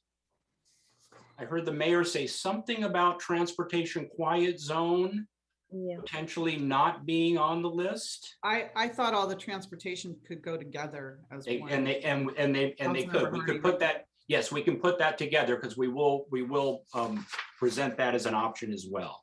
So let's leave that on as a possibility, and then on to the next slide. And now we move into, these are brand new items. And so we do want to look at these items, the suggestion, and make some assessments of these. So in response to the item of bundling, combining all the transportation items, you would look at item number 4, quiet zone. You would look at item number 7, TDM. You would look at item number 12, the pilot e-bikes, item number 13, Vision Zero policy, and item number 16, station area plan. So you would take several of these items, package them together. They're all transportation related, have a study session, and then you could address all of those during the study session. How does that sound to council? Good. I'm seeing some nods. Okay, so we can. I have my hand up. Yes. Question, Councilmember Jane? Yeah, I would. I don't think that they should be all bundled together, because that becomes a huge ball of wax, and we know we don't have staff for all of those. So I would like to make a pitch for TDM as a separate item, because I believe that our TDM plans and programs are a crisis situation, and I have a presentation on that I would like to give. Okay. So let me ask how we could take TDM out of the bundle and leave the other transportation items in the bundle. And Councilmember Jane, are you looking to do the presentation this evening? Yes, I would like to do it now. Okay, let me go to council and ask for council's preference on that. I think I would like to say something. I think that we should take the items that we're interested in before we hear any in-depth presentations from council members. Yeah, we'll work through the rest of the items. Let's work on the rest of the items, because both TDM and Quiet Zone come with $300,000 or more price tags. So yes, but they are outside consultants. The Quiet Zone is $300K, And the TDM is 150K that could come from the land reserve fund. They all Already cost talked about money. that. So I think that Yes, I but they come from the understand. land reserve fund. Well, if you wanna everything can vote no. come from reserves. I understand No, that. they're but one time, they're not ongoing expenses. They're one-time expenses. They're That's, ongoing. TDM is ongoing. So I not- don't want to not argue the it. I study. just want to, excuse me, Councilmember Jane, I just want to get through this part of it before we go into long PowerPoint presentations from a council member. I would like to get through to see what we're interested in for now. Very This good. is for today, for now. Okay, so we have that on the table. We'll come back to that in just a moment. Kendra, if you could go back 2 slides, please. Thank you.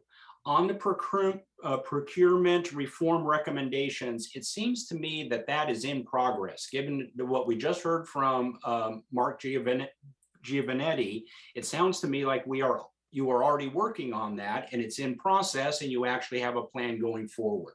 Am I hearing that correctly? So we can put that one in progress. It doesn't need to, you don't need to assess that because it's already in play. Email retention, the 90-day email retention. We've heard several comments here that that is going to be a problem, an issue because of workload. And then we've also heard on the implications on the PRA requests on that. Is that something that can come off the list, given what I've heard from council?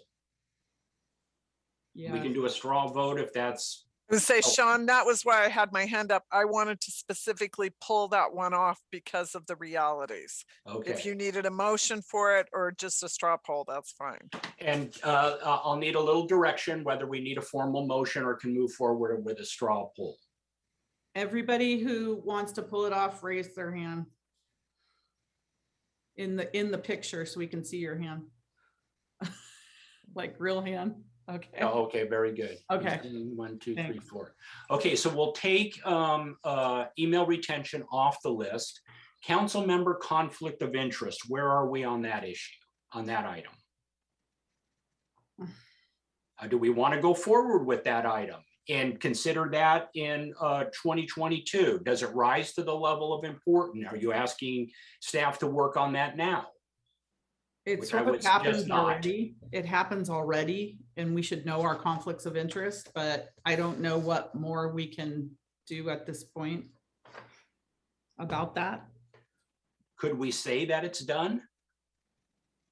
Or does it need additional attention and discussion? If I understand this correctly, this is if a council member has a conflict of interest on an upcoming agenda that we're notified. Am I misunderstanding that? That's correct. Okay. We used to be notified on planning commission. We don't get notified on council. I always do, but I know my conflict, so I I don't know, city attorney. Yes. Yeah, I think there's the reason this is on the list was for me to explain exactly what it is we do in the city attorney's office. Because all that's really being done now is identifying conflicts that have to do with property. There are other conflicts that there is no clear delineation of what staff is supposed to do with respect to, for example, financial interests. It's primarily the duty of the council members themselves to know their own financial interests and to identify when they have a conflict with something coming forward. But really, my recollection of why this was on the list was simply to have a presentation of exactly what it is staff does versus what council members individually are expected to do, and go over that and make sure everyone understands what the process is. And I think that's something we should keep on the list, and we'll just bring it forward as an explanation of, what it is we do versus what it is you should be doing, and what the limitations are with respect to what we do. So it's not something we spend money on. No, there's no real money. It's Okay. just a question of putting this on the calendar. And I think I'm fine with that in conjunction with, when the city manager can explain what, has the ability to provide, resources to putting a staff report together and finding an appropriate place on the calendar for it.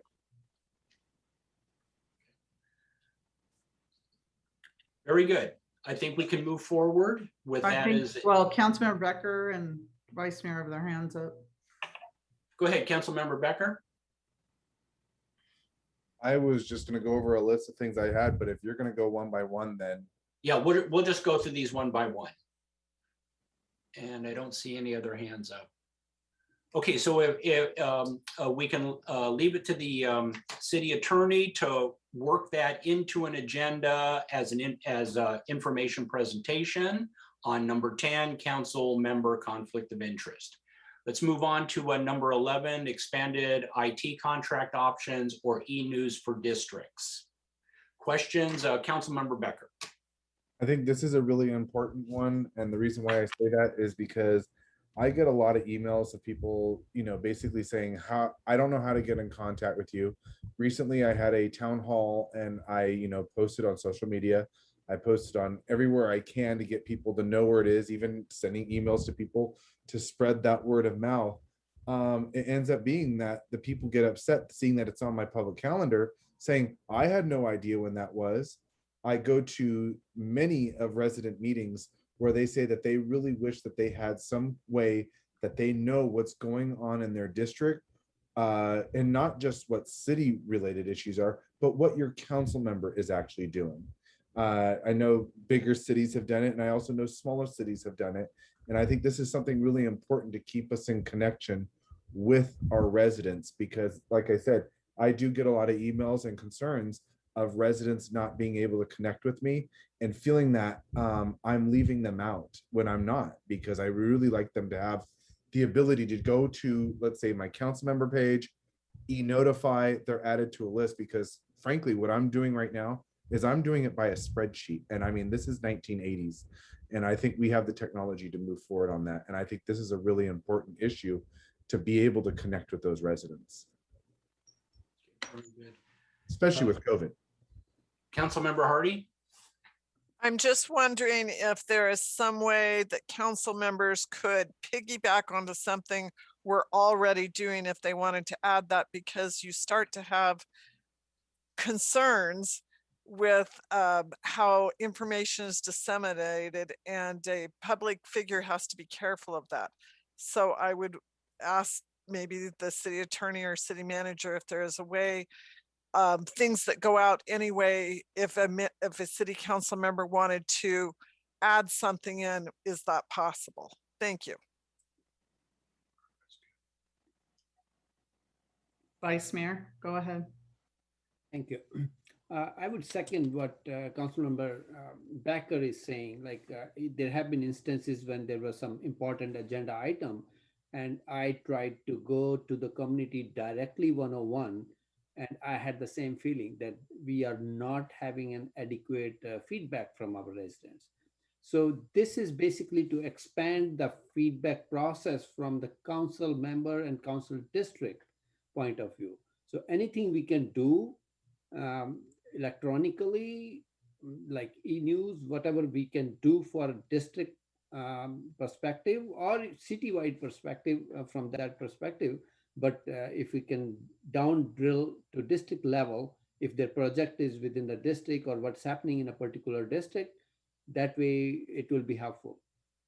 I put a priority on that too. Thank you. Okay, other comments, thoughts around the expanded IT contract e-news for districts? Go ahead, Mayor Gilmore. Thank you. I know that there's other cities like San Jose that have their council members that send out newsletters and things like that in their districts. Their districts are the size of our city.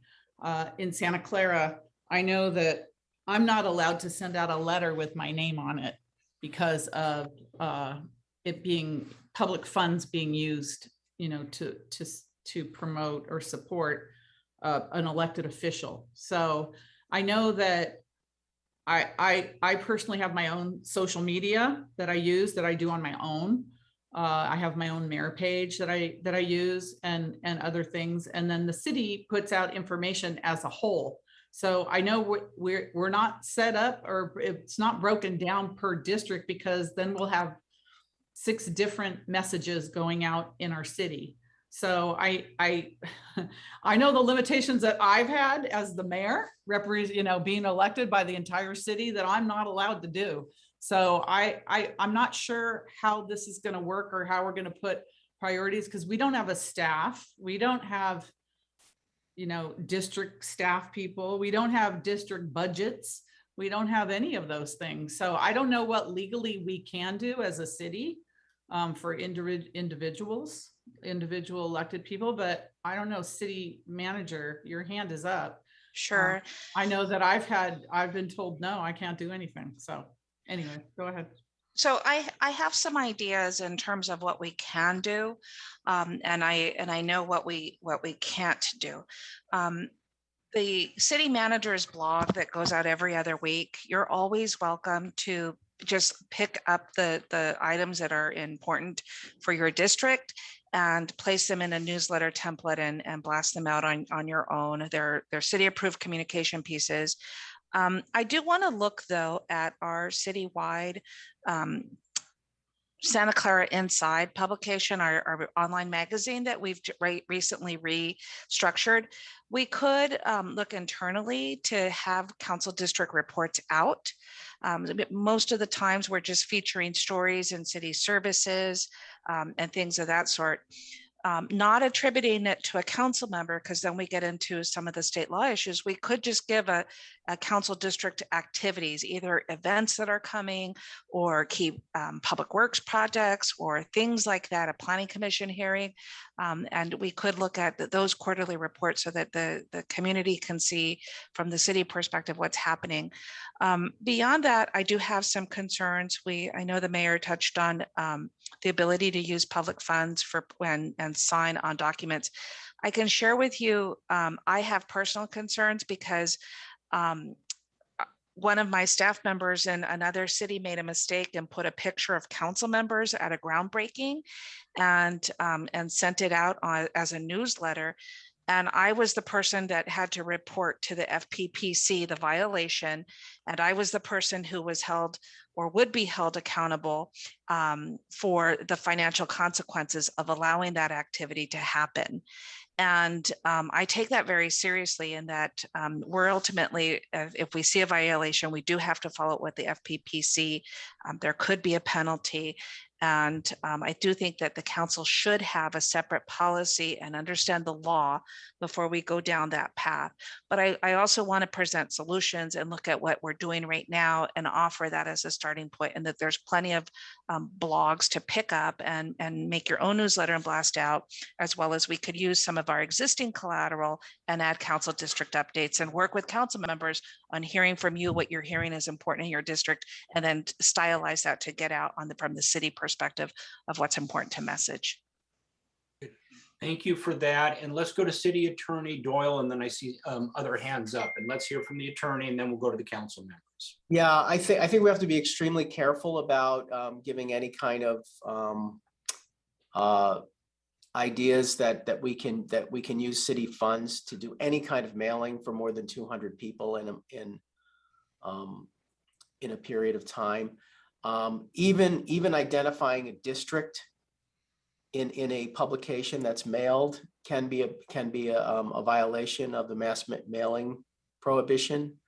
And so I think we should really, any kind of expansion for districts discussion should really just be limited to electronic communications, which are not subject to mass mailing, because the mass mailing rules are extremely complicated and very limited in terms of identifying a district and identifying council members in the same publication.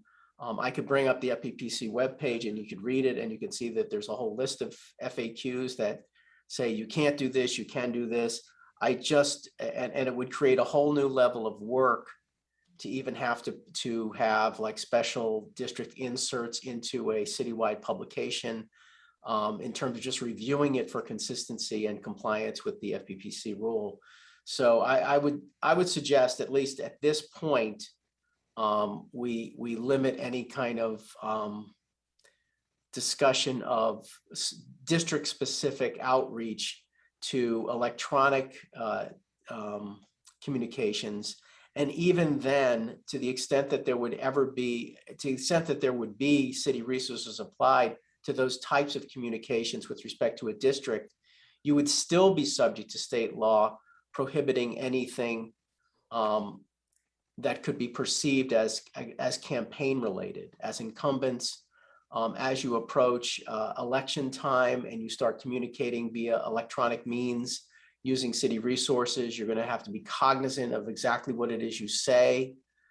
And so it's a double-edged sword using city resources to communicate with your district members, and you're going to have a lot of heightened scrutiny with respect to use of city resources to do the communication with your district members, with your district residents. But having said that, I think there may be ways to do that, and I would refer it back to the city manager as to how could we resource that. I see that's a whole separate issue, but any use of city resources for communication directly from the council member back to the district we'd have to also recognize that it would take additional city resources no matter what we did to ensure compliance with FPPC regulations. So that's, I can answer additional questions if you have them, but maybe you should answer. Maybe we should explore the resource issues first before we decide, what the legal issues would be once you decided what types of communications you're looking at. Very good. I see three hands up, Councilmember Watanabe, and then Councilmember Shahil, and then Councilmember Becker. Okay. Thank you. Thank you, Dr. Spano. So, I was listening to what the mayor was saying, in terms of regarding social media, and I have found social media to be a wonderful resource for just communicating information. And, over the last 5 years, have built up a reputation on like Nextdoor and even Facebook, that people know that they can contact me. I get personal messages all the time, when people have something specific that they don't want to put out on Nextdoor, they know that they can reach me. It's been very effective. City email, people write to me through our email account here at City Hall. It's been I have found it to be very successful, and it doesn't cost anybody anything, because right now we don't have a budget, and we don't have staff. And the mayor mentioned about, some cities have councils have, they have budgets, they have staff that are specifically, that's their job. And I get jealous sometimes when I see some of these emails and newsletters that I get from other council members, and I wish that I had somebody to be able to do that for me too, because I know how busy we are, and I don't. But I make do with Twitter, Instagram, Facebook, Nextdoor, my city email, to stay in touch with my constituents, and people know that I'm responsive, so therefore they know that they can reach me in that way. I appreciate, what the city manager said about the quarterly report. But I understand there could be constraints there as well, legal constraints, but at the same time, it's quarterly, and so information may not be timely than what, like in regards to what Councilmember Becker was saying. He's trying to get something out on a timely basis. But I think you have to be, you have to reinvent yourself. Sometimes you have to, as a leader, you have to find your way to make yourself responsive to your constituents. And I was talking to my husband recently and said, you know what? I said, I'm tired of driving around in the car. Everybody's talking about riding bikes. I don't have a bike. I said, if I had a bike, I could just ride around through the neighborhoods and see people instead of driving around in the car, polluting the atmosphere, and so I'm just always looking for ways to reinvent myself and keep myself viable to my constituents. And it's not always easy because, again, we're busy. But at the same time, I think if you really look into it, you really want to reach your constituents. There are ways that it can be done very economically. Even if you have to pay for it out of your own pocket, I think it's worth it because, as I said before, the city doesn't have the budget. We don't have the staff. So as leaders, we have to find ways to be responsive to our constituents. And I'll just leave it at that. Thank you. Councilmember Shahal, did you have your hand up earlier? I have made those comments, but I just want to touch base City Manager Deanna's comments. So when you can you get the editable copies of your blog and the e-newsletters to all the council members? That would really help. Thank you. And Councilmember Becker. So I just wanted to add that, you know, that if San Jose can do it, it's legal. There's no political backing to it. And the reason why I want to say that is because if you look at an email from, let's see, from Council Member Pam Foley, who I was actually registered with under Council Member then Don Rocha for his email, it comes now, since he's now no longer in office, it comes through as Councilmember Pam Foley. And so the email address is always district9@sanjosecalifornia.gov. There's no campaigning with that. This is a resource that someone's using until they're termed out of office. So if I leave office in 24, then someone else who might get elected will come in. They will then take over that new email and that new newsletter to reach their residents. There's no, I don't think there's any legal issues. I don't think there is any worry about FPPC. I think we can do this. We don't have to do it immediately, but this is steps that we should start putting into place. And Councilmember Watanabe, I do go around as often as I can to connect to residents, but here it comes down to this. Certain people only use email. And when I get an email from a resident who thinks that I'm not being transparent by providing every option for them to join a town hall, how do you connect to those residents?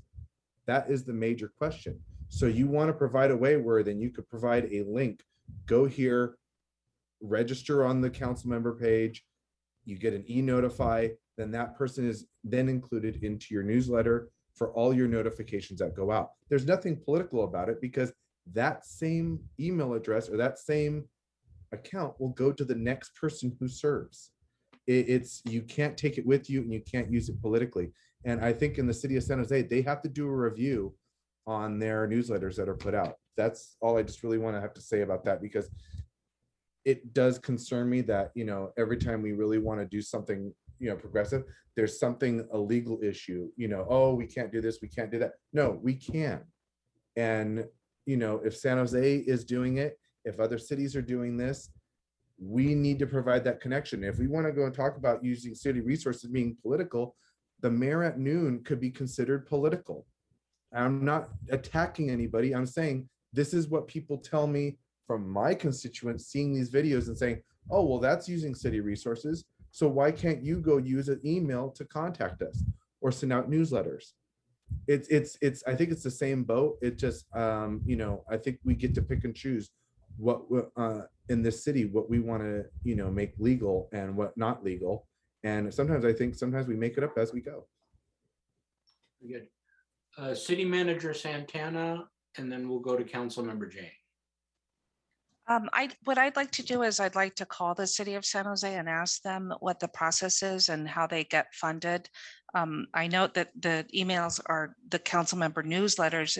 They're not coming from the sanjose.gov email address. And so I just want to understand how they're funded and things of that sort to better understand how we go forward. But certainly we'll make the blog available for any council member that wants to cut and paste and design their own newsletter and get their information out.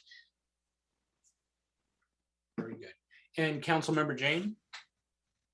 Yeah, so we just spent a half an hour on this item. I would like to spend some time on the TDM reports. Very good. So what is council's preference on item number 11 on e-news for districts?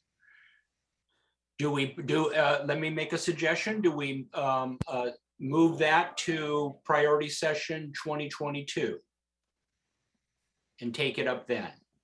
And as I heard Councilmember Becker say, it doesn't have to be acted on immediately, but would like it to be considered.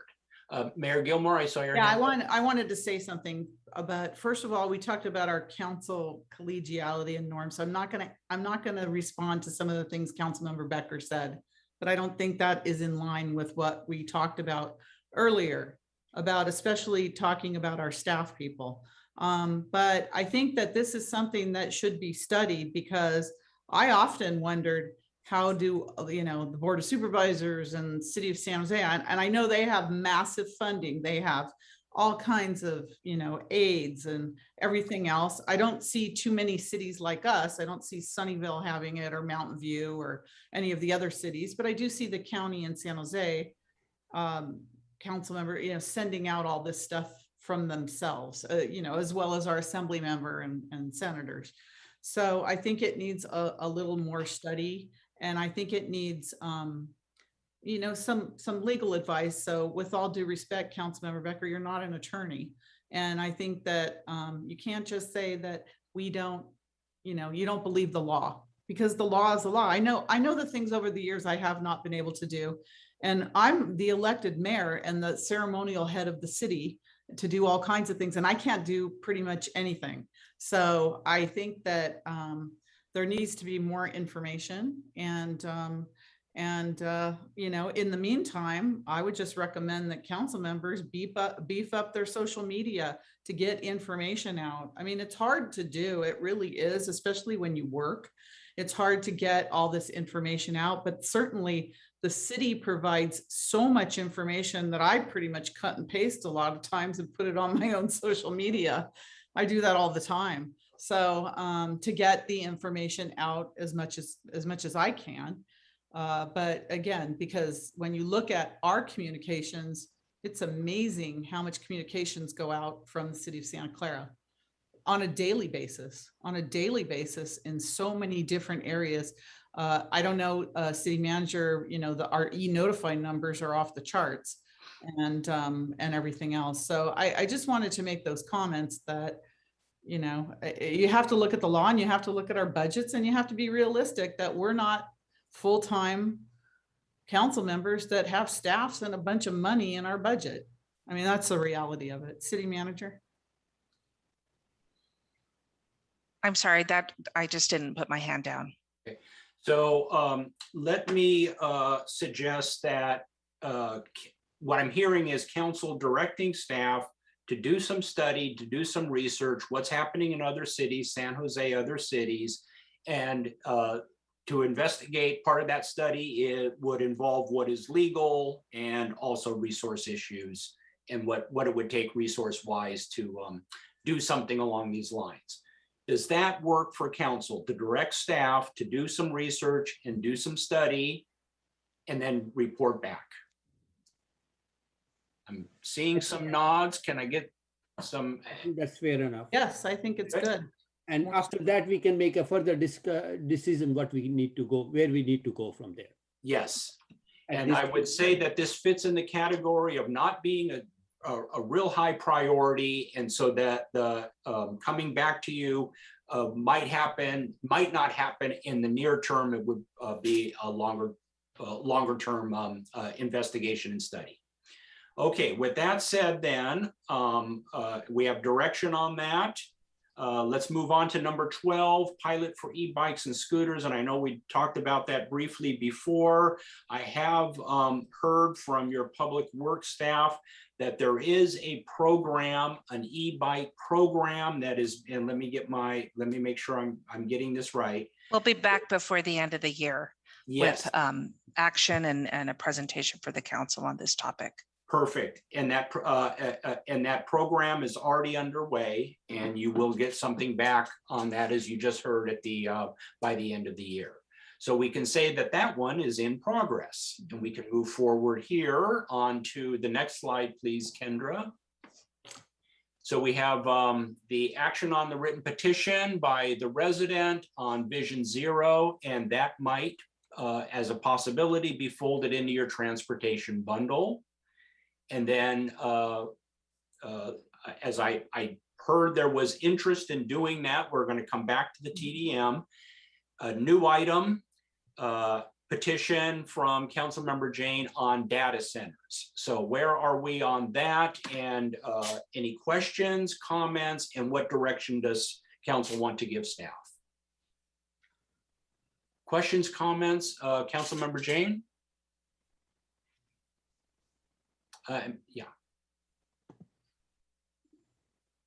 You're on mute. I have a presentation on this, so I would like to pitch the importance of this. Okay, Councilmember Shahal.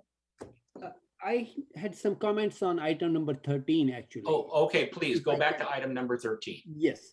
So this item, I know it costs some money, but any life lost is like, we cannot compensate the money spent because we lost a life. And we have to put a priority on Vision Zero because we are trying to emphasize how important is biking and how important it is to get people out of the cars. And if we don't do this thing and we don't put a priority on this thing, basically we are not doing justice to whatever our sustainability, whatever our taking cars off the road. And you know, the issue we are facing over here was being faced by most of the European cities which implemented Vision Zero. Oslo has a 0 death and they implemented that thing. And there are so many other countries. So I think we should be putting priority on this thing and emphasize, even if we have to spend $300,000. And as Jane mentioned, it's an outside consultant who is doing the reports. And if our neighboring cities like Sunnyvale has done it, some other cities have done it, we can bring a very concise plan how they did it. We don't need to reinvent the wheel, but I would put a priority on that one. Thank you. Thank you. Mayor Gilmore. Thank you. I agree on the Vision Zero. I think that should be moved up for our discussion and study session when we can get that done. I think that should be more of a priority, more than a lot of these other things. So I agree with Vice Mayor Chahal on that. The data centers, I think that is a waste of time because data centers have been really good for Santa Clara. It helps, you know, everyone. It helps our electric utility. They're actually revenue generators for the city and they're a less impact on our environment and everything else. So I don't know why in the world we want to talk about, you know, limiting data centers when we have, you know, they're a big part of Silicon Valley in general, not just the city of Santa Clara, but our whole region. So that, if we're going to be discussing that, I think should be put off like forever. So, so those are my comments on the two. I'd say move Vision Zero forward and table data center discussion. Very good. So within the transportation bundle, which we haven't clarified yet, Vision Zero is the top priority within the transportation collection of items. Vision Zero. I would put it as a top priority. As the top priority. Okay, very good. And I'm also reminded of the public comment, and several of your residents spoke strongly for Vision Zero. On the data centers, before we move forward, there's two other items, and let's just look at those two other items, and then we're going to come back to TDM, and we're going to come back to data centers. So on the petition from Councilmember Jane on the ad hoc committee, that the suggestion was made that that gets folded into housing, which is one of your important priorities, and also would be covered at your August 24th study session on housing, homelessness, and affordable housing. Does that work for folks? Yeah, that's next week. Yeah, so that would be next week, August 24th. And then we have the last one, which number 16 on the station area plan. And that could also be folded into the transportation bundle along with the other items. Does that work for council? That's probably an item on its own because it's so big. Okay. But it is under the umbrella of transportation.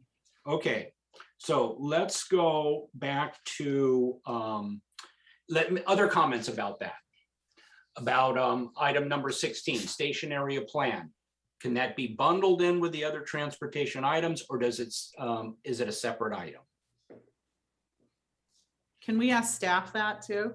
It's Yeah, it's a separate item, and Yeah. we already know that the VTA is wanting to do an area plan, and so we will bring that forward at the appropriate time. And why don't we also then provide an update in February 22 at the priority setting session, so that we can bring some actual documents and presentations to discuss the item.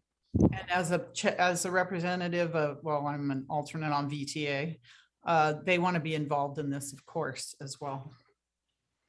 Okay, very good. So that item will come back with an update to council at the study session, the full study session in 2022, the station area plan.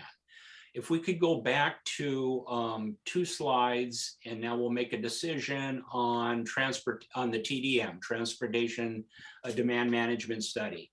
So the issue on the table is whether or not to receive Councilmember Jane's presentation on that at this time. Thoughts, reactions? We can do a straw poll vote. If we need a formal motion, we'll turn it over to the mayor to do that. Councilmember Hardy? I had a question. I wanted to understand if it was information or if there was action that needed to be taken, and if there is action that needed to be taken, do we have appropriate notice so that we could, if we heard that tonight? Thank you. Councilmember Jane? Could answer the question. I'm perfectly comfortable to present just information. At some point, we can agendize funding of it, but that's not agendized for today. Councilmember Shahal? Thank you. So traffic issue is one of the most important issue to the resident of Santa Clara. And I know I served with the Councilmember Jane on Planning Commission, and I have been advocating TDM, whole revision of the TDM plan, what we have basically to incorporate TDM penalties. And this has been being postponed. And we have TDM issues related to in each development, but nothing is being done about it. Or if it is being done, it's a bare minimum. We are not even getting the annual reports of that. So this is important. Like we cannot put it off forever. And that's the reason I would be supporting Councilmember Jane's advocacy on this thing, that we need to do something. And if he has some important information, I think council should be open to hearing about it. Thank you. Very good, thank you. And then remember where we're going next is we're going to then assess ask whether or not you want to receive the presentation on data centers. We're on TDM right now, Mayor Gilmore. I was just going to say, we talked about TDM study, hiring a consultant, and then it's going to need ongoing revenues. We talked about it in budget, and we decided not to set aside the money for this. So now, a month later, 2 months later, we're talking about this again and setting aside the money. I'm just concerned. The city manager said, we don't have the money for these things or the staff to monitor these things, to even get these done. And the chances of them getting done are going to be very, very small. And it will need, you can't just do a study. You have to have ongoing support for the TDM management. So it's not a one and done thing. So I'm just concerned, is this a priority right this moment when we have, the budget issues, we have a pandemic, we're even talking about, charging for our parks and recreation programs, but we're going to spend this money here now. I don't think it's a priority. It could be later. I don't think it is at the moment until we get some of our revenues back up. So. Thank you. Councilmember Jane, is your new hand up? Yes, I'm going to advocate for it being a priority because we have 27,000 new housing units, which is like 70,000 more people coming to Santa Clara. And if we don't handle our traffic, Santa Clara will be unlivable. So I would like to give my presentation. Councilmember Watanabe. Thank you, Dr. Spano.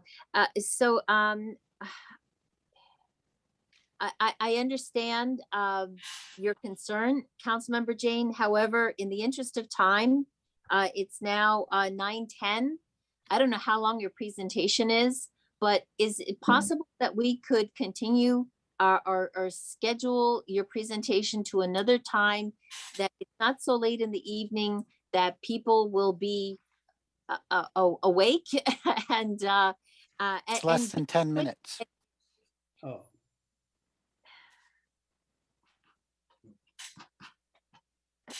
I'm just concerned that where this is all going to go, and that it's just in the interest of time because of how much time we've already spent on this important check-in session. But this is an additional item. It wasn't one of the original policies, so it just seems like it wasn't a high priority. Then it's something that we can continue to a time when we have more time to focus on it. And I think it's an important topic that needs to be focused on, but I don't know that this is exactly the right time for it.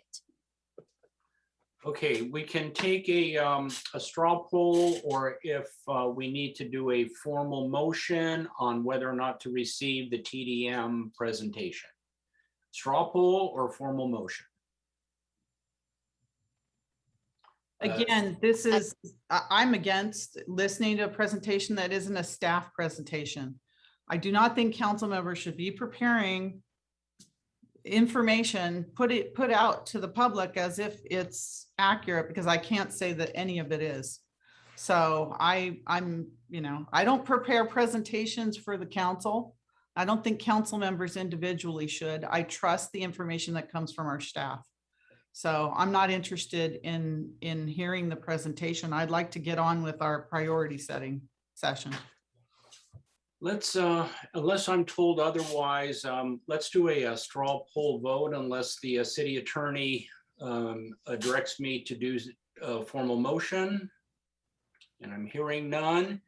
Those in favor of receiving the transportation demand management presentation, please raise your hand. 1, 2, 3, and those who 4. Okay, so I saw 4 hands go up.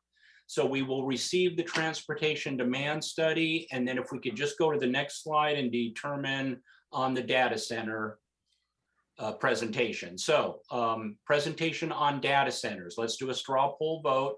Those who want to receive the presentation on data centers, please raise your hand. Mrs. Jane, how long is that? How long is that, Councilmember Jane? Less than 10 minutes.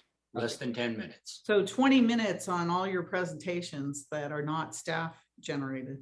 Okay, so those who want to receive the data center presentation, I see 4 hands up. So we will receive both of those presentations and then make a decision about what to do next in terms of where that isn't a priority. So but before we do that, we're going to take a 10-minute break. We've been going for several hours and we have staff here. So very good. So we will reconvene at what time is it? 9:14, 9:25. 9:25. We will Thank you. reconvene at 9:25. Thank you.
you.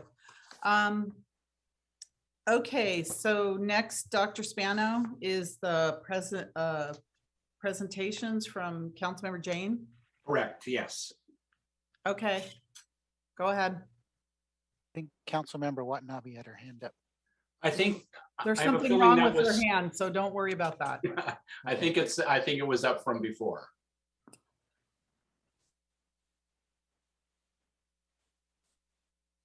Are you Councilmember gonna Jane, vote, do you have Councilmember everything? Jane? Do you have what you need, Councilmember Jane? Staff has the presentations. Okay, we're doing TDM. Yeah, Councilmember we're Jane. doing TDM, yeah. Okay, just a moment.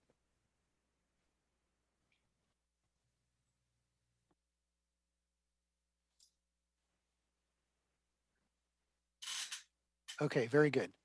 All right, so if you look at Santa Clara's development plans, they're well beyond what our general plan had indicated. So the general plan called for 13,200 new housing units by 2035. But if you look at what's currently on the books, we have 6,000 units at Tasman East, 4,000 to 6,000 on El Camino, 10,000 to 12,000 on Patrick Henry, Kylie, which was originally 6,000, Freedom Circle, and then we have related Santa Clara and Gateway Crossing. So we're looking at 23,000 to 27,000 housing units. That's more than 50,000 people in Santa Clara. And then you have to account for the office. And since we usually have more office being generated than housing in Santa Clara, there's a tremendous amount of traffic that we're looking at. Next slide, please. So we can see that we have tremendous development planned in the city. I think Christian Palekia talked about $30 billion, and we can't widen roads. It's basically impossible. And I consider traffic to be like pollution. Sure, the companies and the construction bring taxes, they bring jobs, but they also bring, just like plastic pollution, they bring cars to our streets, and that affects our quality of life. So unless we really take this on, this bull by the horns, we will have degraded quality of life. And pretty much every project in Santa Clara requires traffic demand management, but I think that it's being underfunded and not properly taken care of. Next slide. So in September of 2019, there was a TDM consultant that came to the Planning Commission. I highly recommend that everyone watch that video. And basically what Elizabeth Hughes said is Santa Clara generally requires less from developers than our neighbors. Next slide. So here's a list of projects that have TDM requirements in Santa Clara. Next slide. And so what Elizabeth Hughes, this is her slide. She says, a project TDM plan must achieve 35% alternative mode use rate by employees. That means to divert single occupancy vehicles to some other form of transportation, and that you can have graduated scales. This is for employees. Santa Clara does not go this far. Next slide. Okay, so there's mitigation members. And so what you're trying to do is you're trying to reduce the total morning and afternoon peak hour net trips. Next slide. And so some cities, they have penalties. And Vice Mayor Chahal and I have been talking about penalties for a long time. And a city may assess a penalty of $15,000 for each percentage below the 35% goal. Mountain View actually charges $100,000. Next slide, please. So every developer is pretty much required to submit TDM reports. And so we have 46 new developments that have been required to submit TDM reports. They only report after they've been occupied for a year. So 11 projects have been constructed, but only 7 of those developers have submitted TDM reports. And the Element Hotel has been operating for over a year without a TDM report, even though the TDM program says that the TDM report is a condition of approval. So we're just letting these developers get away with murder. Next slide, please. So, and I did look at some of the TDM reports. They're generally terrible and they don't have a consistent format. So that makes it very hard for our staff to review these because they're not a consistent format. So we don't have any city staff allocated to these TDM plans and reports. The reports are due annually, but there's no funding to track down or review those reports, and there's no standard format, so it becomes very difficult to check for compliance. Next slide, please.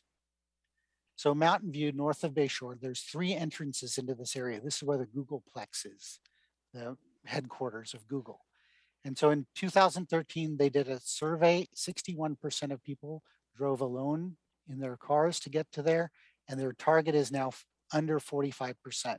So they can do no more development unless they meet that target. Next slide, please. So they have a dashboard, so they report very regularly about how they're doing. Next slide. And so my request is that we get a consultant at some point. This will be agendized for another meeting. And the consultant would create some sort of standard template for all of the developers to report their TDM. And then the consultant would recommend a long-term plan for how to review the reports and how to fund the review of those reports. So staff recommended that just this consultant to set up these 2 things would cost $150,000. And I would be recommending that this come, because it's land use, from our land use reserve fund. That's it. Thank you. Very good. Questions for Councilmember Jane?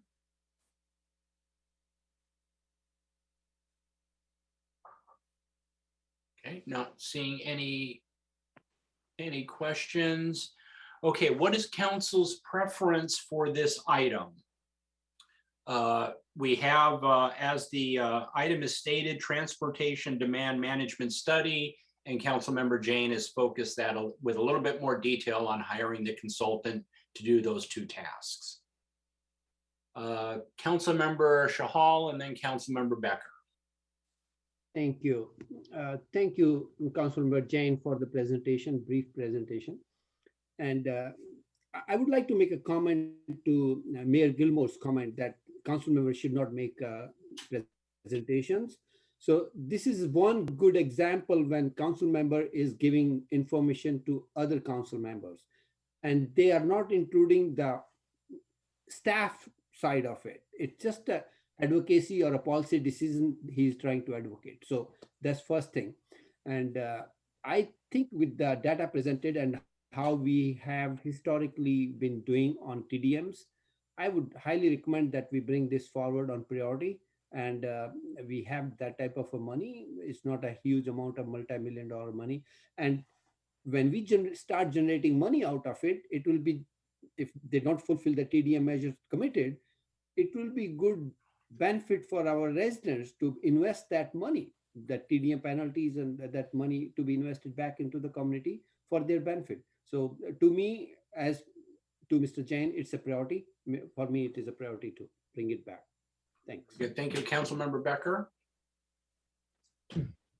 Yeah, I'm going to have to agree that it should be a priority, because from what I hear from the constituents in the neighborhoods, they don't like the building. They don't like the development. And I ask them questions about development, and it comes down to traffic.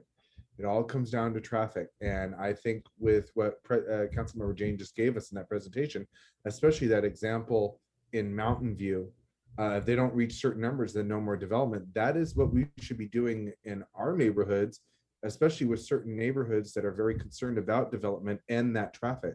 It'd be really good to get those studies. And I think, you know, if we're worried about money, then we should be really getting developers to put all that money into funding this, because we really need to find out the future for what we need to plan for. And, you know, I think the saying was, you know, they had to build the roads first to build Rome. So I just hope that we can find a better way, but this is a priority. Mayor Gilmore. Yes, thank you. I think that Mountain View was used as an example. Maybe we go and get Mountain View's example of what they're using, and we can save $150,000. I'm sure they would be happy to share their form and everything that they have with us.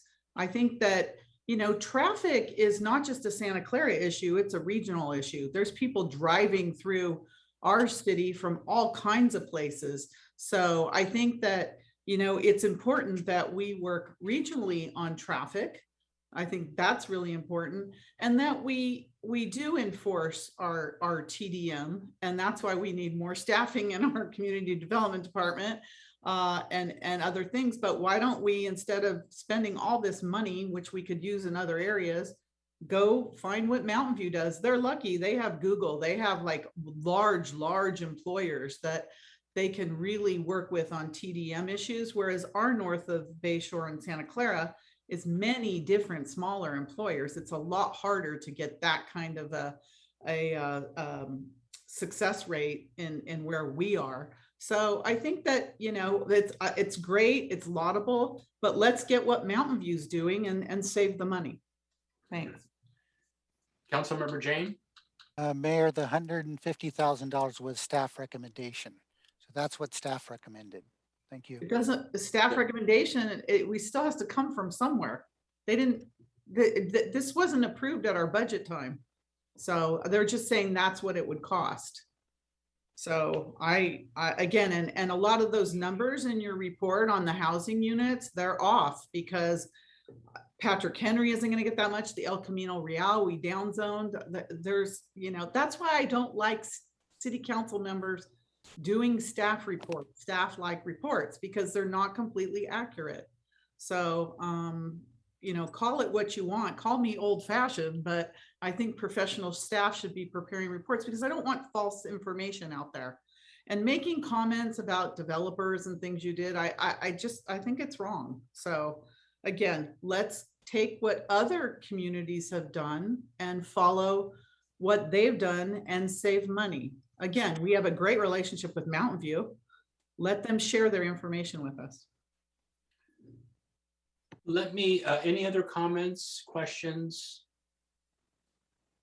So let me suggest, piggybacking on that, is that a direction that, oh, I'm sorry, Councilmember Shahal, go ahead before I make my suggestion. Sorry, so I'll take Mayor Gilmore's suggestion on that. So from that perspective, I've been asking this thing, but let's follow what other cities are doing.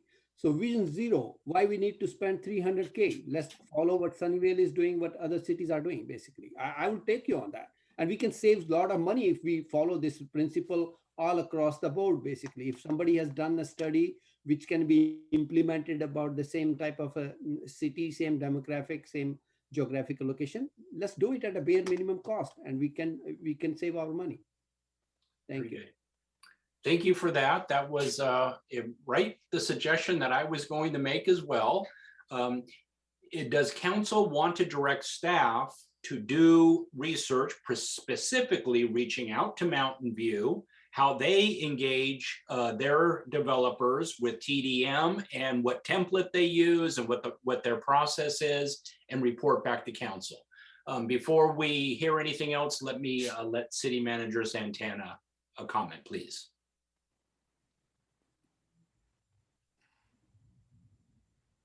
On mute, Deanna. I would just like to say that I wish it would work that way, but it just doesn't. We are a unique city with our own transportation management plans. We have our own policy issues. And I just don't think that neither one of these policy issues would be a cookie cutter where we just borrow their form and bring them in. I know that that Craig is ready to speak more about some of the scoping differences and what we would be looking for. Either way, these do have implications for additional ongoing costs with respect to upholding the TDM program. But Craig, would you like to add anything in terms of just that not all cities are the same with respect to what we can do with a TDM plan or the Vision Zero? Yeah, thanks, Deanna. Craig Mobeck, Director of Public Works. Yeah, just in regards to Vision Zero. So, you know, what we talk about when you see $300,000, what we ballparked based on what other cities spent just for the study. And I just want to make sure everybody's clear on that. Every city is different. What the Vision Zero does is it goes and studies locations in your city, gets input from the residents, gets input from various stakeholders, and comes up with a list of improvements and projects to be made specific to each city. These improvements are millions of dollars, similar to what we have done with the bike master plan, with the ped master plan, what we're doing with our trail master plan. They will develop a whole list of projects. With Vision Zero, it will require council to establish certain policies regarding it. And then we need to come up with the money to implement it. And, you know, when you look at the bike plan, the ped plan, a lot about what we hear from people is not being able to implement that. So when we do the Vision Zero, you know, staff can go, you know, at next fiscal year, hire a consultant. I do want to remind council that it's not as easy as hiring the consultant and stepping away and letting them do everything. It doesn't work that way. They need to be managed. They need to be monitored. Their reports need to be reviewed. Many times our staff has a lot of significant input and comments to get incorporated into those reports. So yeah, with regards to Vision Zero, it is not simple of just everyone having the same plan. Everybody's plan is completely different. And just the last thing I'll add, you know, the city of San Jose spent their money, did a plan, spent millions on implementing the plan. The number of accidents they had has gone up. So it hasn't done anything with them. So, you know, that needs to be taken into consideration as well. You know, like I said, staff is more than willing when we get the time next year to embark on that, if that's council's decision. But I just wanted to let you know really what that plan is. But the plan is just the beginning of it. And there's a lot more that goes on afterwards to make it, to get it implemented and then to make it work. So. Great. And Craig, if I could ask, would the same thing apply to a transportation demand management study, as it would to Vision Zero, that you can't simply take the Mountain View template and bring it over to Santa Clara?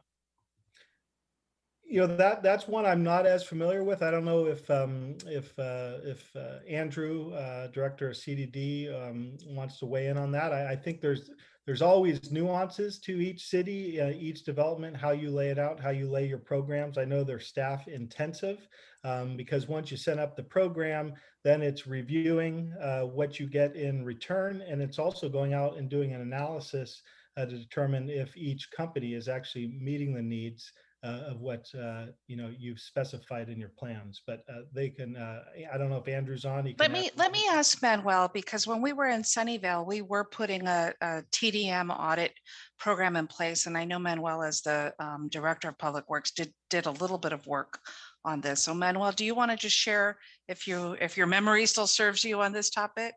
Yes, yeah, thank you, Deanna. Manuel Pineda, Assistant City Manager, Chief Electric Utility Officer. My memory does serve me well. And actually, when we were in Sunnyvale, we did speak to Mountain View at length, and actually with Google at length. And I would say that specific plan in Mountain View is very site specific, just because of the limited access points. And I think the mayor had a great point when she mentioned that it was one big developer, which was much more controllable, and in a way was very well managed between the staff and Google. The approach here would be very different, just because you do have so many different properties, you have so many different access points. The way you measure the data is going to have to be much more, I think I would say, intensive. So I think a specific study to the city will be required to really understand what's needed. And just like Craig said, I think I just want to make sure the council's aware, and I know the council's already aware, and we did put something together in Sunnyvale in those days. The second part of it is really the most difficult part, which is the implementation of it. And additional staff will definitely be required to achieve the level of implementation that's being discussed here. Couldn't be done with the current staff. And that's what we looked at those other cities that were actually doing monitoring and fees and those sorts of things. It require additional staff to be able to process that. But unfortunately, you can't take the Mountain View, which does have those limited access points into the city, and spread it through the entire city here. I think it's always worthwhile to go talk to those communities. I think our consultant should go talk to Sunnyvale, should go talk to Mountain View. I believe East Palo Alto is looking at putting something in place just to make sure that ideas are being shared, but you can just transfer one program to another city because it has to be city specific. So that's of memory from a few years back, but I'm sure it still applies. Thank you, Council. Any other reactions? Oh, Councilmember Jane, based on what you just heard from staff. Councilmember Jane? Yeah, I'm going to go back to the old adage, if you don't measure it, you can't manage it. And so if we are ignoring TDM plans from developers, and if we're not holding anybody accountable, we're in a mess. And so, yeah, maybe it's going to be expensive, but the alternative is unbearable. So we have to figure out how to, we need a consultant to figure out how other cities pay for it and how to best manage it, because we're going to be in trouble. Okay, any other comments or questions? Okay, let me suggest that one option for council is to direct staff to explore a consultant for a TDM study, what the scope would be, what the cost would be, and while also talking to other cities and what their experiences are, and anything that might be able to be shared from other cities and utilized in Santa Clara. We just heard it's not going to be cookie cutter, but there might be some overlap options that would reduce the cost and reduce the scope of the consultant that you would hire. So let me put that out there as a possibility for council to direct staff. Can you add in and what the ongoing costs would be? Ongoing costs, because that has to be part of it. Absolutely. Okay, and then I'll support that. Thank you. So this is really scoping out what the TDM study would be, cost, one-time costs, as well as the ongoing costs. So Sean, do you need a motion or is this just a straw poll? I love the straw poll, yeah. But I'm not a lawyer. I'm not an attorney. So all those in favor? All those in favor, raise your hand. Very good. I'm seeing. I can't see Kathy. I'm seeing 5 hands up, and that's enough. Councilmember Watanabe. That's 5 does it. So 5 does it. So we'll move forward with that direction. Okay, we are on to our topic on data centers. So I'm going to turn it back over to Councilmember Jane on the presentation.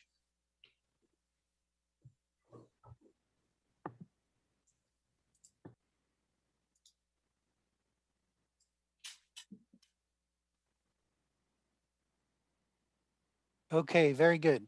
So there are 54 data centers in Santa Clara. And next slide, please. And you can see where they all are. And it seems like we're growing another one every 6 months. Next slide, please. So here are the facts behind data centers. The first data centers arrived in Santa Clara in the early 1990s. They're typically 1 megawatt to 45 megawatts, but more recently the data centers have been 99 megawatts, which is equivalent to the power required for 65,000 homes. A new data center is approved almost every 6 months. The data centers in aggregate consume 70% of all the electricity from SVP. Data centers also use a lot of water for cooling. Data centers require backup generators, which are typically diesel. Data centers worldwide consume more energy than all airplanes. Data centers have very few employees, but provide lots of property taxes to the city of Santa Clara.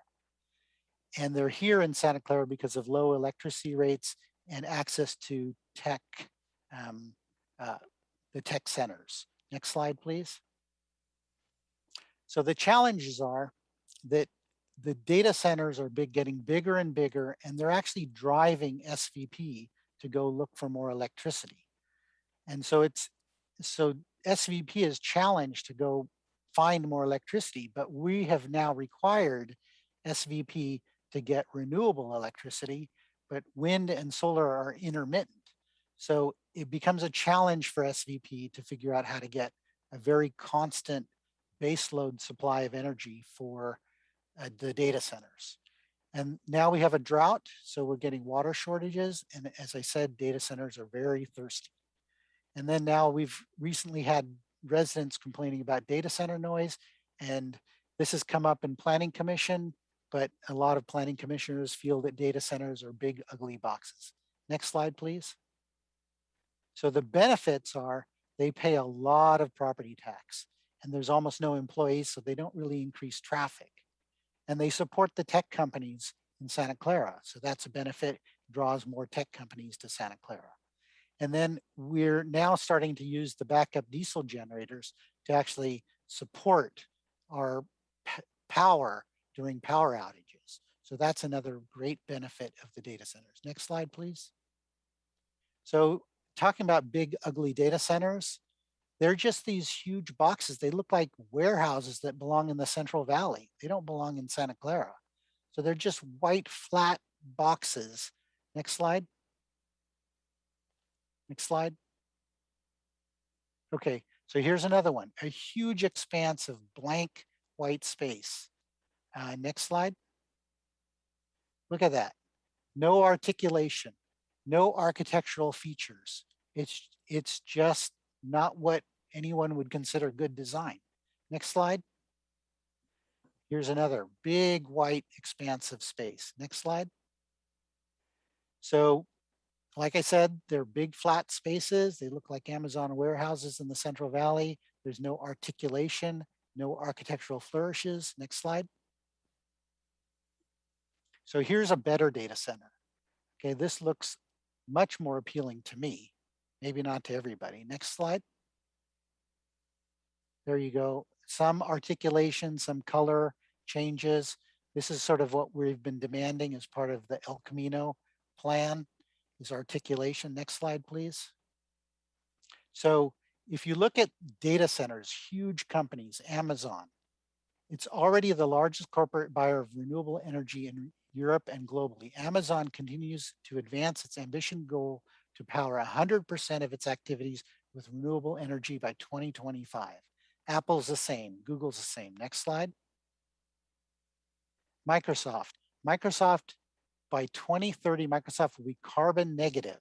And by 2050, Microsoft will remove from the environment all of the carbon the company has emitted either directly or by electrical consumption since it was founded in 1975. Facebook, the same thing. They have huge data centers. Salesforce has huge data centers. Next slide. So here are my suggestions: that we require all new data centers to commit to using 100% carbon-free electricity by 2025 or purchase RECs from SVP. This is for new data centers. Require new data centers to commit to using recycled water for cooling and to support extending the network of Purple Pipe in Santa Clara. Implement aesthetic design guidelines for new data centers. Articulation, color schemes, maybe murals, limits on contiguous flat wall extent, stricter limits on noise levels, participation in a program to use power to reduce their power draw during flex alerts using their backup generators. And that's it. That's all I had, is that we need to provide some sort of, sure, they're a great benefit, but we can control whether we're going to get more and more data centers in Santa Clara. And it puts a huge burden on SVP to go find all the power for them. That's it. Thank you. Very good. Councilmember Hardy. I wanted to make certain I understood. It said purchase RECs, R-E-C-S. Would you explain what that means? They're renewable energy credits. So like I buy Silicon Valley Green Power, but Silicon Valley Green Power just gives me the regular mix of brown and green power, and then they buy RECs to cover the brown power that I'm getting. So that's how they would do it.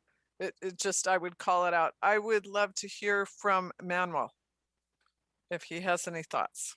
Very good. And while we let Manuel get his thoughts together, I'll go to Councilmember Shahal. Thank you, Councilmember Jain, for presentation.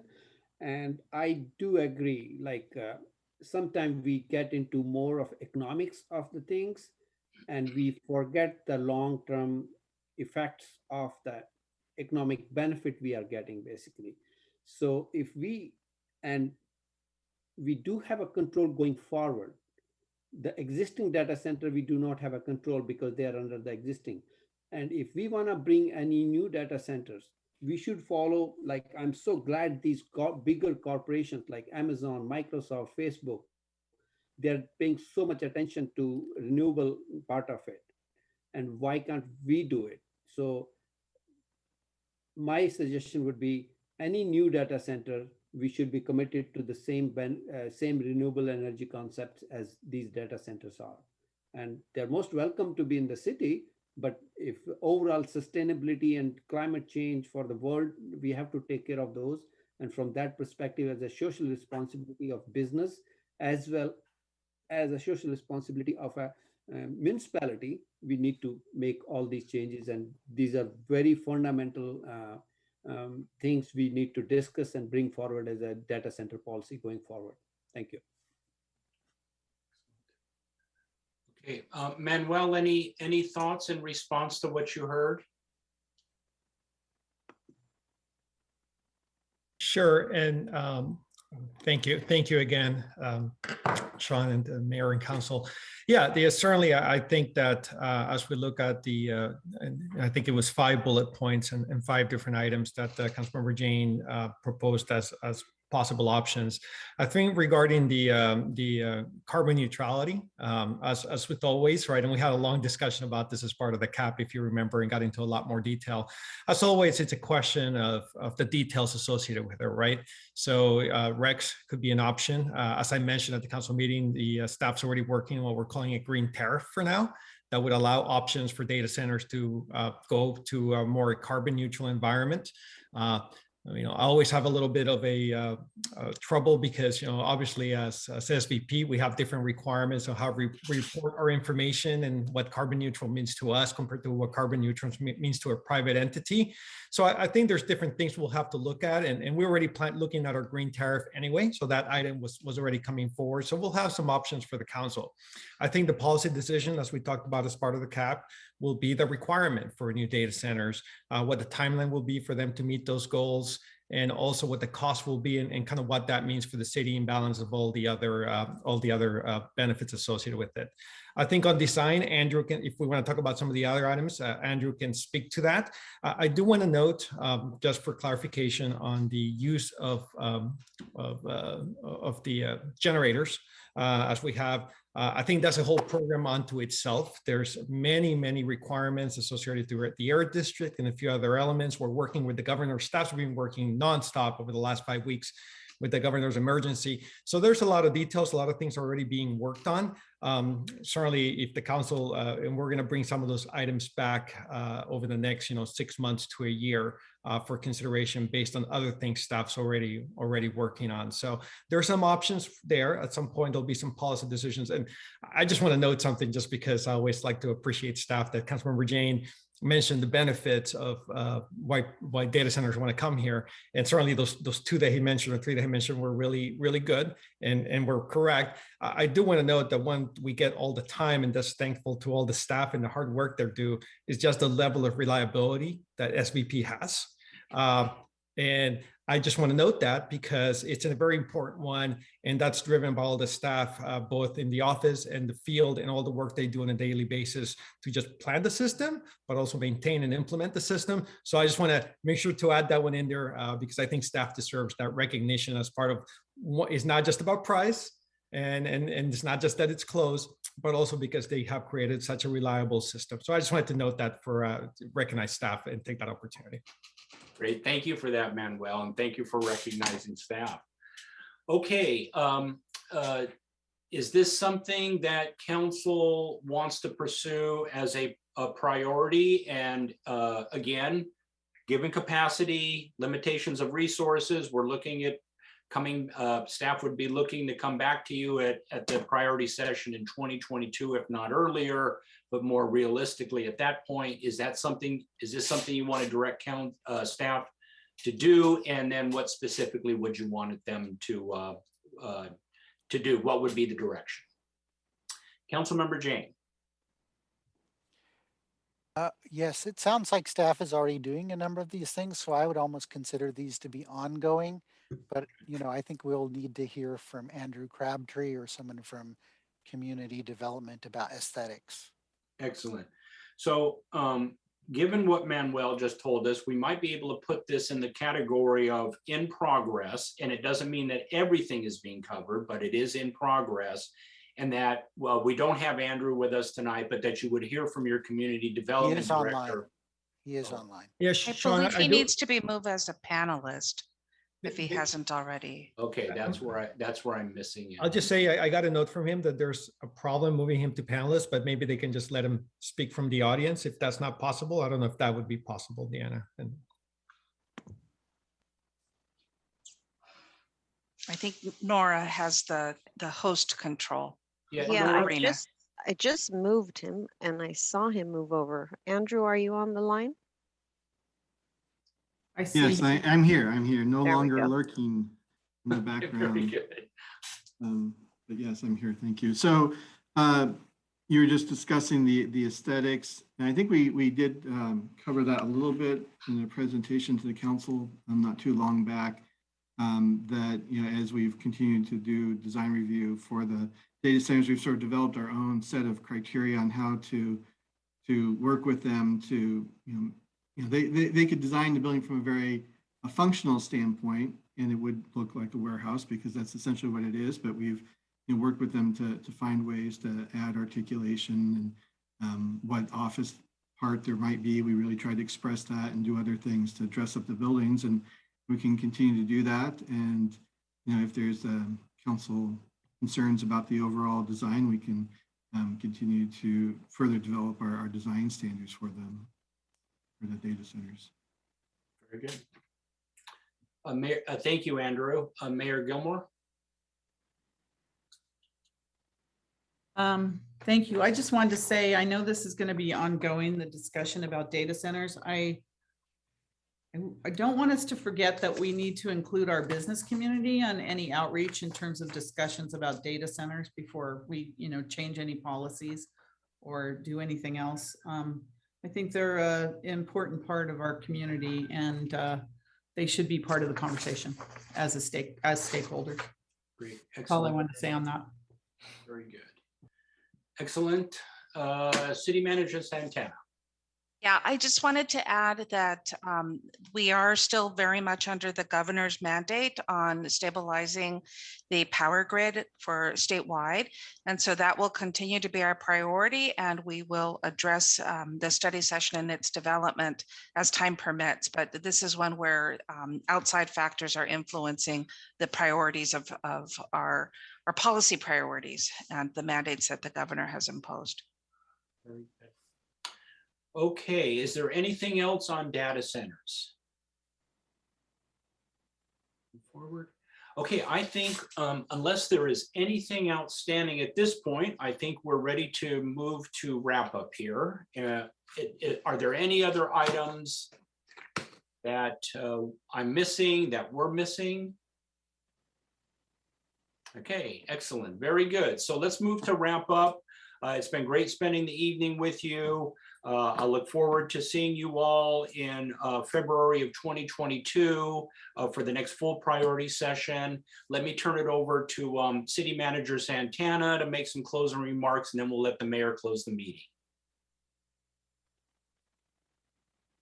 So I want to thank the council again for giving us the opportunity on this check-in, and I think it was time well spent if we are able to keep our meeting management protocols in place, as well as recognize that anything that has been assigned today is within the context of our fiscal fragility, as well as our capacity issues that we've articulated. And so we will, as usual, do our best. However, I really do want to continue to stay focused on our revenue growth opportunities, filling our vacancies, as Vice Mayor Shahal noted, is a main driver of our success.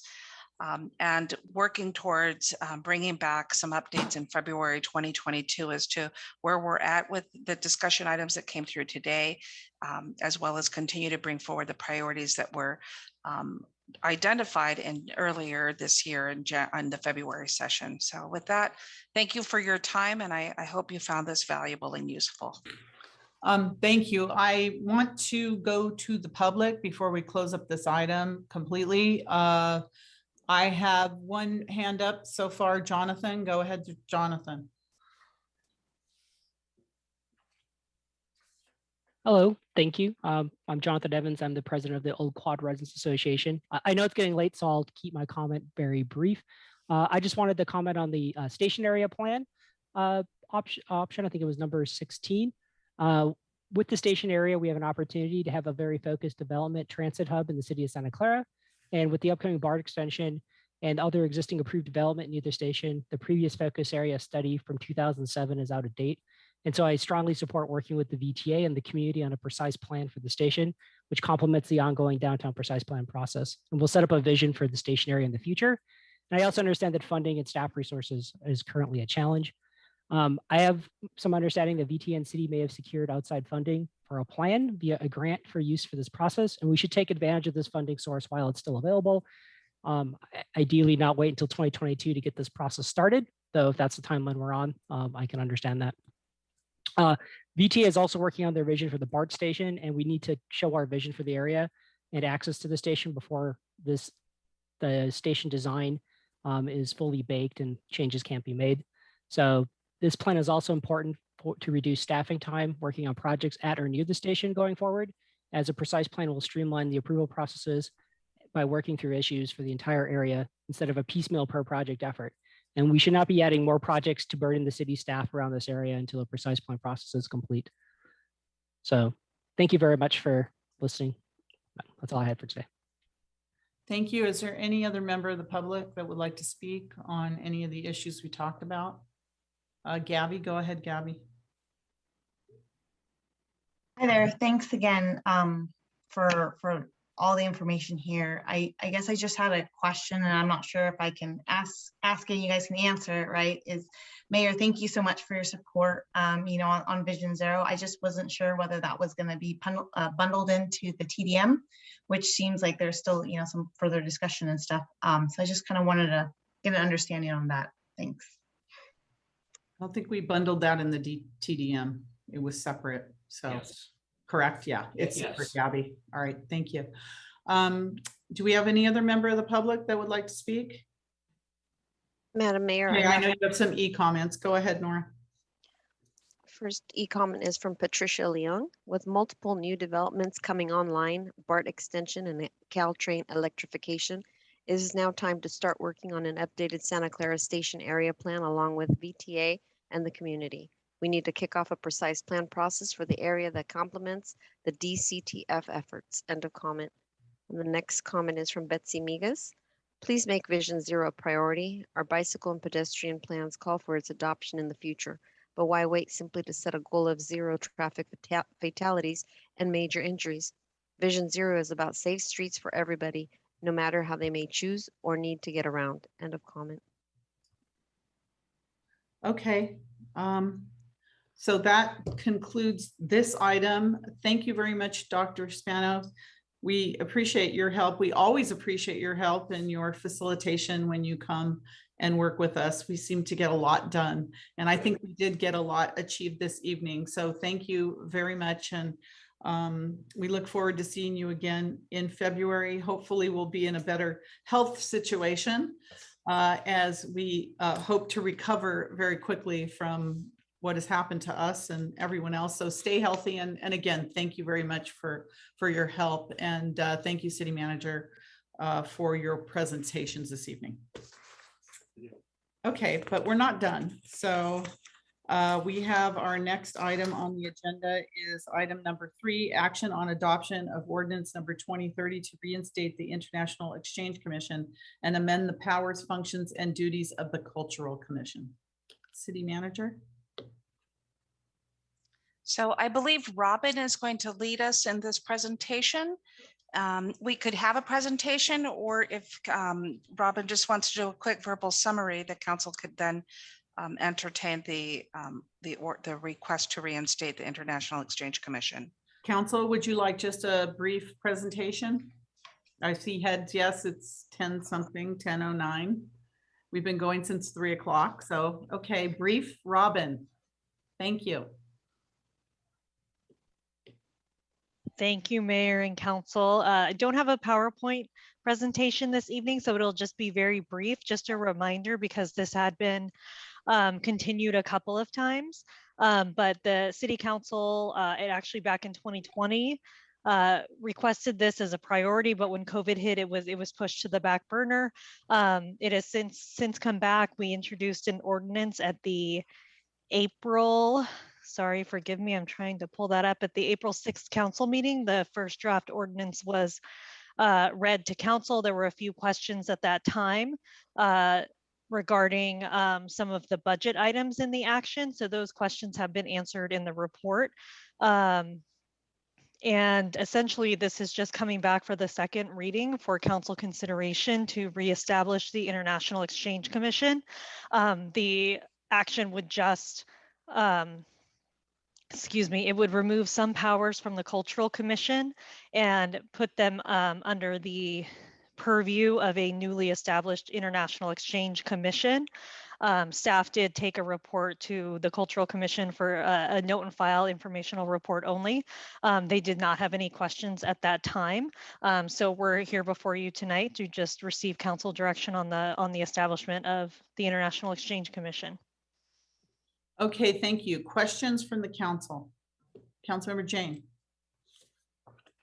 Yeah, certain commissions are outlined in the charter, and I think this one will not be in the charter, but my concern was when I read the packet, there didn't seem to be any rules for membership, or do they have to be a voter? Do they have to be a citizen? Do they have to be subject to Brown Act? Do they have to be subject to Form 700s? A lot of those questions I would like to know. Thank you, Councilmember Jane. Okay, let me go through, see Oh, if there's any other questions before we answer individuals. Let's see if there's any other questions from the council. Councilmember Hardy. Yes, given that we punted on this basically and pushed it forward with our realities, and we are still in a situation where we have a fragile financial situation and a very unreliable international travel. I'm wondering if it's possible to punt again on this and not say no, but to push this out again. Thank you. Thank you. Any other questions or comments from the council? Okay, staff now. I think it, oh, Councilman, I'm sorry. City Manager Deanna Santana. Go ahead, Deanna. Sorry. So I'll answer the second question. And then I saw Brian raise his hand on the first question that Councilmember Jane asked. I think it's okay to proceed with the paperwork of reinstating the IEC.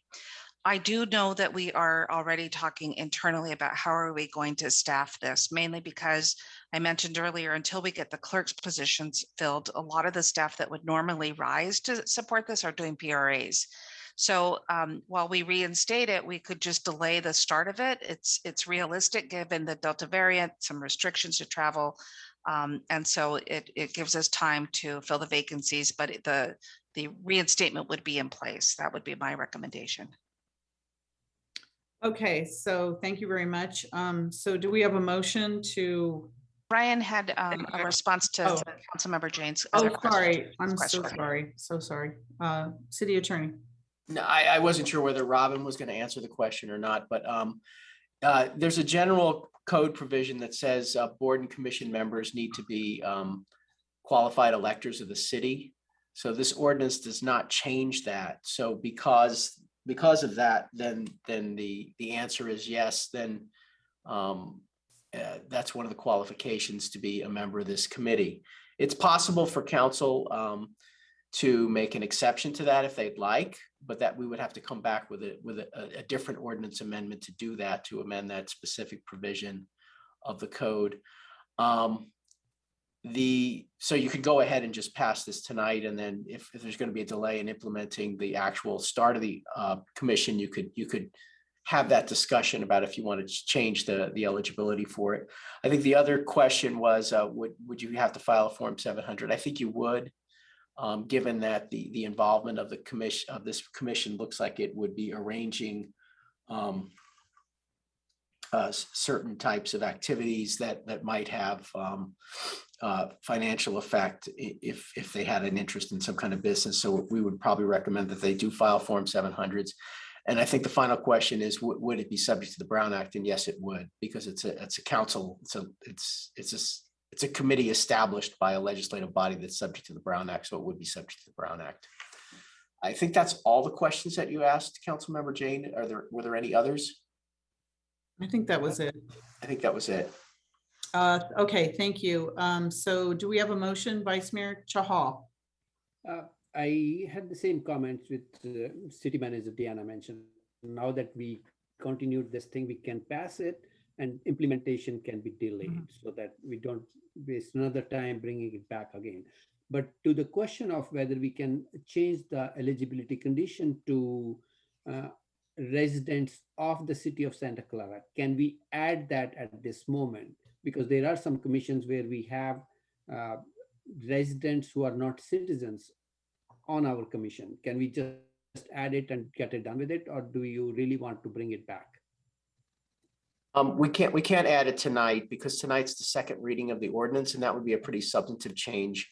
So you could do one of two things. You could either direct us to bring back a first reading and another second reading, which would probably be quite a bit of work. It would probably be more economical to just give us direction to bring the issue back as to whether or not you wanted to amend that other code section. There's another code section that says all city commissions, except for the youth commission, you have to be a qualified elector of the city. Youth are not able to be electors of the city because they're too young. So we could just amend that section as a separate ordinance if you wanted to give us that direction. So why don't we do that is take that under advisement and bring back something on that later. Yes, I would say that makes sense. And we pass on this thing today and then we amend the other one. Okay. Is that a motion, Vice Mayor? I'll make that motion. I'll second it. Okay, we have a motion and a second. Do we have any public members of the public that would like to give us testimony on this item about the International Exchange Commission? Okay, I don't see any. Do we have any e-comments, City Clerk? No e-comments. Okay, so may we have a roll call vote, please? Sure. I just would like to clarify to the maker of the motion. So this is the staff recommendation of adopting ordinance number 2030 to reinstate the International Exchange Commission and amend the powers, function, and duties of the Cultural Commission. Is there direction to staff to return on something? I think there was something at the end there. I'm not sure whether the city attorney would like me to add to the same thing. The direction is to make amendments to the existing ordinance we have regarding eligibility. Should we keep it separate, city attorney? I think, yeah, I would keep it. You can do it in the same motion. The direction would be to come back with a discussion of that other code section about what changes should be made to that. The reason I'm hesitating is because I think there was also direction on the bicycle committee to change that code section as well. And I just want to, I think we should just do it all at once rather than, so just kind of bring back the issue of the qualification on the commission at the appropriate time. I think would be sufficient direction at this point. Okay. So Nora, note down the direction to the staff to bring the changes for eligibility down the line with all the commission together. Thank you. Okay, is that okay with the second? Yes. All right. Motion and a second. Assistant City Clerk. Councilmember Watanabe. Yes. Vice Mayor Chahal. Yes. Councilmember Hardy. Yes. Councilmember Jane. Yes. Councilmember Becker. Yes. Mayor Gilmore. Yes. That passes unanimously of those present. All right, thank you. Oh my gosh, discussion on consideration of the sale of the Loyalton Ranch property. Number 4. Boy, I think we've tried to do this about 10 times. Staff, go ahead. Yes, Manuel has his lucky. item too. I was going to say Manuel has his lucky blazer on tonight. He has his Loyalton blazer. So And it's take before it midnight. Yay! yeah, We're take it gonna away, get through Manuel. We're gonna get through an agenda. Yay!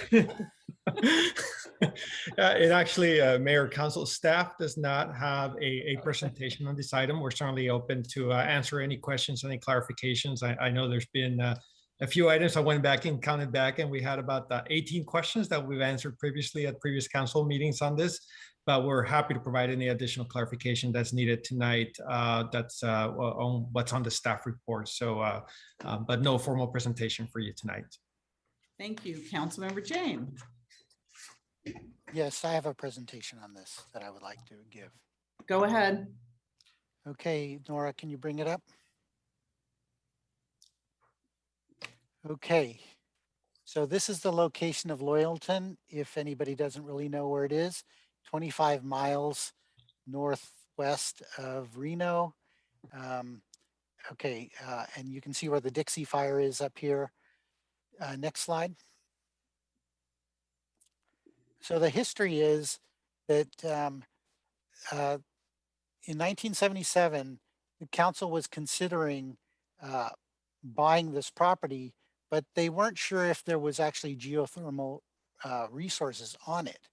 So what they did was they got for $2,000, they got a 60-day option on the purchase so that they could go do the study. So they hired geonomics, and geonomics drilled a 2,200-foot well. And what they said was, with present evidence, it appears that the temperatures are not sufficient for electrical power generation, but the data is not conclusive. And then, so as a result of that, the chair of the Parks and Rec said, well, why don't we use it for camping, hiking, and water resources? Well, fortunately, council members Texera, Kylie, and Mahan did not want to use it for recreation. But nevertheless, the council voted unanimously to purchase the land with utility funds, appropriating $1.7 million for the purchase of this land. And Gary Gilmore was the realtor representing the sellers. Next slide. So the history is that in 2014, 50 acres of this 10,000 acre property was sold to the county for landfill. And then in August of 2017, city staff came back to the council and said that the Loyalton property should be deemed surplus and sold. And the report said the city would also be free of liability hazards caused by trespassers. Nevertheless, Debbie Davis decided to continue the item. Then in March 2018, SVP again recommended selling Loyalton to build new SVP offices. Then, so this land has been kind of used for grazing. There's pretty much no other use for it. And then in July 2019, a new grazing contract for $43,000 was approved, but then it was chopped down to $22,000 later that year in October. So, you know, SVP, I guess, has been considering selling this property for quite a while. And so they got Valbridge to assess the property, and they assessed it at 4.1 million. Then later that year, the Loyalton fire actually burned 90% of the land. And the structures that were on the property were completely destroyed. Next slide, please. So the Valbridge appraisals is in the council packet. They appraised it for $4.11 million or $400 per acre. And they said the highest and best use as vacant without building anything is for grazing land. And they say the property was purchased for $1.6 million in 1977. Property was not physically inspected by the appraisal. This is in the 2020 appraisal. 10,000 acres of rural acreage, much of which has limited accessibility. The property has historically been used for seasonal, this is in their report, seasonal grazeland. Snow limits grazing during winter and into the early spring. And then it says, although Loyalton is the biggest community within Sierra County, it has been called the loneliest town in America because visitors are far and few between. Despite the scenic views and pleasant small town atmosphere, There is not much to attract tourism, keeping the town much as it was 150 years ago. Small, quiet, and full of wildlife and natural beauty. Next slide, please. So it's a terrible investment. So it was purchased for 1.6 million in 1977. And before the fire, it was valued at 4.11 million. The grazing lease was only 22,000. The property tax on it is 13,000. Staff estimates they use 5% of an FTE, which I approximated at $7,500, including all the benefits. So if you add that up, it's 21,000, and we're only getting 21,000 for grazing fees. So now that it's burned, SVP estimated $24,000 for an aerial survey of the fences and $20,000 to demo the structures. So if you actually took the 1.6 million into an online inflation calculator, it would be worth $7.0 million this year. And if you just take the city's average return on investments at 1.49% versus CalPERS return of 6.5%, 1.49% on 4.1 million, if we sold it, would be $61,000 a year, well over what we get for grazing, 3 times. But if you actually use CalPERS, we would actually be making $267,000 per year on an investment return. Next slide, please. So, you know, the Dixie Fire is the biggest fire in California's history. This land is basically similar to the fire that consumed the town of Greenville, and it's destroyed 1,173 structures. California, you know, and this is why the state has passed all of these climate action plans. Santa Clara is moving to a very aggressive climate action plan because fires are just going to happen. I mean, this land is dry. It's going to burn again when the brush comes back. Next slide, please. Okay, so that's the liability. So it's just time to sell this land. It's not subject to Measure R. It's, you know, I don't know if it'll be valued at 4.1 anymore because part of it's burned, but we're sinking money in to rebuild the fences, because if we don't have fences, we can have trespassers in there and they can get hurt there. That's what the SVP report said. So it's just time to sell this land. That's what I want the city to do.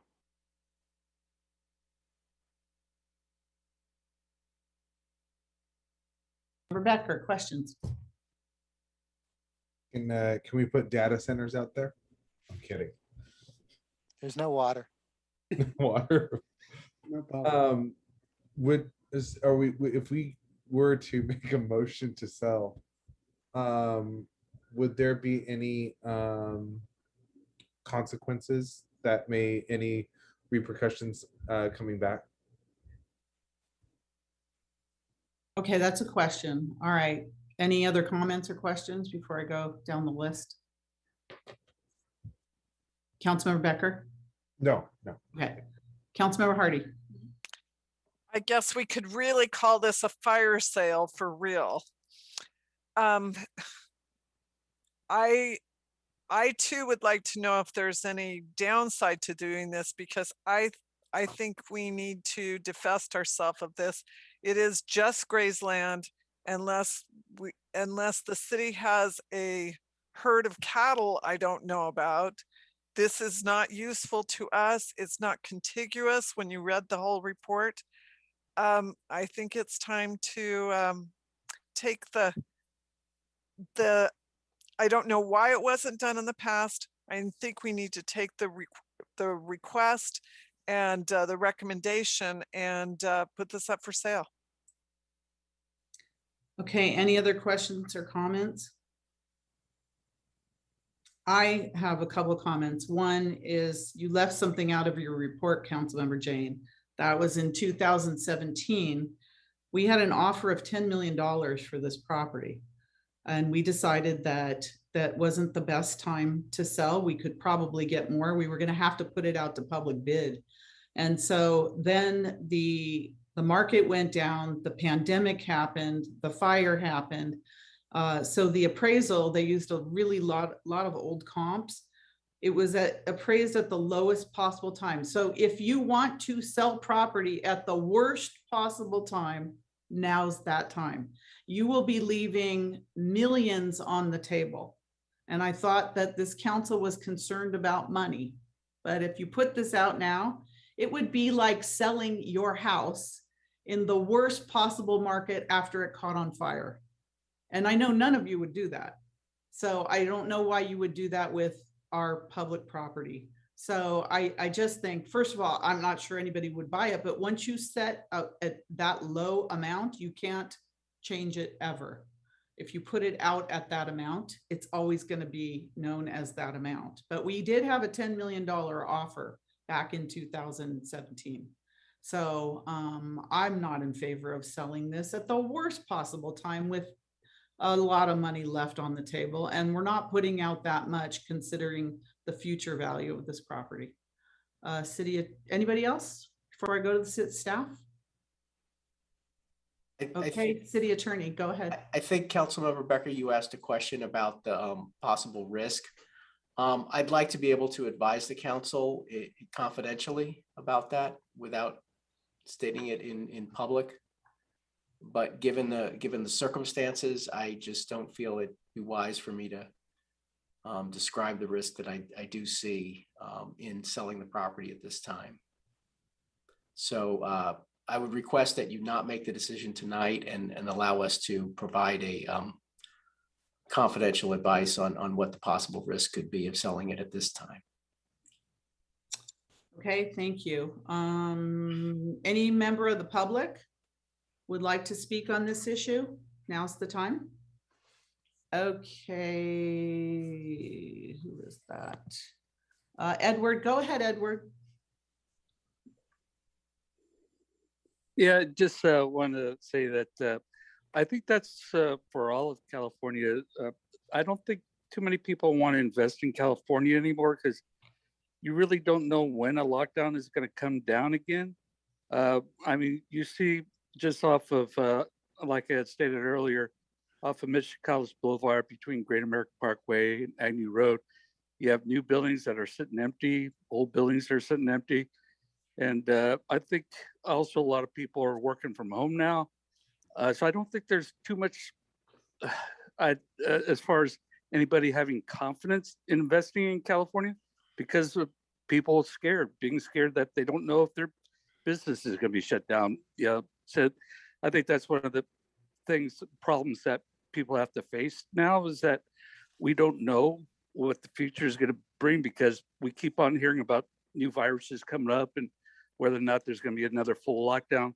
So I think that should be something that should be taken in consideration. Thank you. Thank you. Is there any other member of the public? Any e-comments, city? Oh, Patricia, go ahead, Patricia. Hi, I don't think there's like any harm in putting a discussion on like, what is the process to sell the property. It doesn't mean you have to sell it. It doesn't mean you have to list it. It's to at least have that discussion on, the pros and cons of doing it. In putting like the property out on the market, it will unlock some liquidity. We know that we're in a deficit right now. I think like every penny can count. So, I mean, it's something that can be considered. And like, if this needs to go into closed session, I think city attorney can have some pretty good advice on like what would be the best process to go forward. Thank you. Thank you. Anyone else? Okay, going back to the council now.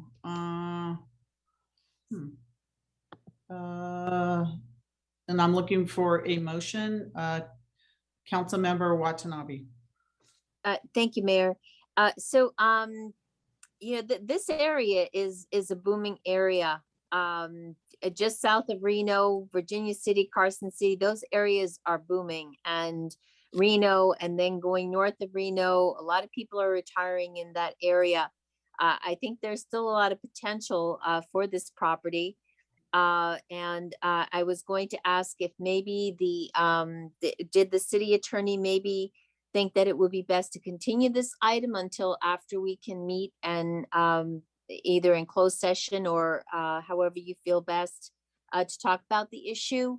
Or would it be best to make a motion on what to do? Where did he go? City Attorney? Well, I mean, at this point, you really can't, all you can really do is direct staff to move towards selling the property. Or coming back with a report on what maybe that would be the best thing to do, is if there really is impetus to sell the property at this time, then you could direct staff to bring back a report on, how they would go about doing that. And at that point, I could write a confidential memo on what I think the risk would be of doing it at this time. Brian, if I may note, staff's not making a recommendation here, but one of the options was that, and I'll read it directly from the alternatives, that they would direct staff regarding its strategy for the sale of Loyalton Ranch property. So I think that would be appropriate. Strategy. That was one of our, no recommendation, but that's one of the alternatives we posed. We didn't think any action coming out of tonight would be to start a sale, because there's a big process that would need to happen to get to that point. So it was just to start a process and come back to council. There probably would be checking points along the way. Okay, I think that would be the yes, that would be the furthest action I would suggest that council do at this point. Yeah, we would need to bring back a strategy for how you go support, surplus land act. All those parts would have to be discussed at some point. Mm-hmm. Could I also make a suggestion that the Surplus Land Act process be put in there, because there's might be some council members that are not familiar with the process that has to take place. I don't know if we have a choice on that. I think we may have to do that. Yes. No, I know we did. I'm pretty sure we do. We talked about this before for years. Yeah. It would have to go Surplus Land Act, but I'm just talking about the actual process, An outline. explanation. Yeah. Because no one on this council, I think, has ever been through the Surplus Land Act process. Yeah, yes, Mayor, whatever Yeah. council goes in that direction, that would be Right. part of. It's good whatever process education we for us. describe. Yeah. Well, I was going to make a motion then not to sell the property, to continue for the city to continue to hold on to it at this time, and maybe revisit it down the road, but not, I mean, who's going to buy the property now? And I think, the city of Santa Clara has a history of holding on to property, and I don't think that this is the time to dispose or sell the Loyalton property. So my motion is to not sell the property at this time.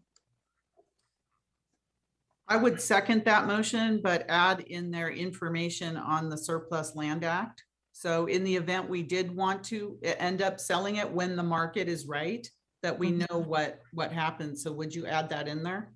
Yes, of course. Yes. And I'm not sure it's going to pass, but I wanted to get that education part of it out there as well. Sure. I'll second your motion. Okay. Vice Mayor Chahal. I will not support this motion, but I would recommend that we go to closed door session on this thing and continue the item. And once we have the details in the closed door, we can decide what need to be done. And that time we can make a decision whether we want to sell it or direct the staff to strategically decide what course of action we would like to take. Because this property is a loss making and we have multiple liabilities on it. That doesn't sound good to me as a city holding this property for making a loss making as well as with multiple liabilities. Okay, Councilmember Becker. I agree with Councilmember Vice Mayor Chahal about the legal issues that I think in closed session would be great to talk about with our city attorney. But my question, I guess, is because I'm not a real estate agent, I don't know much about real estate and land. When would it be a good market then? And when would be a good time to sell? I mean, are we talking years, decade? Could half be. a decade?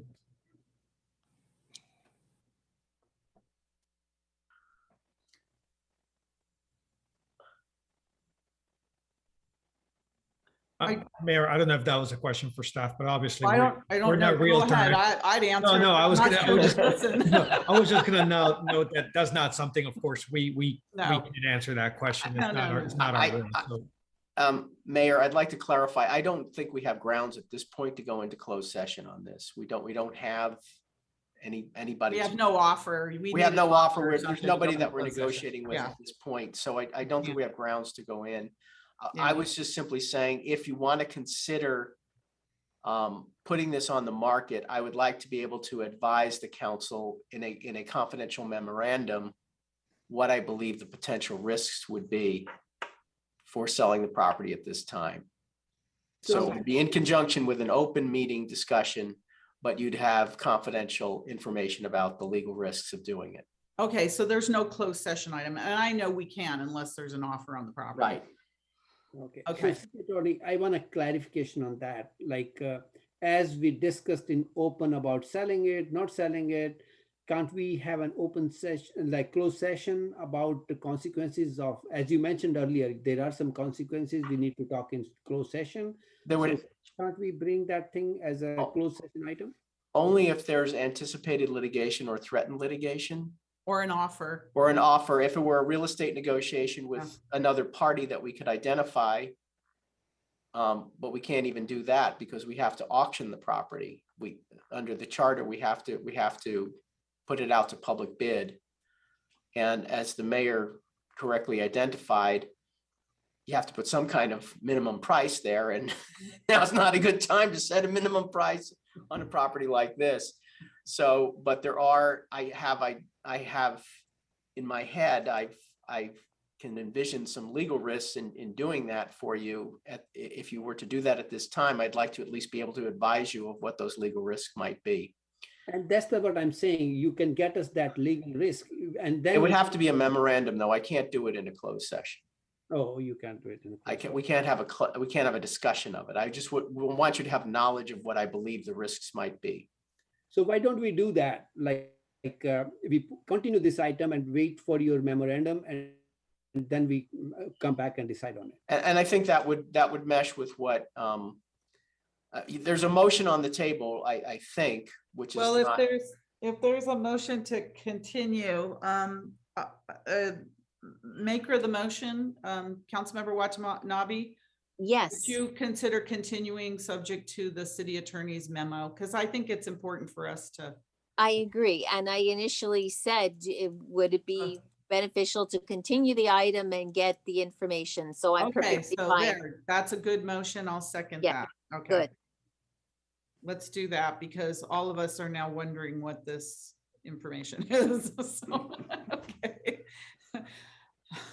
Could we still get information on the Surplus Land Act? as well. We'll If bring, we when could we get when that, we bring it because back, yes. Thank you. It's a long process. So you need to know it's not something that happens overnight anyway. So let's get that information. So we're all on the same page. Okay, so we have a motion and a second. Do you have that, city clerk? I'm sorry. To continue subject, to continue the item till we get the city attorney's memo, and also to get information on the Surplus Land Act process. Madam Mayor, should we make it time bound, continue the item and bring it back next 2 months, something like that? I whatever is how long it takes to get this information. 2 months is fine. Yeah. 2 months, get us through this hump area where we have a lot going on. What are we, August, September, by the end of October? Is that right? Before the end of Before the end of October? I think is that okay, city attorney? Is that reasonable? That's fine. Okay. So, okay, do you have that, assistant city clerk for Nora? Do you have all that? I do, Madam Mayor. Okay. And we do have a hand up right now. Oh, from the public? Yes. Okay, who is that? Oh, Jonathan, although Evan? I already went to the public, I'll go back again because it's Okay. late and you're up with us. All right, Jonathan, go ahead. Keep it quick since it's late. I just wanted to comment that I think we should go through a process by which, we get ready to sell this. There's comments about, the market's not ready right now, and as you mentioned, the Surplus Land Act is a complicated process that needs to be followed. And so getting ready to be able to sell the property when it's at the appropriate point, we should probably get that process going. This doesn't seem like this property is doing very much for the city since it's in kind of over by Grass Valley, that area is on fire. So let's just see what happens we need to do to get this going. Otherwise, we'll just be debating for, another 10 years on it or 20 years. Thanks. All right, Assistant City Clerk.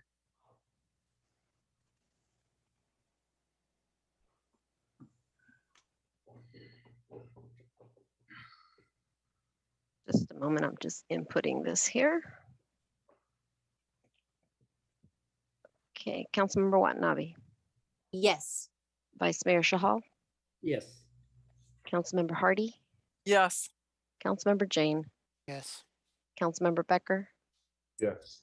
Mayor Gilmore. Yes, and that passes unanimously of those present. All right, reports of members and special committees. Do we have any? Yes.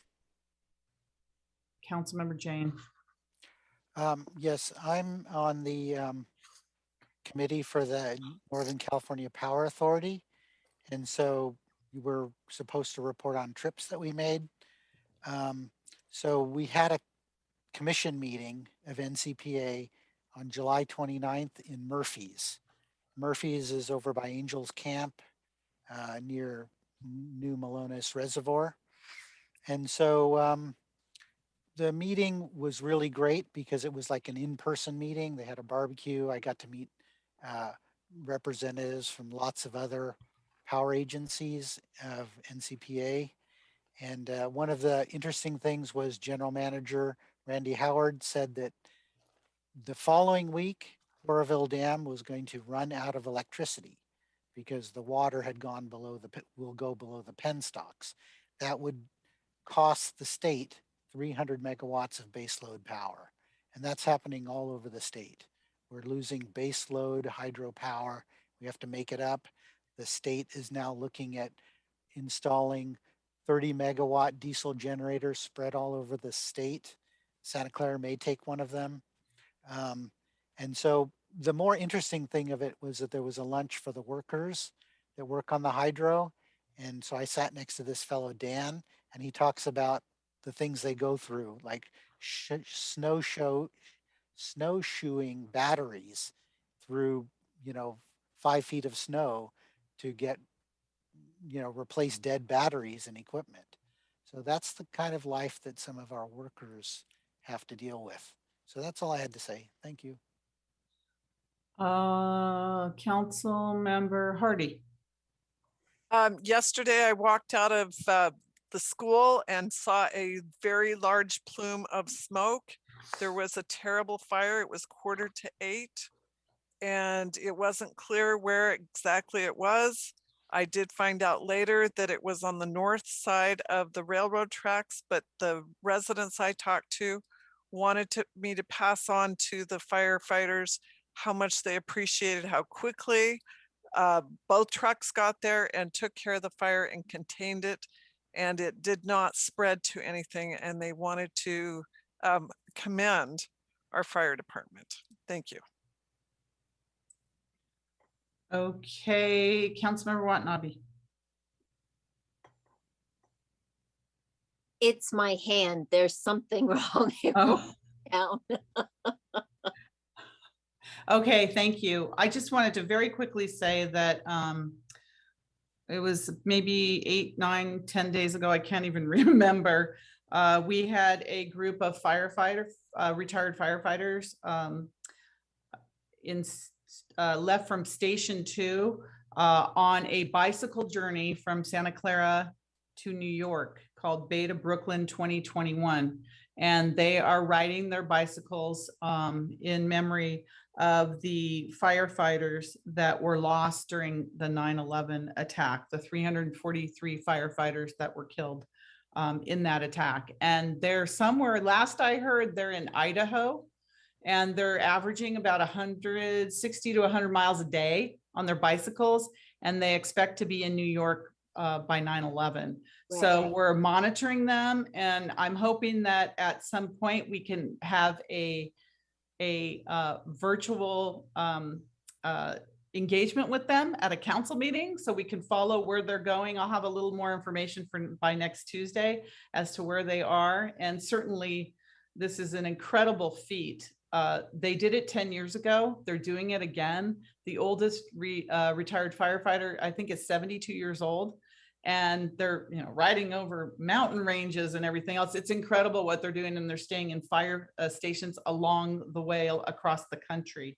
And it's just amazing what they're doing. And it's all to remember what happened in 9/11 and the firefighters and their families and everyone that was affected by 9/11. So stay tuned. You can follow them on Facebook or Twitter or Instagram. And, let's hope we give big support for them, especially when they come back. That's all I have for now. All right. I don't see any others. So city manager, executive director. I just wanted to thank Sean for joining us today, and particularly Kendra Davis, who's always here to put our PowerPoint presentations together. And I know that it comes with the support of our city staff. And so thank you to our staff for putting such a wonderful PowerPoint together and allowing us to support the council for the check-in session. So thank you, Kendra, and thank you, Sean and staff. Thank you, city manager. All right, that leads us to our adjournment. And I do have one this evening. Please adjourn our August 17th, 2021 council meeting in memory of Stanley Roy Fincher Jr., long-term Santa Clara resident. Stanley Roy Fincher Jr. was born June 14th, 1978 in Santa Clara.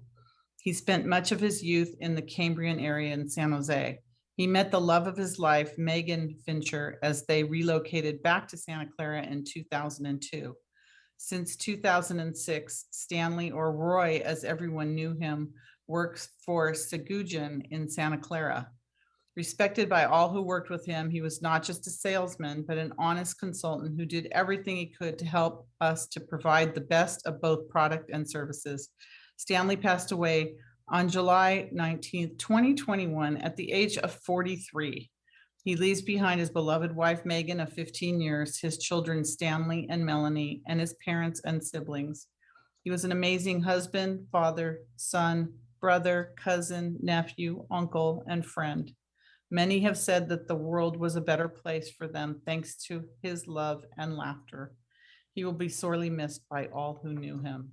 May I please have a motion to adjourn in Stanley Roy's memory? So moved. Second. Okay, motion by Councilmember Hardy, second by Vice Mayor Chahal. Assistant City Clerk, roll call vote. Councilmember Watanabe, Yes. Vice Mayor Shahal, Yes. Councilmember Hardy, Yes. Councilmember Jane, Yes. Councilmember Becker, Yes. Mayor Gilmore. Yes. And that passes unanimously. 8 hours, but before midnight. All right, council, we need to start at 3. Thank you. This meeting is adjourned.